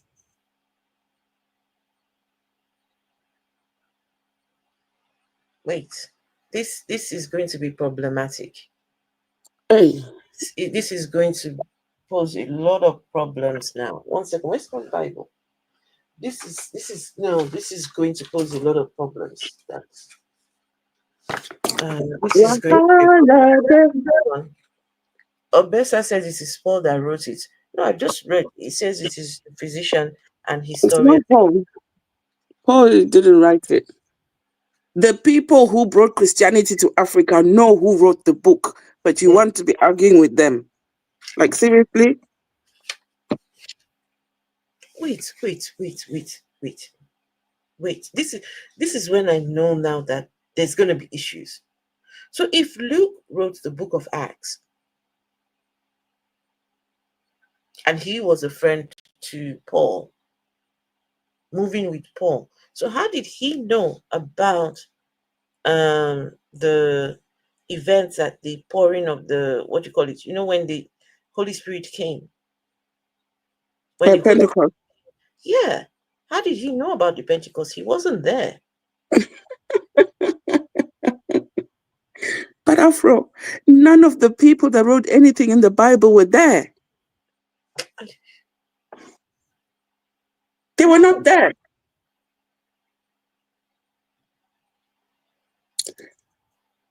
We know Matthew, Mark, John. We know they didn't write anything.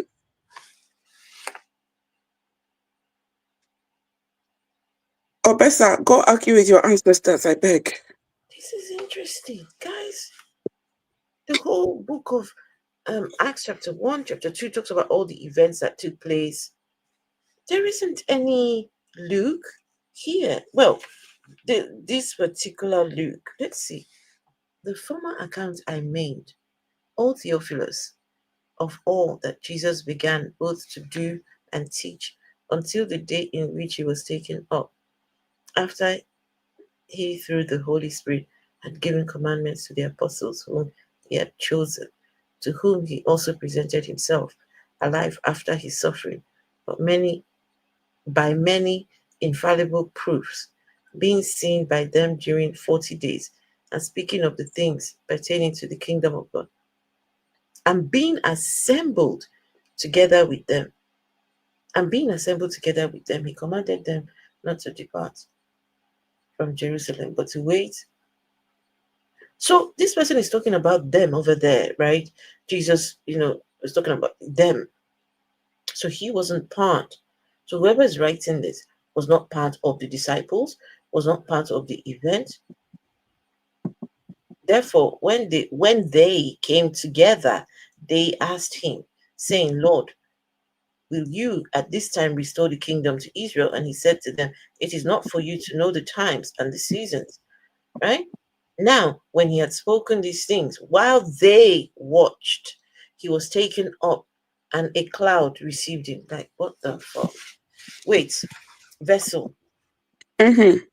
Jesus went up, and a cloud came and picked him up. Hold on. Obesa, the stupid lady talking is your mother. Your mother. Wait. All right, Obesa? You can never. It's your mother talking. Sit down and respect yourself.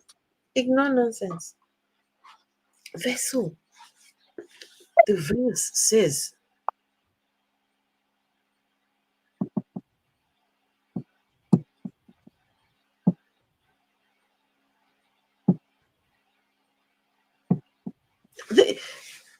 Acts chapter 1 verse 9.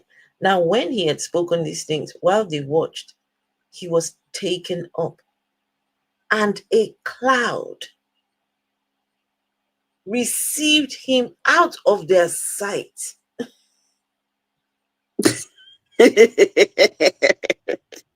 A cloud came and ate Jesus up and took him.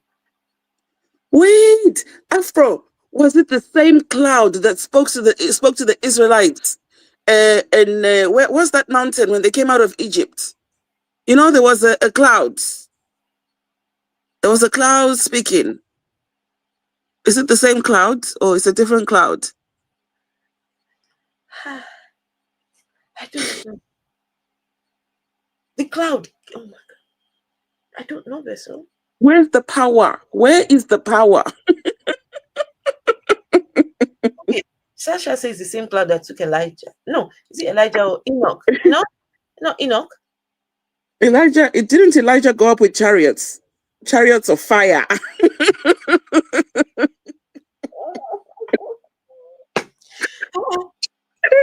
Chariots of fire. And we know fire burns.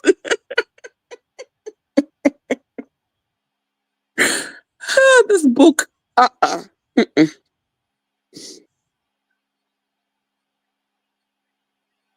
They took Jesus up in a cloud. They said the cloud received him out of their sight. I need to see the. Bro, it was a UFO. They mistook a UFO for a cloud. You guys need to stop at this point. He went with the aliens. No, you need to stop. Not the UFO now. Spaceship came for him. You see, it's not just me with having the same thought. Who Shasha saying spaceship. I say UFO, so must be true. Not the UFO coming to take Jesus somewhere. It was an unidentified flying object. They didn't know. They just said clouds. You know, back then, anything, clouds. Scales. Fish scales. They didn't know. Dupsy said she suspects that Saul had bipolar or mood disorder. It's possible. It's possible. But that guy, he was a serial unaliver.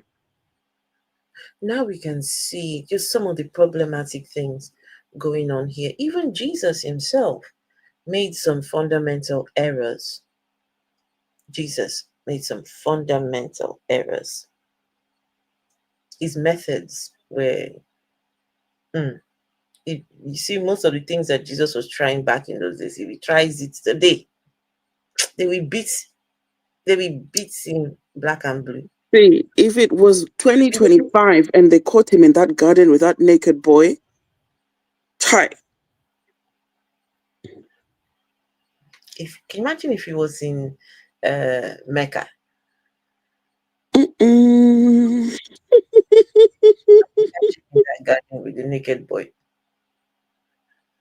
Wow. Anyway, people, let's see. I tell you, this Bible. Wow, that was some Bible study, yeah? Yes, we need to do this another night. Let's do Tobi. Let's go back to Tobi. Tobi baby. She said Tobi baby. Tobi baby. What are you collecting? What is he collecting? What is he collecting? He said he will collect. Collect what? He go collect his travel document.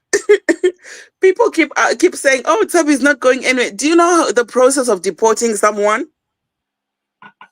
The what? People keep talking about, "Oh, when is Tobi gonna go? When is Tobi gonna go?" To deport someone is a process. Does he have a passport? They need to get a travel document for him first. Vessel, can he be taken unawares? As long as they have a travel document for him, yes. They could set up an appointment, tell him, "Oh, come to the police station or come to wherever." When he gets there, they're like, "Let's go, buddy." Really? Yes. What could be delaying the process is the travel document, because if he doesn't have his passport, and we're talking about how many years now? 19 years? Where's his passport? If he doesn't have his passport with him, they have to apply for a travel document from the Nigerian embassy. The Nigerian embassy has to verify his identity and this and that and blah, blah, blah. Either if he's not voluntarily going back, they need to get him a travel document. Once they get him his travel document, they can turn up at the house or at his church or wherever he is. They work like a thief in the night. That's how it would be. They could turn up while he's sleeping.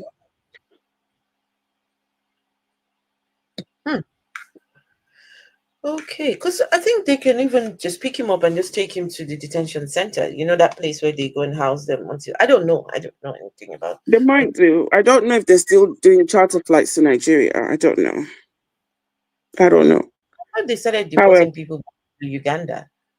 Is it Uganda? No, not Uganda. No, Rwanda, but that stopped. That was for failed. That was for asylum seekers. If you came in, you're applying for asylum, they'll take you to Rwanda, and from there process you. I thought that was crazy. Come on, whose idea was that? Why some crazy people just sit there and make all these stupid laws? That's conservatives for you. The church says he's not eligible to go to Rwanda.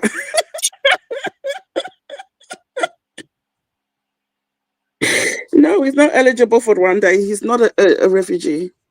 Who? Toby. They won't even Rwanda. Wait, straight to Nigeria for him. The same Rwanda that closed down churches. Yeah. They would then. He's not eligible. No, they will not accept him over there. Okay, guys, we'll soon be done out here. Just let's hear a few. This is his preaching from yesterday. This guy is, he's spiraling out of control, and people that have to listen to him, wow, I don't know how they do anything. That's why they're arguing with you. They are looking for answers. You think it's an argument. They are looking for answers. But if you fall after a while, you confuse them more, and you have been enlightened. You have more price to pay. You have more consequences. Your conviction alone is so winning. You know, when we're pushed out of a place, the way we pack our thing and go to the next, conviction. Establishing ourselves as fathers and mentors of. So he just admitted that they were pushed out of a place. They had to pack their things and go else. There's a time we did another live stream on this, and someone in the comments mentioned what him and his brother were running. I don't remember which road they said, but it was somewhere in East London, and that was shut down. So I think that's what he's talking about. Guys, when you go and watch Tobi's videos and listen to a lot of his messages, you will understand what is really going on there. Never mind all the designer and things. Just listen to him. You catch the things. If you, Tobi, had all that money to buy Bentleys and all the cars that you people, so why are they chasing you out of buildings? The only thing I can think of is you didn't pay for those buildings. These are the same people that said they paid £40,000 to an event for 2 hours. They paid £40,000 for 2 hours. I don't know if Senator Patrick is still awake, but we can ask him tomorrow. Ask No 14. They know why. I think they were shut down. The organization was shut down by the government or the council. No, Senator Patrick is awake. Senator Patrick, Tobi's venture with his brother, what was it called? And why were they shut down? Do you remember? Oh, you bring up the comments. I think we're Senator Patrick typing. Yeah, so we'll find out. Yeah, we'll find out. All right, let me continue with this. Yeah. Faith.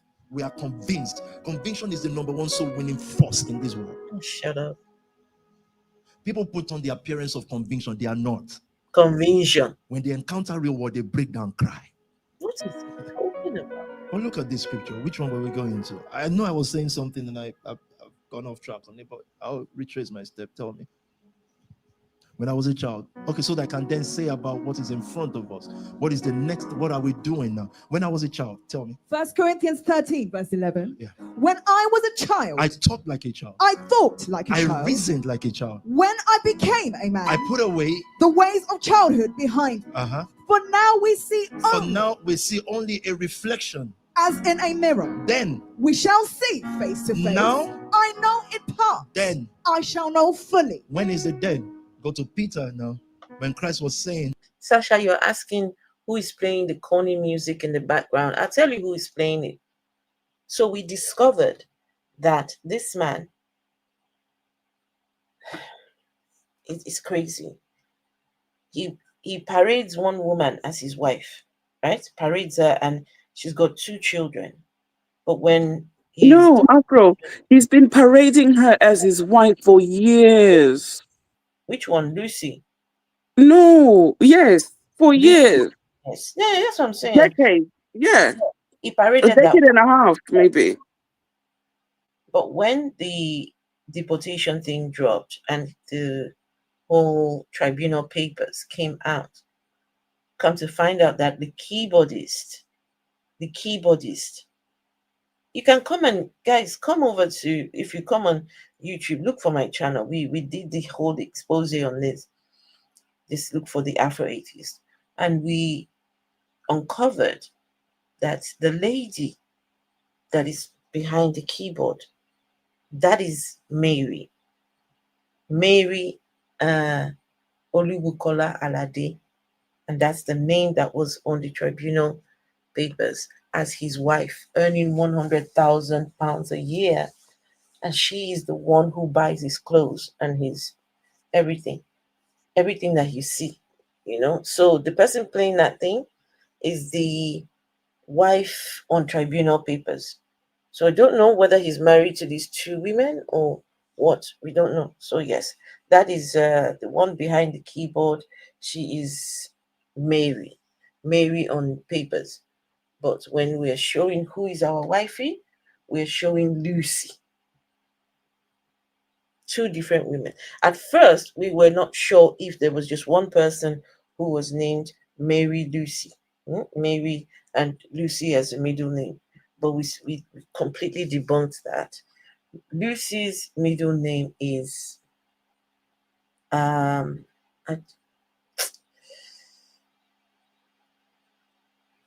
forgot. Tolu something. Tolulu something. And surname Odetola. So they're 2 completely different people. And do you know the documents, Tobi's documents in the tribunal, I don't know how many pages, not one mention of Tobi's children. Not one. And if you see the 2 children that Lucy parades as her children or their children, these are big. They're big. They you know, when I say big, I mean the girl looks like she's about 12, 13, 14 maybe. I don't know. The boy looks like he'd be about 10. Not one mention. I am the father of these kids. At least if I'm deported, my kids will miss their dad. Not once. You know what? We need to do a stream on Tobi's kids. Who are these? Who? No. Okay, maybe no. When it comes to children, I stay away. Yeah, we can zone in on the women, the 2 wives. Not the children. I stay away. Yeah, but it's that's questionable. we need the father of those children to come forward. We need to know who the father is, because it's clearly not Tobi. Where's Queen? He never talks about his kids. The one time he should speak about them, the one time when it mattered the most. These are my kids, Judge. If you send, that would have guaranteed him his day. That would have guaranteed the fuck. I don't know who advises this guy. It's to our own benefit, don't get me wrong. It's a good thing. But, man, that's good. Guys, do you guys know that we've got a petition? There is a petition. If you go in the bio, my bio in TikTok, the petition is there. We've already got 222 signatures already.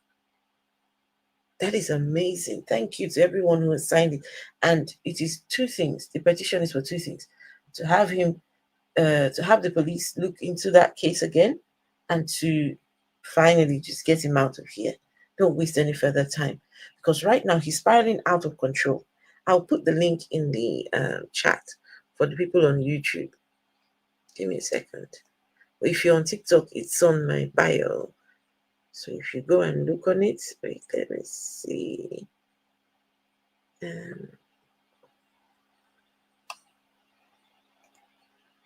Oh, TikTok. Tobi is very stupid. It's not what we're thinking. It's a fact. No, Tobi is very stupid. Did you read the tribunal papers? Tobi is very stupid though. TikTok. Did you read the tribunal papers? If you read the tribunal papers, you will see how stupid the man is. A complete dullard. I'm sorry. Read the tribunal papers. They're online. It's only a stupid person who will come to the UK on a visitor's visa, right? And when asked why he didn't sort out his stay. Just 1 second. Just 1 second. The live has been flagged for harassment. Who did I harass? No, not you. I'm saying the live has been flagged. Okay. All right. I'll keep it PG. So you come to the UK as a visitor, right? And then all of a sudden you don't leave. When they ask you, he says, I was helping the youth. Were there no youth in Nigeria to help? Who asked you to help the youth here? You're here as a visitor. Do your visiting and go back. And then they asked him, okay, why didn't you sort it out all these years? My uncles were sorting it out. Doesn't sound very altogether for me. He said he was a 25-year-old boy. Since when are boys 25 years old? He's 25. He's a boy. Hello. But he was already trapping girls in his father's house. He's a 25-year-old boy who was trapping girls. Yeah, he's a 25-year-old boy. Oh, and he was a millionaire. Oh, he learned about the housing trade from a very long time ago when he was 8 years old. Guys, just 2 more minutes of this and we'll be done. This guy, no, sorry. This guy is very stupid. And people that think that when he goes to, if he goes to Nigeria, that they're somehow going to bring out red carpets ready, waiting for him. Some people are convinced that he will do better in Nigeria than he's doing in the UK. You don't know anything. You don't know what is going on. You don't know. Because if you knew, look, audio money, audio friends, what he has, they are audio friends. If this guy is deported back to Nigeria, the shame alone will not make those ones will not want to be identified with him, because you know what the headlines will be. Davido hangs out with deportee. Deported pastor. With deportee. I mean, it will be embarrassing. That no, I dare him to work with the youth. The way he's working with young people here in the UK, manipulating them, getting them to sell their blood, getting them to get into debt. I'd like to see him try that in Nigeria. He will try when he goes. It's okay. Let's play this and Tobi. When you were a child, you stretch your hands and things like that. Because Pastor Sam mentioned it. John 21 from verse 15. John, pardon me. Tell me. So when they had eaten breakfast, Yehoshua said to Simon Peter, Simon, son of Jonah, do you love me more than these? Yes, Lord, you know that I love you. He said to him, feed my lambs. He said again to him a second time, Simon, son of Jonah. Do you see the only way God knows if you love him? To feed his lamb. That's not rights for Nigeria. That's the word. That's why I said that when the light of God was upon you, and I hope it is still upon you first, you were preaching together. You were feeding. Once your feeding changes from the word to bread and jobs, God says naturally people get jobs. Naturally, people they do what they call cohabitation. Put money together, let's cohabit. The only way you show love for the word and for Yehoshua is the word. Any other thing outside it, it could be praise and worship that says, I love you, Jesus. He says, I hate your voice. I hate you. It is feed my lamb. It is the word. It is the assembly of the word. So I know I said we had leadership revival, and you can keep correcting this thing. We had word revival. We've always had word revival. The more, it wasn't Peter's word that changed. Your ears got more open. Your ears. And before you came 15 years ago, or only 10 years ago, or Obi whatever years ago, before you came, I've been preaching the same way. I preached the hopeless journey into hope in Asho's house. I've been preaching, but as you grew, your ears opened more, and you could see how to do polls. You could see how to run Shirley Road. You could see how to build COD. You could see how to go and build Inspire. Your ears open. Now, what is going to happen more as you advance in leadership? Your ears will open to the next thing, because that next thing is in front of us. They are not new creation. You are just seeing in parts. Now, as you grow, you will see fully what is ahead of us, what God is calling us for. You will not walk with sight anymore. You will walk with faith, that which will please God. Are you listening to me? It is you that will understand what I'm saying more. Not Peter going deeper in the word. It is you that will go deeper in the understanding of the word of faith and the spirit of faith. If you have grown fathers, if you have fathers that are leaders, and even if you have any father, we always said there were things they were telling us when we were younger.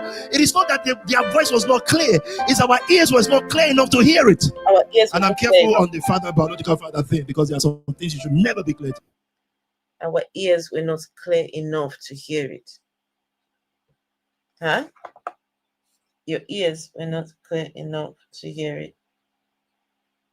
Wait, did we have a thing in our ears? What's that? What do you call that? The gunk in our ears. Is that, wait, or is it the spiritual ears? Because when you're talking to believers, they always want to let you know that it's not the physical ears. They're talking about is spiritual ears. Spiritual ears. Spiritual ears. Somebody's requesting. I don't know why they're requesting. So let's see. Did you request? Hello. Hello. Yeah, how you doing? I'm good, thank you. How are you? Yeah, I'm fine. You requested up? Yeah, I want to know, like, you condemn, you're against the religious pastor, right? Sorry, religious pastor? Okay, Sorry, you said I'm against religious pastors. Yeah. Who said that? Well, I see you, I saw this Holy Catching page, and I actually went through your page, and I noticed mostly you kept on Nigerian pastors on your page. I don't know. I talk about pastors, yeah. Generally, yes. Okay. So why you against every man of God? Because I'm not a Christian, neither a Muslim. I'm just on my own. So I don't know the reason why you're against every man of God, actually. Afro, can we finish? Can we finish? Because like this is just gonna sidetrack us from what we was doing. No, it's okay. I'm finished with Toby anyway. There's not a lot to continue. We can do the rest of the video tomorrow. Okay. We can do the rest of the video tomorrow. So now, do you have proof that these men are genuine? Yeah, I don't need to have proof. They actually just doing what they know to do, you know. No, listen. They're either genuine or they're not genuine. And if they're not genuine, then you should be concerned. You should be calling it out. Because if they're not genuine, they're making money off people while lying to them.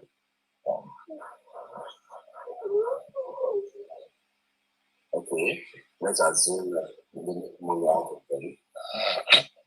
Question is, are you Nigerian? Because I notice most of the persons we're talking are Nigerians. Okay. And second, I don't know, we blacks are actually quick to condemn ourselves. And secondly, I can hardly hear you. Something about your mic. I don't know. Is it me or what? I think, see, like what I said earlier, I said, I noticed you kept Nigerian pastors mostly on your pages. And secondly,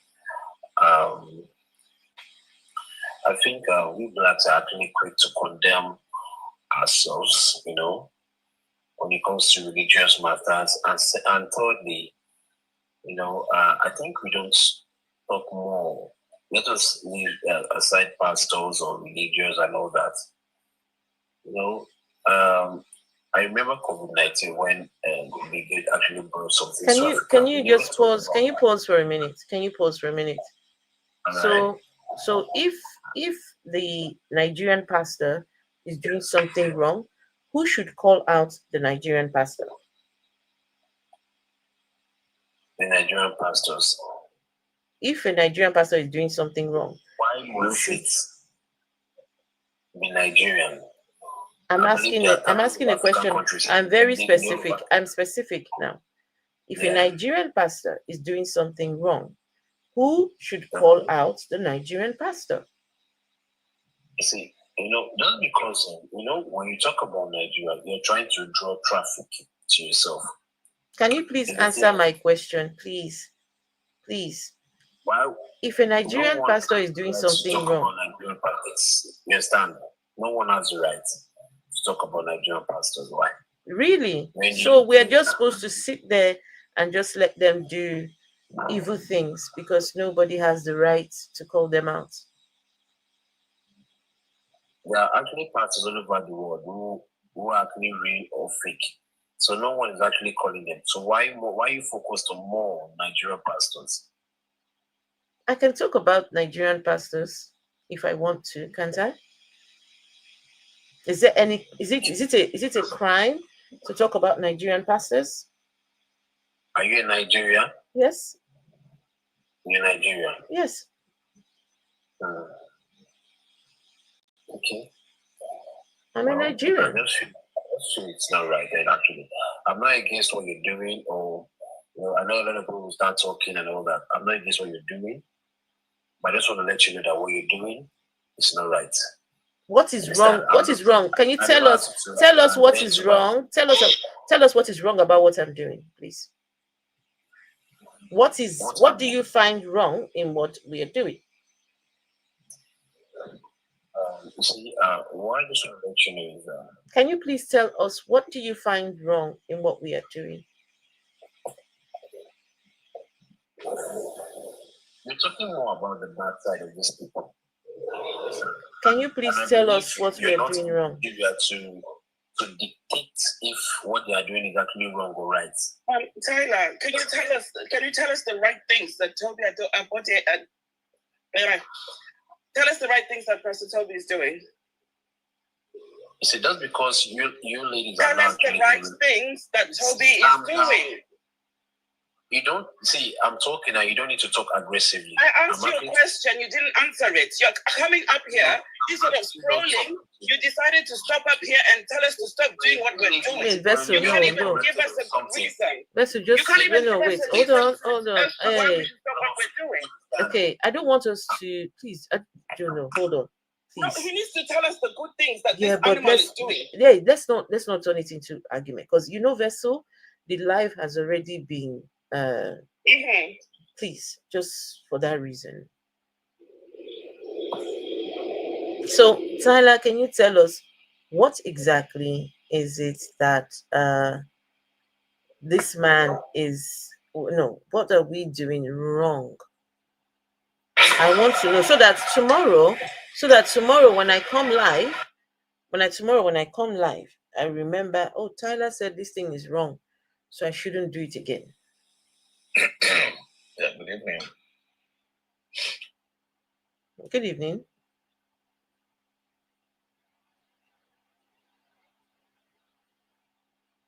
Hello, good evening. Good evening.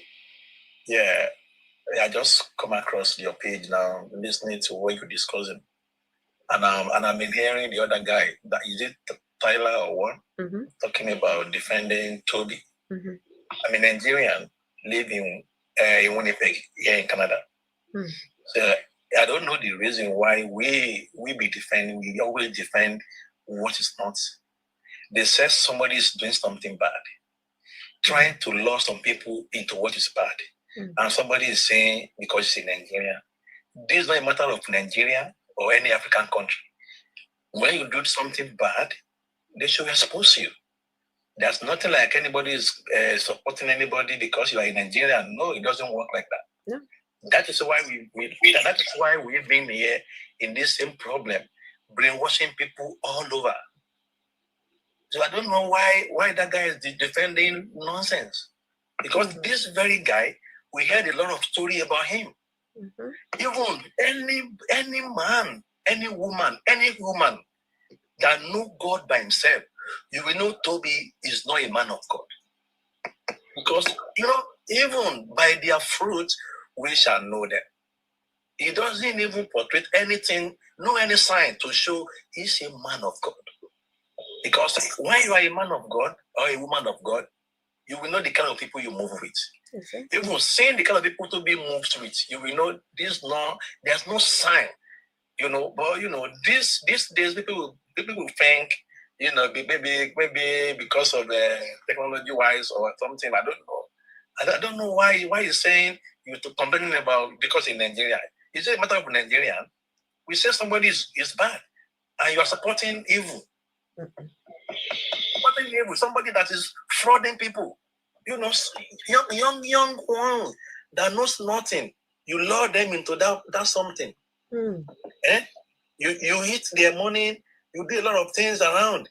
We heard some story about you that you are the one that impregnate one lady, one footballer here. A lot of things like that. A lot of scandals. Lolex, did you hear about some of the people in this place here were giving the BLOOD? Imagine. They were giving their BLOOD. Now. That's why I stopped on this page to see what is going on there. I'm just saying that one for the first time. Even if I didn't see anyone or anything like this, I can see he is not a man of God. I watched a video when he was saying, who is Jesus Christ? Somebody saying, who is Jesus Christ? And you are here supporting nonsense. He was saying, who is Jesus Christ? Imagine you call yourself a pastor, and in a video you were saying, who is Jesus Christ? Who is Jesus anyway? He says. So because of people like Tyler, this evil will continue to go on. We cannot challenge evil because it's a Nigerian. It's a Nigerian, so we must not call him out. It's going to be maybe those boys that scam people around. You see, when they come and start, when they see bad things and they're not ready to call it out, then that means that Tyler himself knows why Because he knows the day they will come and face. Because he's one of them. He's their mentor. Exactly. He's their mentor. He knows why. What is bad is bad. We should leave other Nigerian, African, anything aside. What is bad is bad. This is what we are facing everywhere around, either in Nigeria or outside Nigeria. So that's not my contribution. I've seen a lot of video about this guy. Okay, you can imagine you call yourself a pastor on your birthday. Imagine what happened on that day. You see a lot of, is this a pastor? It doesn't even show anything look like a pastor. No, listen, can I tell you, Lolex, that for that his birthday, it is those young children in his church that put the money together. Imagine for that party. Look, I can prove it. I can actually prove it to you. There are videos. Look, a month, 2 months before the birthday, they called it the Enterprise, 11/11 Enterprise. They called that party the Enterprise, right? And then they started mobilizing them to give towards the 11/11 Enterprise.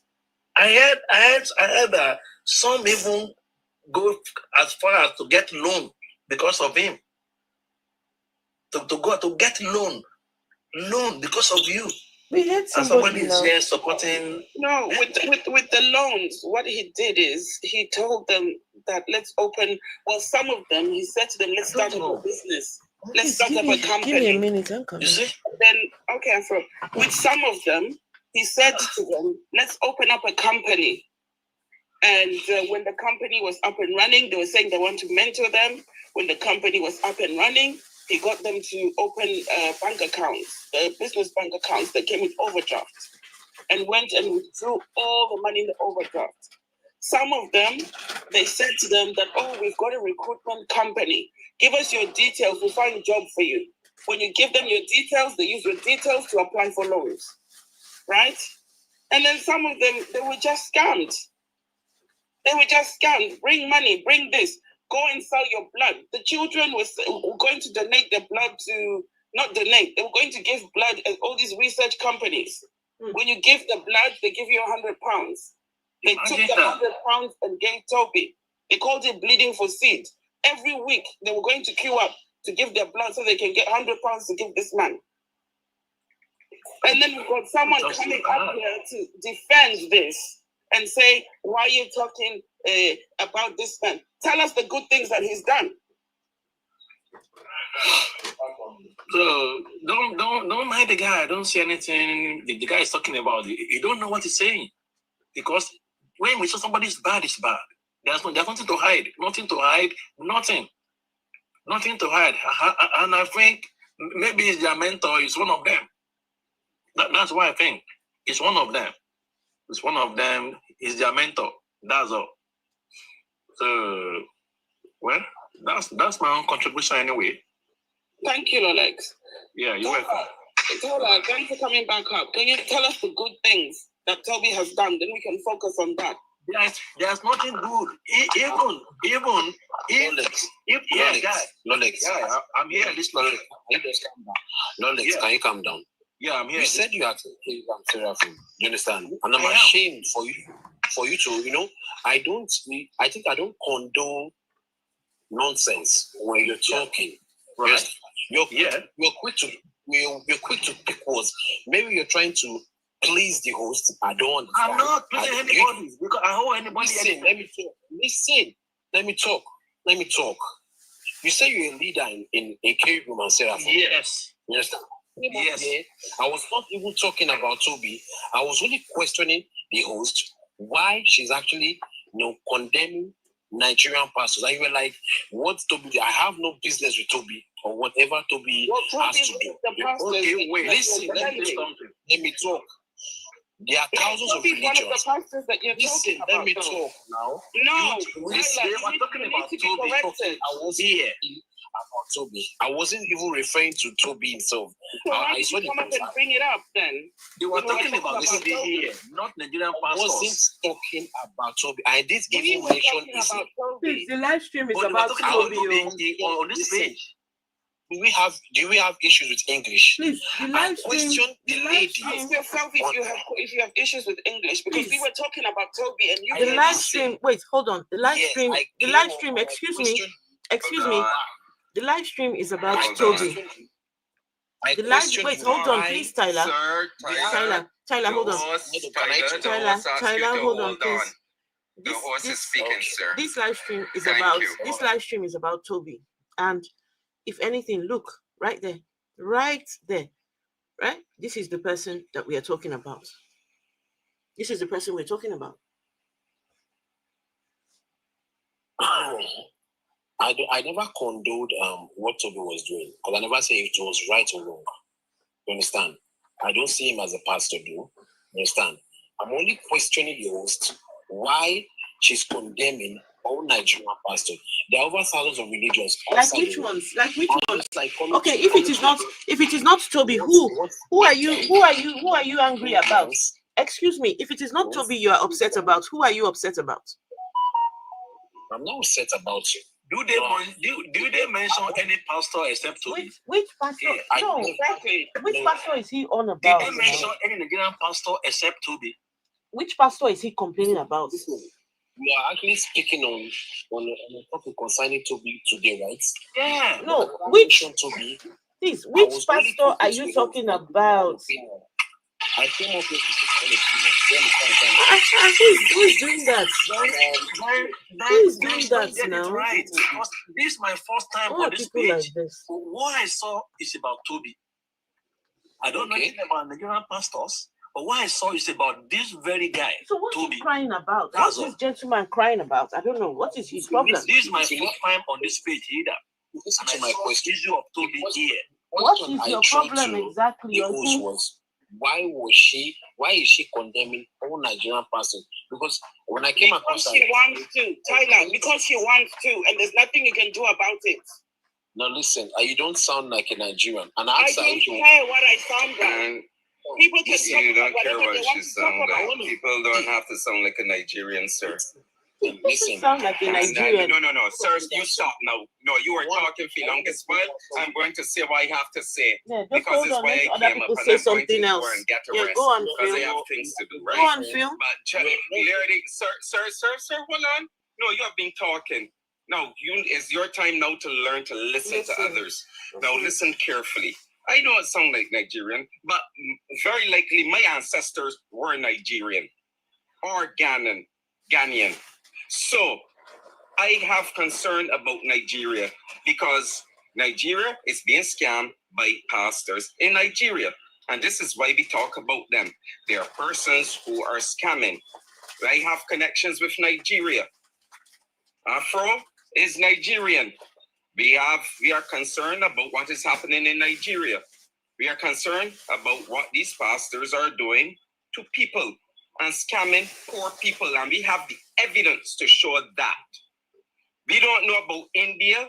We don't know about thing. And if it's happening in India, we call out the same sort of crap. We call out the crap that is happening in the United States with the scammers, the evangelical scammers. We have done that on this live. Mm-hmm. You are coming up here with your full chest, not knowing the full background. And rather than ask a good question about, you are here to condemn. You are here to say, oh, why are you attacking these people? Yes, we are attacking them because they are scammers and we are connected to Nigeria, sir. So we have very good reason. Don't do whataboutisms and tell us about India and so on. We don't live in India. We don't have connections right now with India. Let a person who has connections, who was a past Hindu, deal with that. We are past Christians. We know the scams that are going on.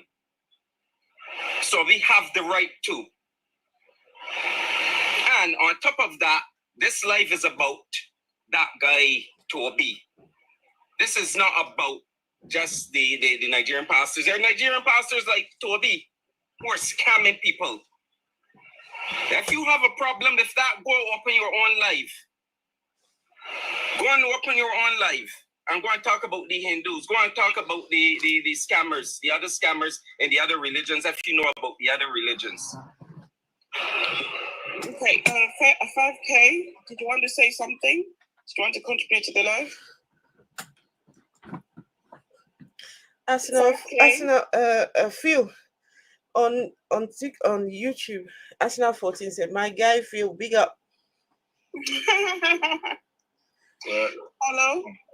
Follow. Did you want to say something?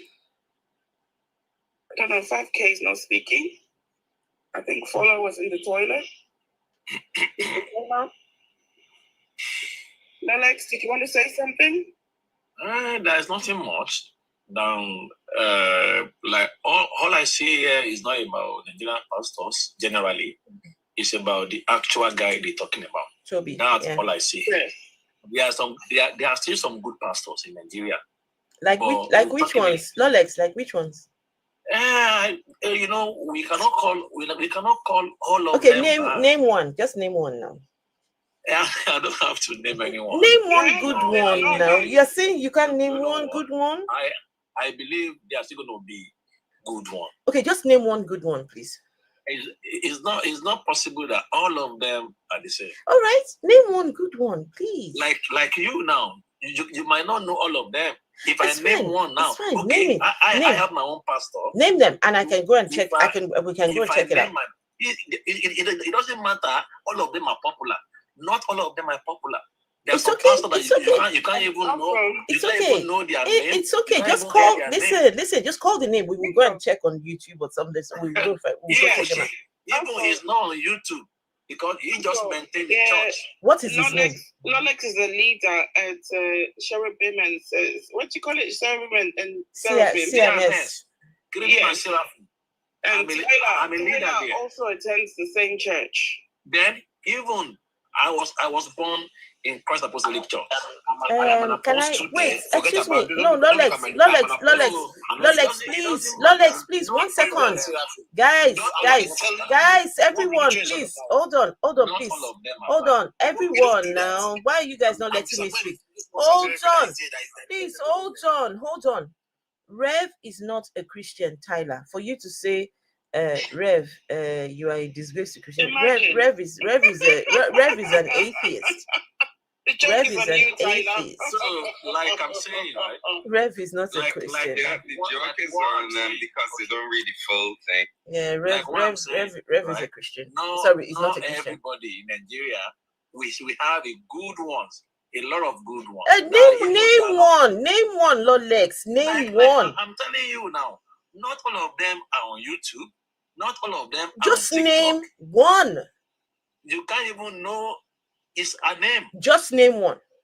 Lolex, I think okay. Do you mean that only Nigerian pastors in Africa are bad? Yes. That's what I'm saying. Yes. Not all of them are bad. Yes, Tyler, yes. No. They need to. We're talking about Nigeria. I will not agree with that.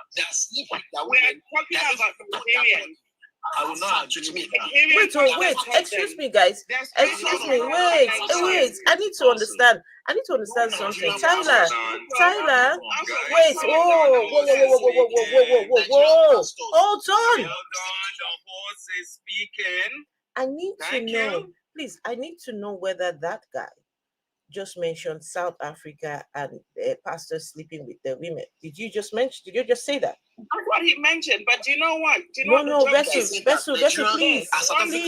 I need to. Spiritual fathers and Please, Nigerian hold on. pastors. I need to address this. Did you say that or not? Yes, I did. I said so. Do you know about the Nigerian pastors who go to churches in South Africa? Nigerian pastors who go to churches in South Africa. They've got churches in South Africa. Is it Nigerian people that brought Christianity to Africa? Wait, no. Well, I'm trying to address the point. I'm trying to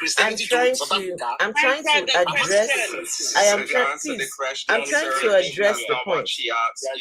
Do you know? Wait, guys, please. Shut up my mic. Okay. Let me.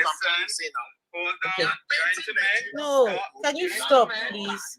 Can you stop, please? Can you stop, please? Can you please? Can you stop, please? Can you stop, please? Can you stop, please? Can you stop, please? Can you stop, please? Can you stop, please? Guys, the host is speaking. Okay. My goodness. See, The so host is speaking. so there was a pastor that's from Nigeria that went to South Africa and opened a church. He was in the news, right, for what he did to young South African girls. He was paraded in the courts and found guilty. Before you start talking about Nigerians, are they bad and this and that, go and see what your pastors are doing in South Africa. You can name quite a few of them. They're there right now. Please, does anybody know the name of that pastor? The one that was, please, what's the name of the guy? Please, what's the name? What is the name of, please, hold on. Please, what is the name of the guy that was taken to court? That guy, I forgot his name. What's his name? What's his name? Please, what's his name? Does anybody remember the guy's name? Please, I need the name, because that name is actually very important. Because I forgot the name, but I heard about the man. That man. Wait, no, hold on. Please hold on. Please hold on. Let me have a search. Please hold on. He was a Yoruba man. He was a Yoruba man. Yes, yeah. and listen, when you go and listen to how he operated, and if you're a Nigerian, you should go and bury your head in shame because of the actions of that guy. Lolex, please stop. Lolex, please. Yes, Tim Omotosho. Yes. Yeah. Tim Omotosho. Can you see the narrative now? Can you see the narrative? What's narrative? What's narrative? There are a lot of Africans. You're the one that brought up South Africa. You are the one creating the narrative. No. You are the one creating the narrative. Did Tim Omotosho did the things that he did to South Africans or not? Did Tim Omotosho did he do those things to South Africans or not? Guys, this is why one of his victims was raped from the age of 14 by Tim young Omotosho, children, a 60-year-old Nigerian. Young children. 60. And the idiots, you should see the idiots in the courts dressing up like he was going to the theater, dressed up with all his fancy brocade. The news are quick to put Nigeria on Uncle, please, he was found guilty. He was found guilty. His victims spoke.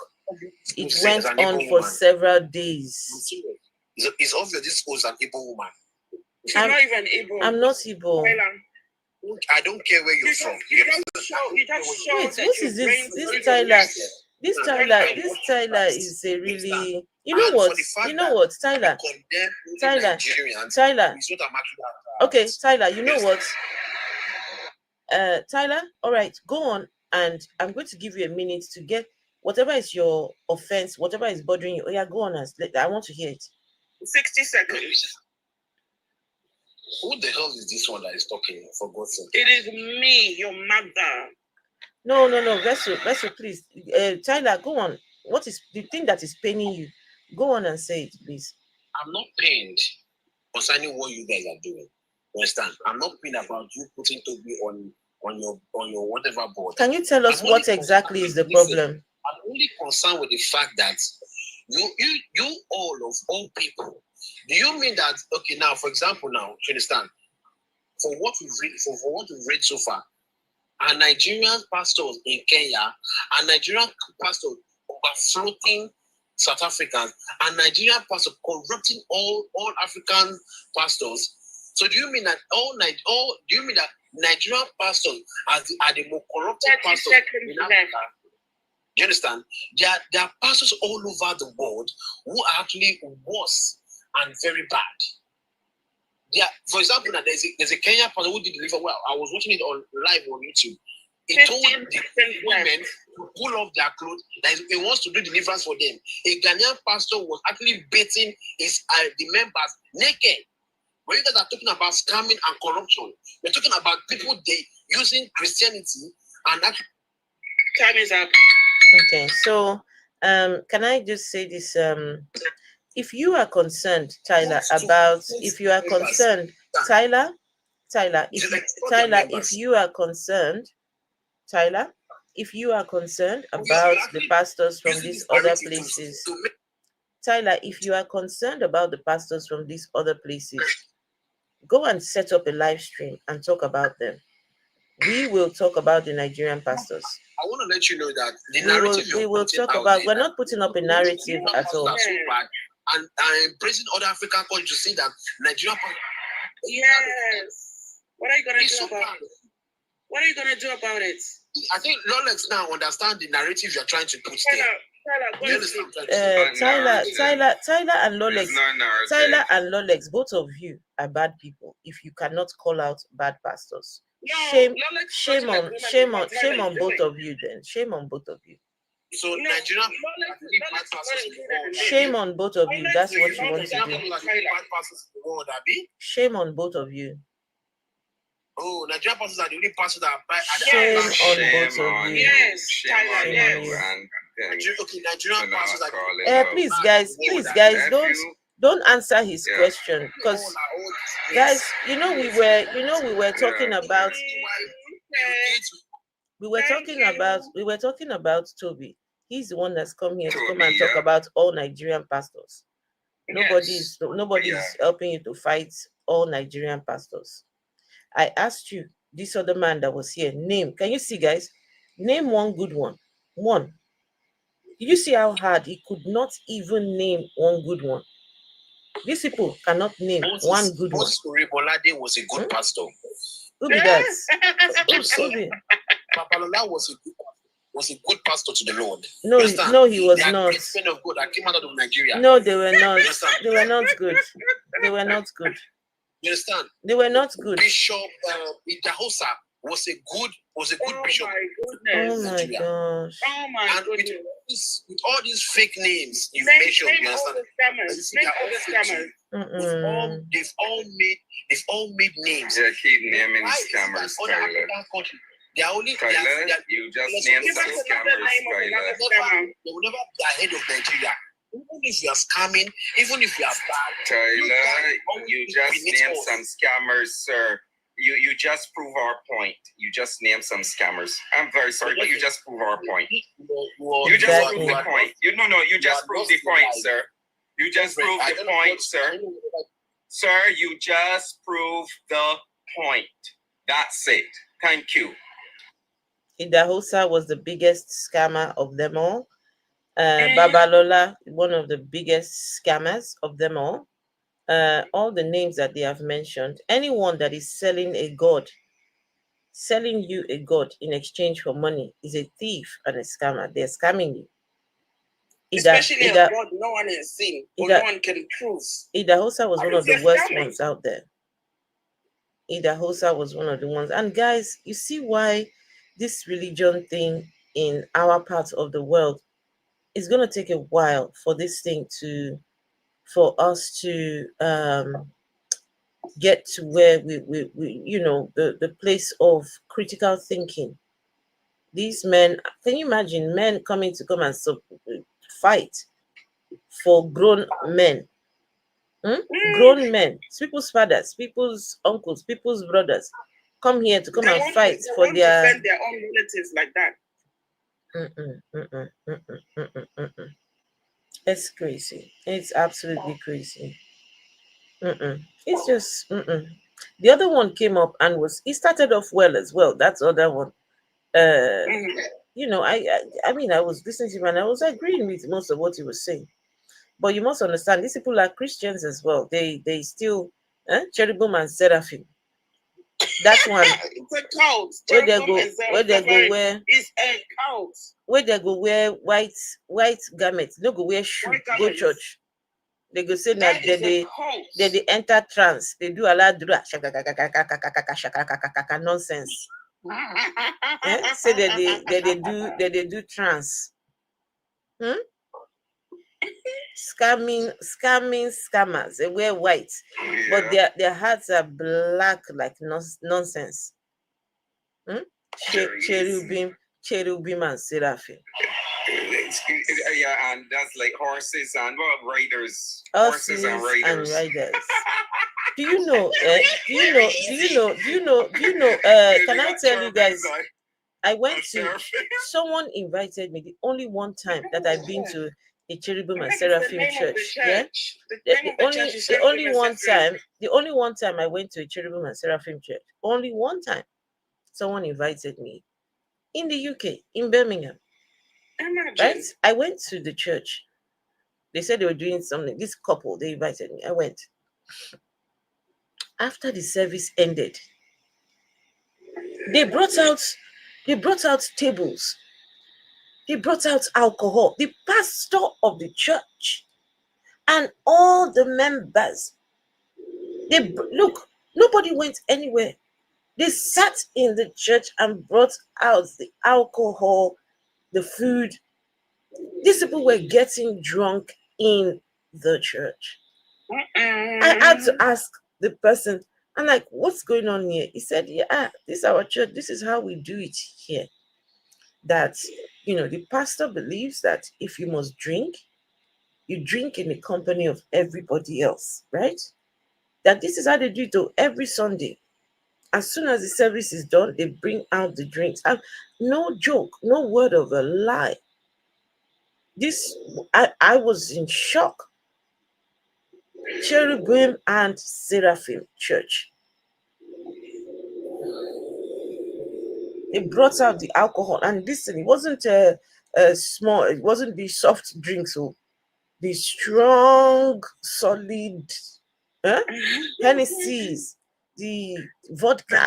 Daniels.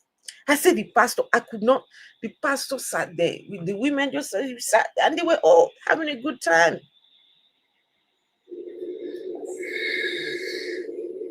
Crazy. We're getting the spirits, the other spirits. They have the spirit man is getting the other spirits. They love those spirits. Donald James is asking a very good question. How can you get good pastors out of a bad religion which is corrupt from top to bottom? The religion that was brought to you by colonialism, and you're looking for good pastors out of that. You see, that's the reason why that guy was struggling to even get one name of a good pastor. There is no pastor that you are going to bring. There is none that you are going to bring. No pastor's name. It's just a Google search. And we can prove that they're no good.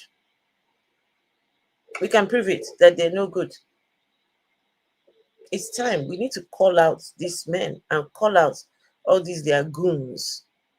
How can a grown man, you see Tobi's picture on the top here, and your own fight is Nigerian pastors?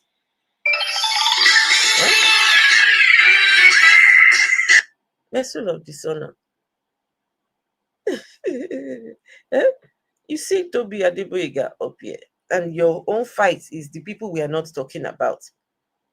Grown adults. Is this just some men? No, it's okay, Vessel. It's okay. Some men, sometimes you have to wonder, and this is why people like Tobi and the likes of himself will continue, because of people like Tyler. Because of people like Tyler, they will continue. Because of people like Tyler. I got somebody that has decided to come up on Catholic traditionalists. Let's see. Hello. Hello, can I be heard? Am I coming in loud and clear? Yes, we can hear you loud and clear. Oh, good. Okay, well, so you're an atheist? Yes, I am. Why are you an atheist? Why not? Why not? I mean, I've got no reason to believe in a God. How have you determined that you have no reason to believe that there's a God? I don't want or need a God in my life. So because you don't want a God in your life, that means there is not a God that exists? I don't want or need a God in my life. Yeah, I'm not understanding your logic. So because you don't want there to be a God in your life, that means that there is not a God, that God does not exist? I don't care. I don't care whether there is a God or there isn't. I honestly do not care. So because you don't care, that means God does not exist? Did I make that claim?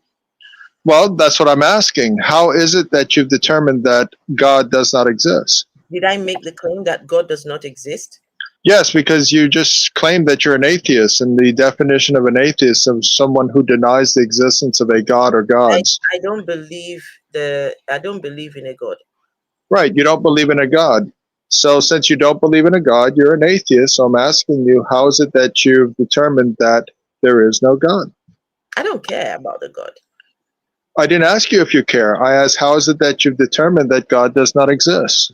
I don't believe in a God. Yes, I know you don't believe. And because you don't believe, I'm asking you, with regards to your disbelief, how is it that you've determined that God does not exist? I never made that claim. Yes, you did, because you're saying that you don't believe in God. So if you don't believe in God, there must be a reason. I don't believe in God is not the same as saying that there is no God at all. So what is the reason for you not believing in God? I don't care. What is the reason for you not caring? I don't. Why should I care? That's not an answer to my question.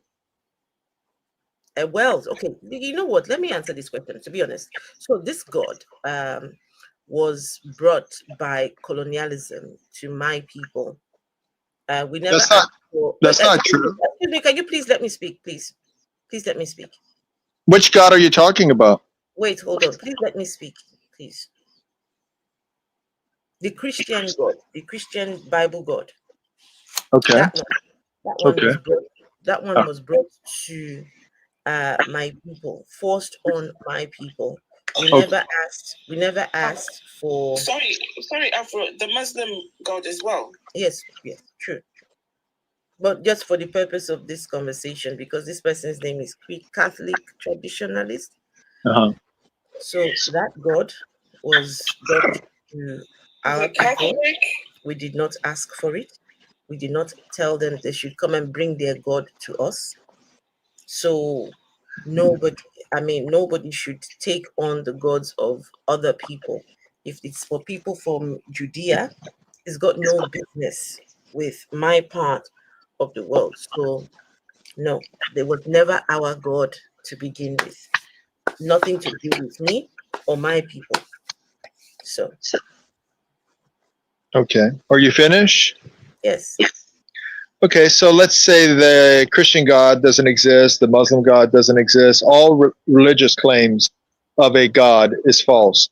That still wouldn't mean that there's not a God. So how is it that you determine that there's not a God? Because you just said that you don't believe that there's a God. So how did you come to reason out that there's not a God?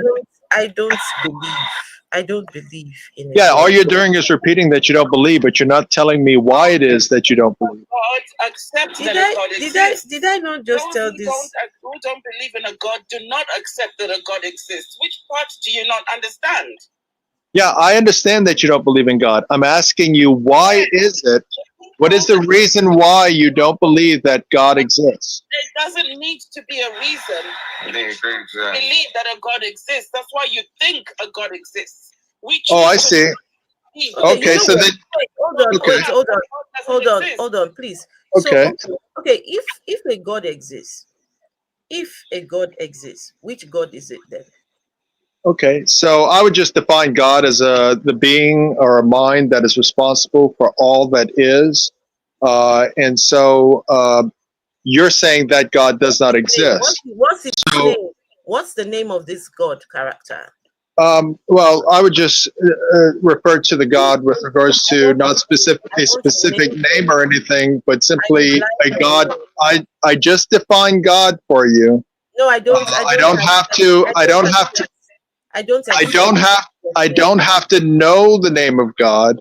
But if you don't accept my definition, then what's your refutation of that particular God existing?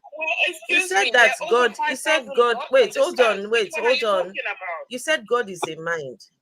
Listen, I can't hear both of you at the same time. Can I only speak with one at a time? You said God is a mind. Yes, in other words, God is an intelligent agent. He's the being, he's an intelligent agent. He's not a rock on the side of the road. God is a mind.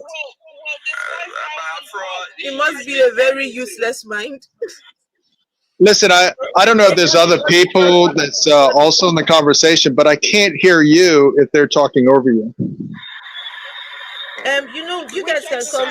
Can you come over? Can you come over to YouTube, guys? Yeah, I'd like to have a conversation with you, but I can't have a conversation with you if I can't hear what you're saying. The others are talking over you. Yeah, I'm saying, which of the 5,000 gods known to man are you referring to?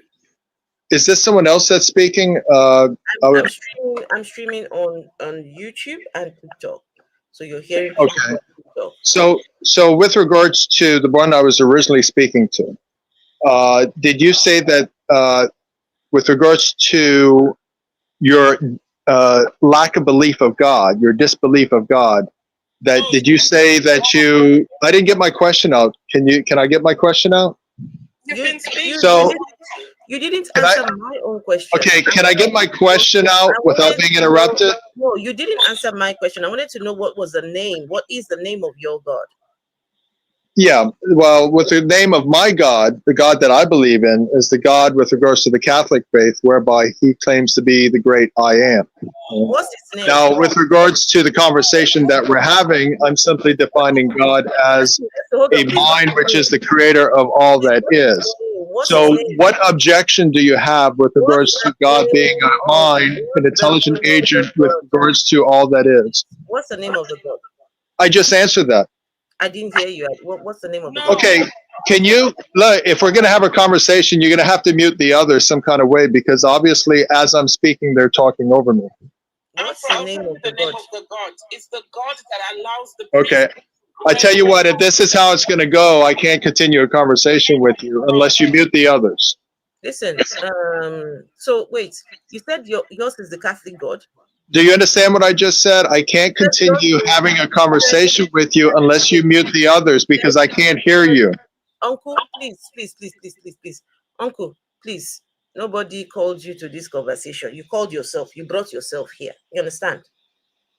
You said your own is the Catholic God. Is it the God that Vessel? You said what? Say that again.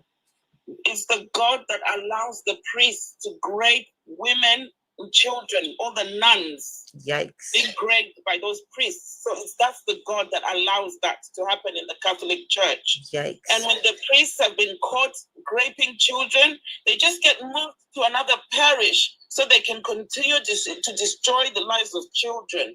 When they're done graping the children, they start graping the nuns. And when the nuns get pregnant, the babies are strangled and buried in the gardens behind the churches. That's the kind of God in the Catholic Church. Oh my goodness. That's just terrible. That is just terrible. So is that the God that you worship? Is that the God that you worship? Did you just mute me? Is that the God that you worship? Did you just mute me just now? Is that the God that you worship?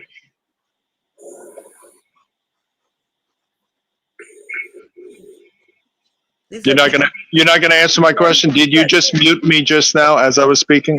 Guys, hold on. See, these are people that believe in God. It's like a fight. Okay. Since apparently you don't want to have a conversation, then I guess I'll just leave. It's like they want to fight for God. It's like a fight.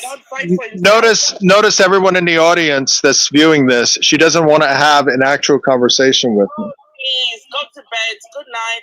Listen, Vessel, please, just hold on. Give me a minute. So you came up here to come and speak to me, right? And that's right. And I posed questions to you, which you're refusing to answer. Ask your question again. Yeah, with regards to a God, the God that I define, not necessarily any claim of a God by any religious group, whether it be Catholic, Muslim, Protestant, Orthodox, Hindu, Buddhism. Let's put all that aside. simply with regards to the definition I put forward of a God, which is an intelligent agent, a mind that is responsible for all that is, a thinking being, what objection or what reason do you have to believe that this God does not exist?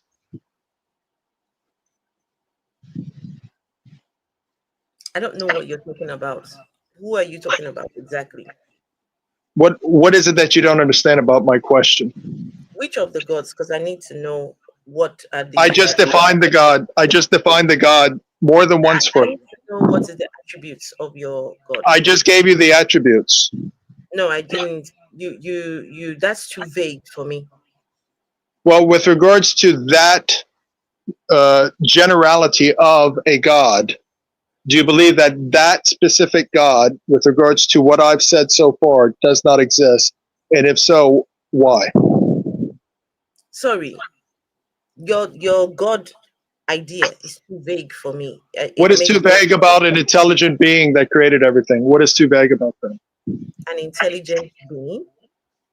Yeah, an intelligent being has a mind, right? It's a thinking being. What is so vague about that? What is it that you don't understand about? Wait, an intelligent being. So is it human? This character you describe, is it human? No, it's not a human being. When you say a being, what do you mean, being? Yeah, being. It has the ontological being of an intelligent thinking agent.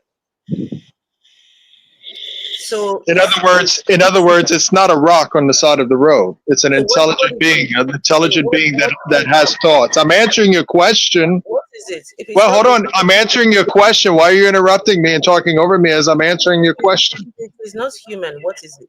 Why are you talking over me as I'm answering your question? It is not human. What is it? You're just going to keep talking over me. If it is not human, please, what is it? I just now defined what it is with regards to simply an intelligent agent, a general definition of an intelligent agent, a being that is responsible for all that is. Now, if you claim that this being does not exist, what is the reason that you can give with regards to your disbelief of this being? That is not all gods. First, I need to know. Okay, I'm speaking to this woman. I'm not speaking to the gentleman. So please mute the gentleman and whoever else is speaking, because I can't. I'm not gonna get dogpiled by a bunch of people, a bunch of atheists. I'm having a conversation with the woman. What is your? Colonizer is getting unhinged. And first, I need to know. Woman is the Afro-atheist. Hold on, Vessel. It is not the woman. You are showing that you are misogynistic, patriarchal, because you want to come and control life because it's a woman. It's the Afro-atheist, sir. Very rude. Your tone, your speech, the way you are speaking over the host has the right to interject, shows that you are very patriarchal, shows that you are being misogynistic. You are not representing clearly your God, and not all gods have those characteristics that you describe. You are describing a particular Abrahamic God, but not all gods have those characteristics, sir. So don't say you are generalizing for all gods. That's why Afro keep asking you, what's the name of your God? Because all gods don't have those characteristics. I mean, and it just sounds like his ancestors, when they came to Africa, trying to force us to believe in this Jesus. I mean, why should anyone follow the Jesus guy anyway? The guy is evil. Jesus is evil, maniacal monster. So somebody was asking, can they speak? I've sent the link. Just click on the link and come. So Brenda May, how do I sound? It's going to start crying in a minute. I don't know. Brenda May is saying I sound so question mark. I don't understand. What is Vessel doing here? Excuse me. Okay, can I be heard? Am I coming in loud and clear? Yes, we can hear you. Okay, if you mute me again, I'll just leave. Apparently, you don't want to be good-willed in this conversation because it's very bad-willed and dishonest of you to keep muting me when all I'm doing is asking you a simple question. So, are you going to answer the question that I posed to you? Guys, I want you to take this. I want you to just take this. Huh? These are the people who speak on behalf of this God character. Notice everyone, she's not answering my question. She's just obfuscating. Any questions? The God character. These are the Okay, so apparently none of these atheists are able to answer my question. Hello, good morning. Did you answer any questions? Hello, good morning. Good morning, darling. Hi. I've been listening to this conversation for quite a while now, and I've just decided to get involved with this gentleman that is talking against people that don't believe in God. I didn't talk against anyone. I haven't spoken any ill will towards anyone. I've simply said that with regards to. I think it's unethical for you to disrupt people. Let me just Okay, can you just learn to keep quiet for now? Because whatever religion you do believe in, you understand what respect is. So just keep quiet for now, and let me just give you my view. One, I do believe in God, in a different faith entirely from all the discussions we've been having here. But my question here is for you. Why do you have to force your beliefs with anybody else? She doesn't believe in God. She has her reason for not believing in God. Why are you questioning that? What happened to the British values? What happened to respecting people? What happens to giving people the rights? I'm not a Christian. I have a different faith, but I do have to respect everyone, and I think you should. If you're going to go onto social media, just accept what people believe in, and then to do whatever religion you want to do, or believe in whatever you want to believe in. Please try and respect the member public and respect other people with whatever their decision is. Great, thank you. Okay, are you through? May I respond, or may I respond without being interrupted? Because I'm the only one that's getting interrupted here and over talked. So other individuals are being rude to me. I haven't disrespected anyone. See, it's here. It's happening again. Once again, it's happening again. See, they're over talking me. They're being rude. Well, it's not a matter whether I feel that way. It's what's actually happening. It's a factual thing that's happening. So, I haven't tried to push anything on anybody. Because you are. No, I didn't. No, see, here we go. You know, all the talking over. See, talking over me, and here I am speaking, and people are talking over me. See, that's being rude. That's very rude. All right, go on and speak, please. I've muted the lady. Go on and speak. Yeah, so I didn't push my beliefs on anyone. All I did was come in asking questions. There's nothing wrong with that, is there? This is an atheist live stream, yeah, and they're inviting individuals to come in, right, and have a conversation with regards to the topic of, quote, atheism, unquote, right? So all I've been doing is asking questions. I haven't said that, oh, you must accept this particular God, otherwise you're going to hell for all eternity. So I don't know who it is you're talking about, but it certainly couldn't be me. Now, all I'm doing is asking questions, but I'm not getting any clear answers to my questions. All I hear is a bunch of people talking over me, interrupting me, and obfuscating. So I'll ask my question again.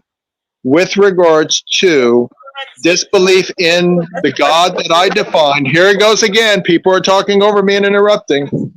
Just one second. Okay. Well, I tell you what, if this is how it's going to go, I'll just leave. Bye. Good night. He's gone. Okay.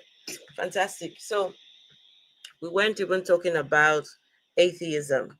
That's not what this conversation is about.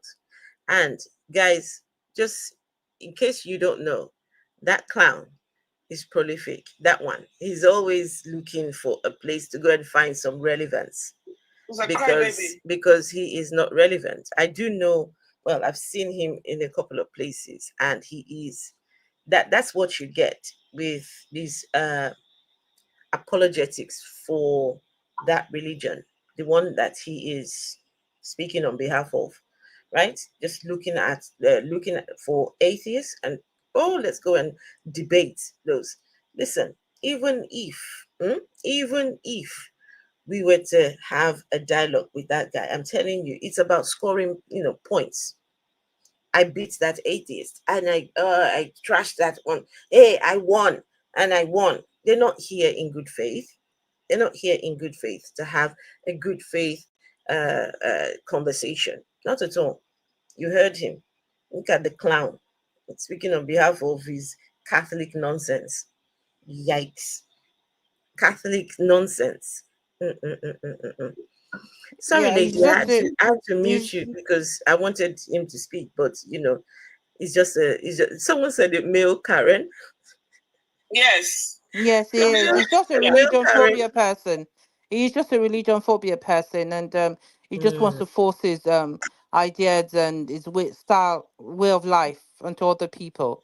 Um, Good morning, ladies. But Good that's morning. just the way I feel. I'm not an atheist. I'm not a Christian. I have a That's okay. different faith, and with my faith, it's do your own religion, do it the way you know, and believe in whatever you believe in. That's the way I see life. You decide to do what you want to do, but it's been very, very forceful. I think he should not be speaking to anyone on social media in that kind of attribute and attitude he has. Good morning, ladies. Thank you. Good morning. Yeah, no, you're Bye. welcome. You're welcome. Good morning. Phil, And do on you top know of that, Phil? he was speaking. Phil, right? He was speaking. Yes, please. do you know? Have you come across that clown? Anyway, the Catholic traditionalist. I might have, because he sounds that way. Sounds like I might have come across him. But he's very patriarchal. You could hear it when he said the woman, rather than say the Afro-atheist or so. I can pick up when they are very misogynistic. And he was trying to control the life because it's women. Women are speaking and he wants to talk down to them. And he will cry about it, pretend cry. When you were giving him the opportunity to speak, all he wanted to do is cry, rather than let the host deal with the situation where the host was saying, okay, let him speak. Yeah, he wants to go get him to speak. Oh, look how they're attacking me. Oh, persecution. I was trying to get him. I wanted him to speak. I wanted very him misogynistic. To speak. Oh, can I speak now? Oh, no. He was very disrespectful. And then saying other people are being disrespectful. Persons were interjecting. Afro was interjecting because he was not answering the question. Afro was seeking clarification. And then when I explained to him that all gods are not what he described there, because he's trying to pack them into all of that whole concept, that's the Abrahamic gods. Not all gods fall under that concept of being a creator or being some intelligent being, which is, it shows you the privilege or this condescending sort of thinking, an intelligent mind, other religions. He said the God is an intelligent mind. So God is an intelligent mind. Then. Basically, God has a brain. Yeah, that means his God is human then. I mean, how is anyway, never mind. I'm not even going to get into all of that. Sister, may I say something before I sleep? Mm-hmm. You have the best. You are the best. I love you and the queen that's with you. You all are doing it so right. It is great. Okay? I was talking about the other guy needs to be quiet. Okay. You. I never would I say that to you. He's like, having a go at me. I'm like, what have I done? But you know what? He only seeks out black platforms. Really? Yes, he finds some relevance. He's the same type that they're showing, if you have noticed now. They're coming out with this so-called black Jesus, yeah? Now they're going to give it to us. It's only a piece of paper that they're trying to give us now because they made in black. I want you to just stop for 1 second, right? The people that brought this Jesus to us, Imagine it's somebody like that. Somebody like this person that came over to Africa and brought the Jesus character. I mean, do you know the people who brought the Jesus religion? Do you know these people? Yeah. We don't know them. We don't know, and then somebody will come and tell me that my afterlife, if I go to heaven, I'm going to go and share it with that clown that came here. No. Any heaven, where I get to share with that person. Please. I don't want to go to heaven. Heaven, that's hell. Please, I don't want to go to heaven. No, please, I don't. Please, my afterlife, just take me to hell. You said it before. Everything in heaven is white. No, everything in heaven is white. And that guy is white. That one, he's white. He's paper white. He's white. So to go to heaven, they will have to paint me the same color as him. No thanks. I'm not interested. Afro, his very Catholic church, Pope Nicholas V signed a paper bull saying it's okay for the colonizers to basically enslave the Africans. Yeah, he's speaking on behalf of his colonizing Catholic church. Yeah, you're right, Phil. And he wouldn't want to have a conversation with you, Phil. I mean, these are people that they don't want to debate their equals, right? They wouldn't. They want to look for targets that they think are below and beneath them, so that they can say, "Hey, I won." It's rubbish. It's just disgusting. And is this the best Christianity's got? Is this the best Christianity's got? Really? Is this the best you can do? You want to come and fight for an evil, maniacal God? You want to come and fight for... listen, I could go on and on about the evil that is that God character.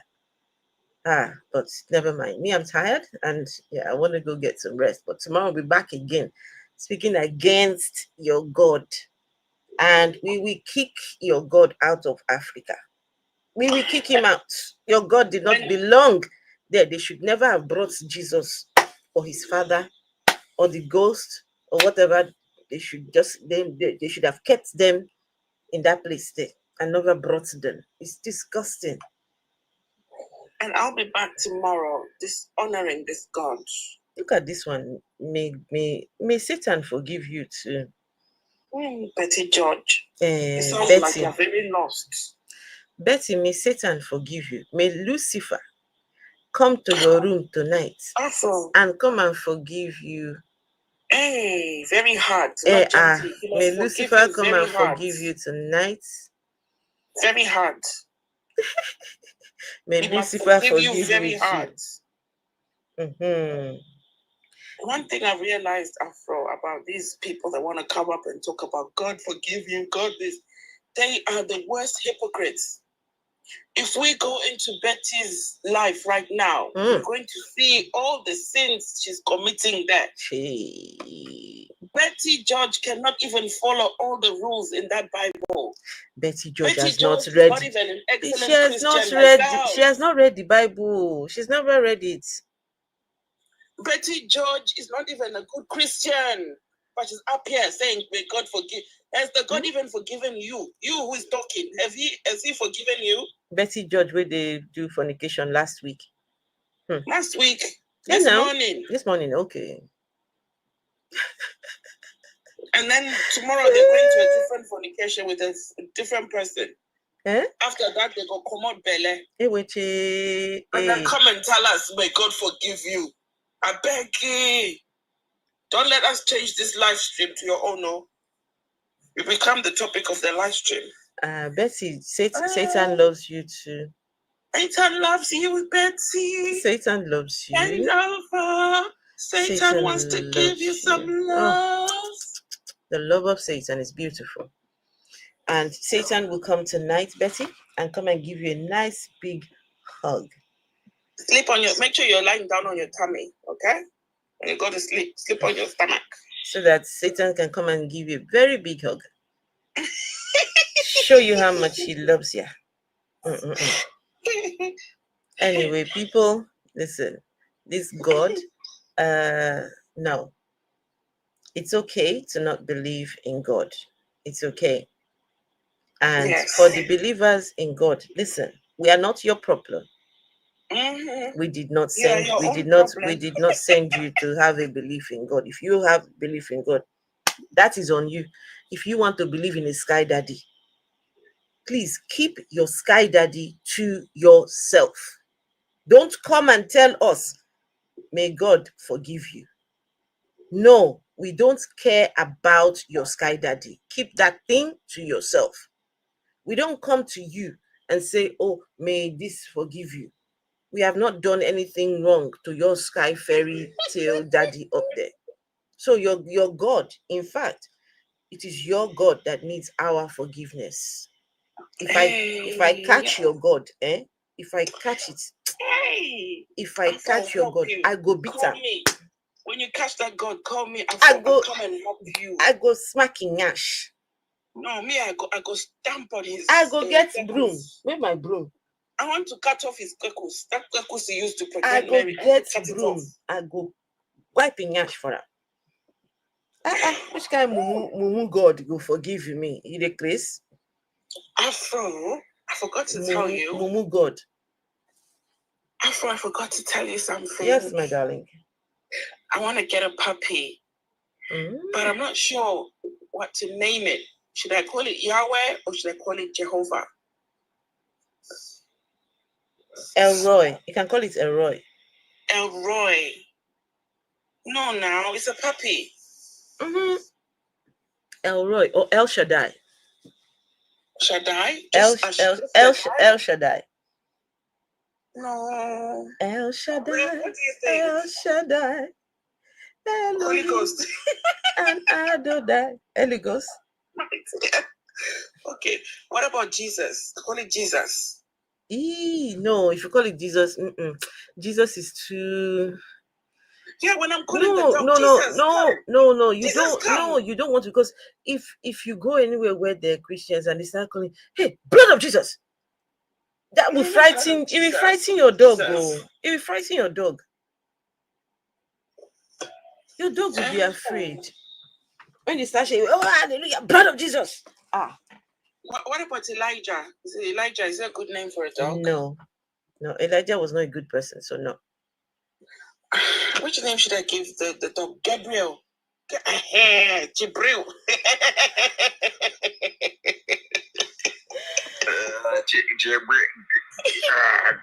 Jibril, actually, he was on a nice angel. Actually, choked Muhammad.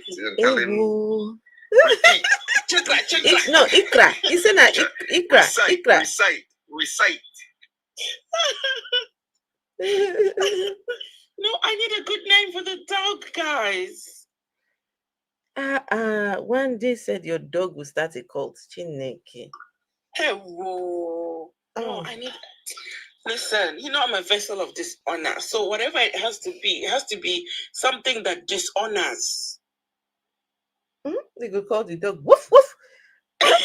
So that Jesus woof woof. Jesus! Woof woof. Woof woof. Jesus, come here, Jesus.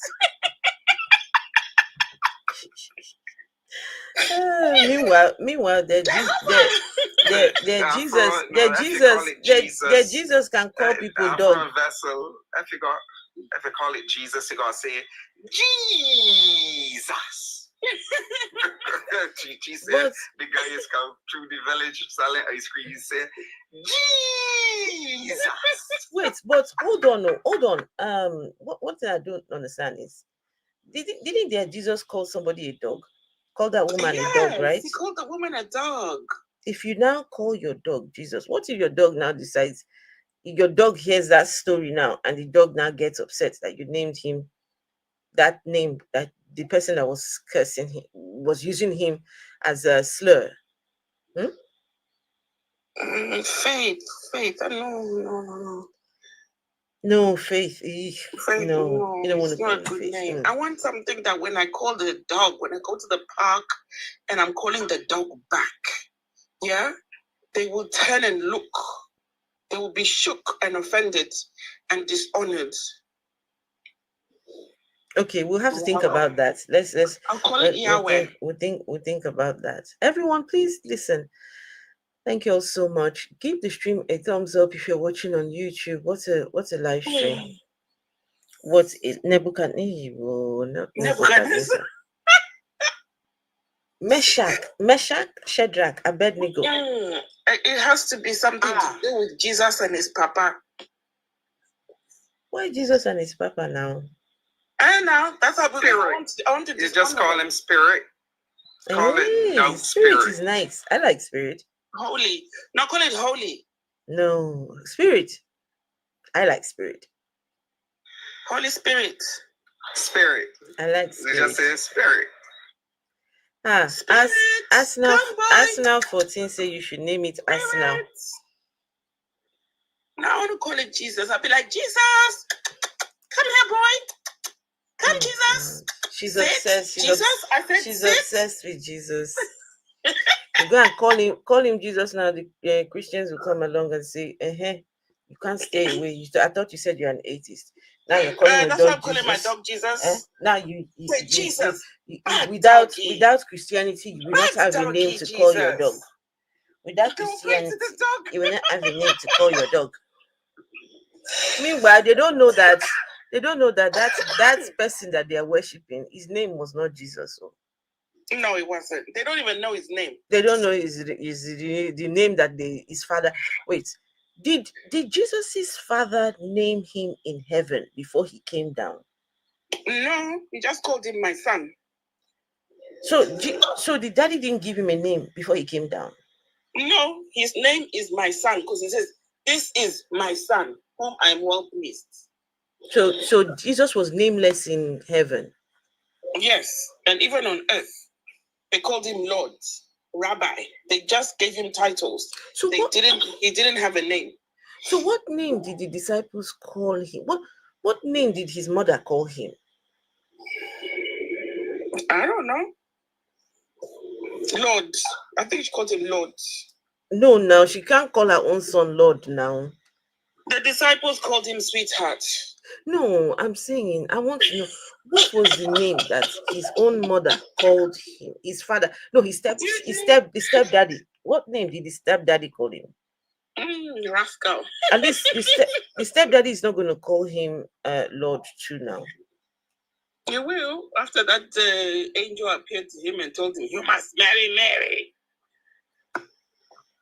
He will obey now.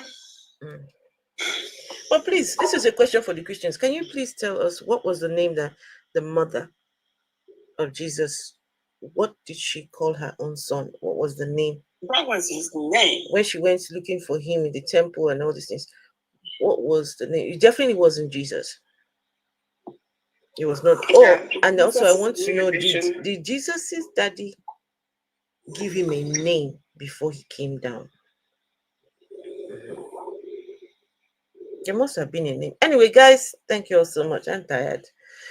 Thank Good you, night, guys. everybody. Live tomorrow with violence. I've prepared a violent discussion. Yay. So tomorrow daytime, I'll be doing the violence.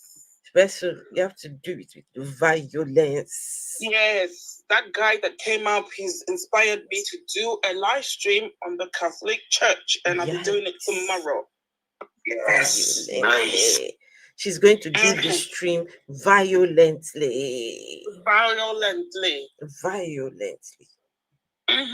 All right, everybody. Good night. Good night. Good night, folks. Good night.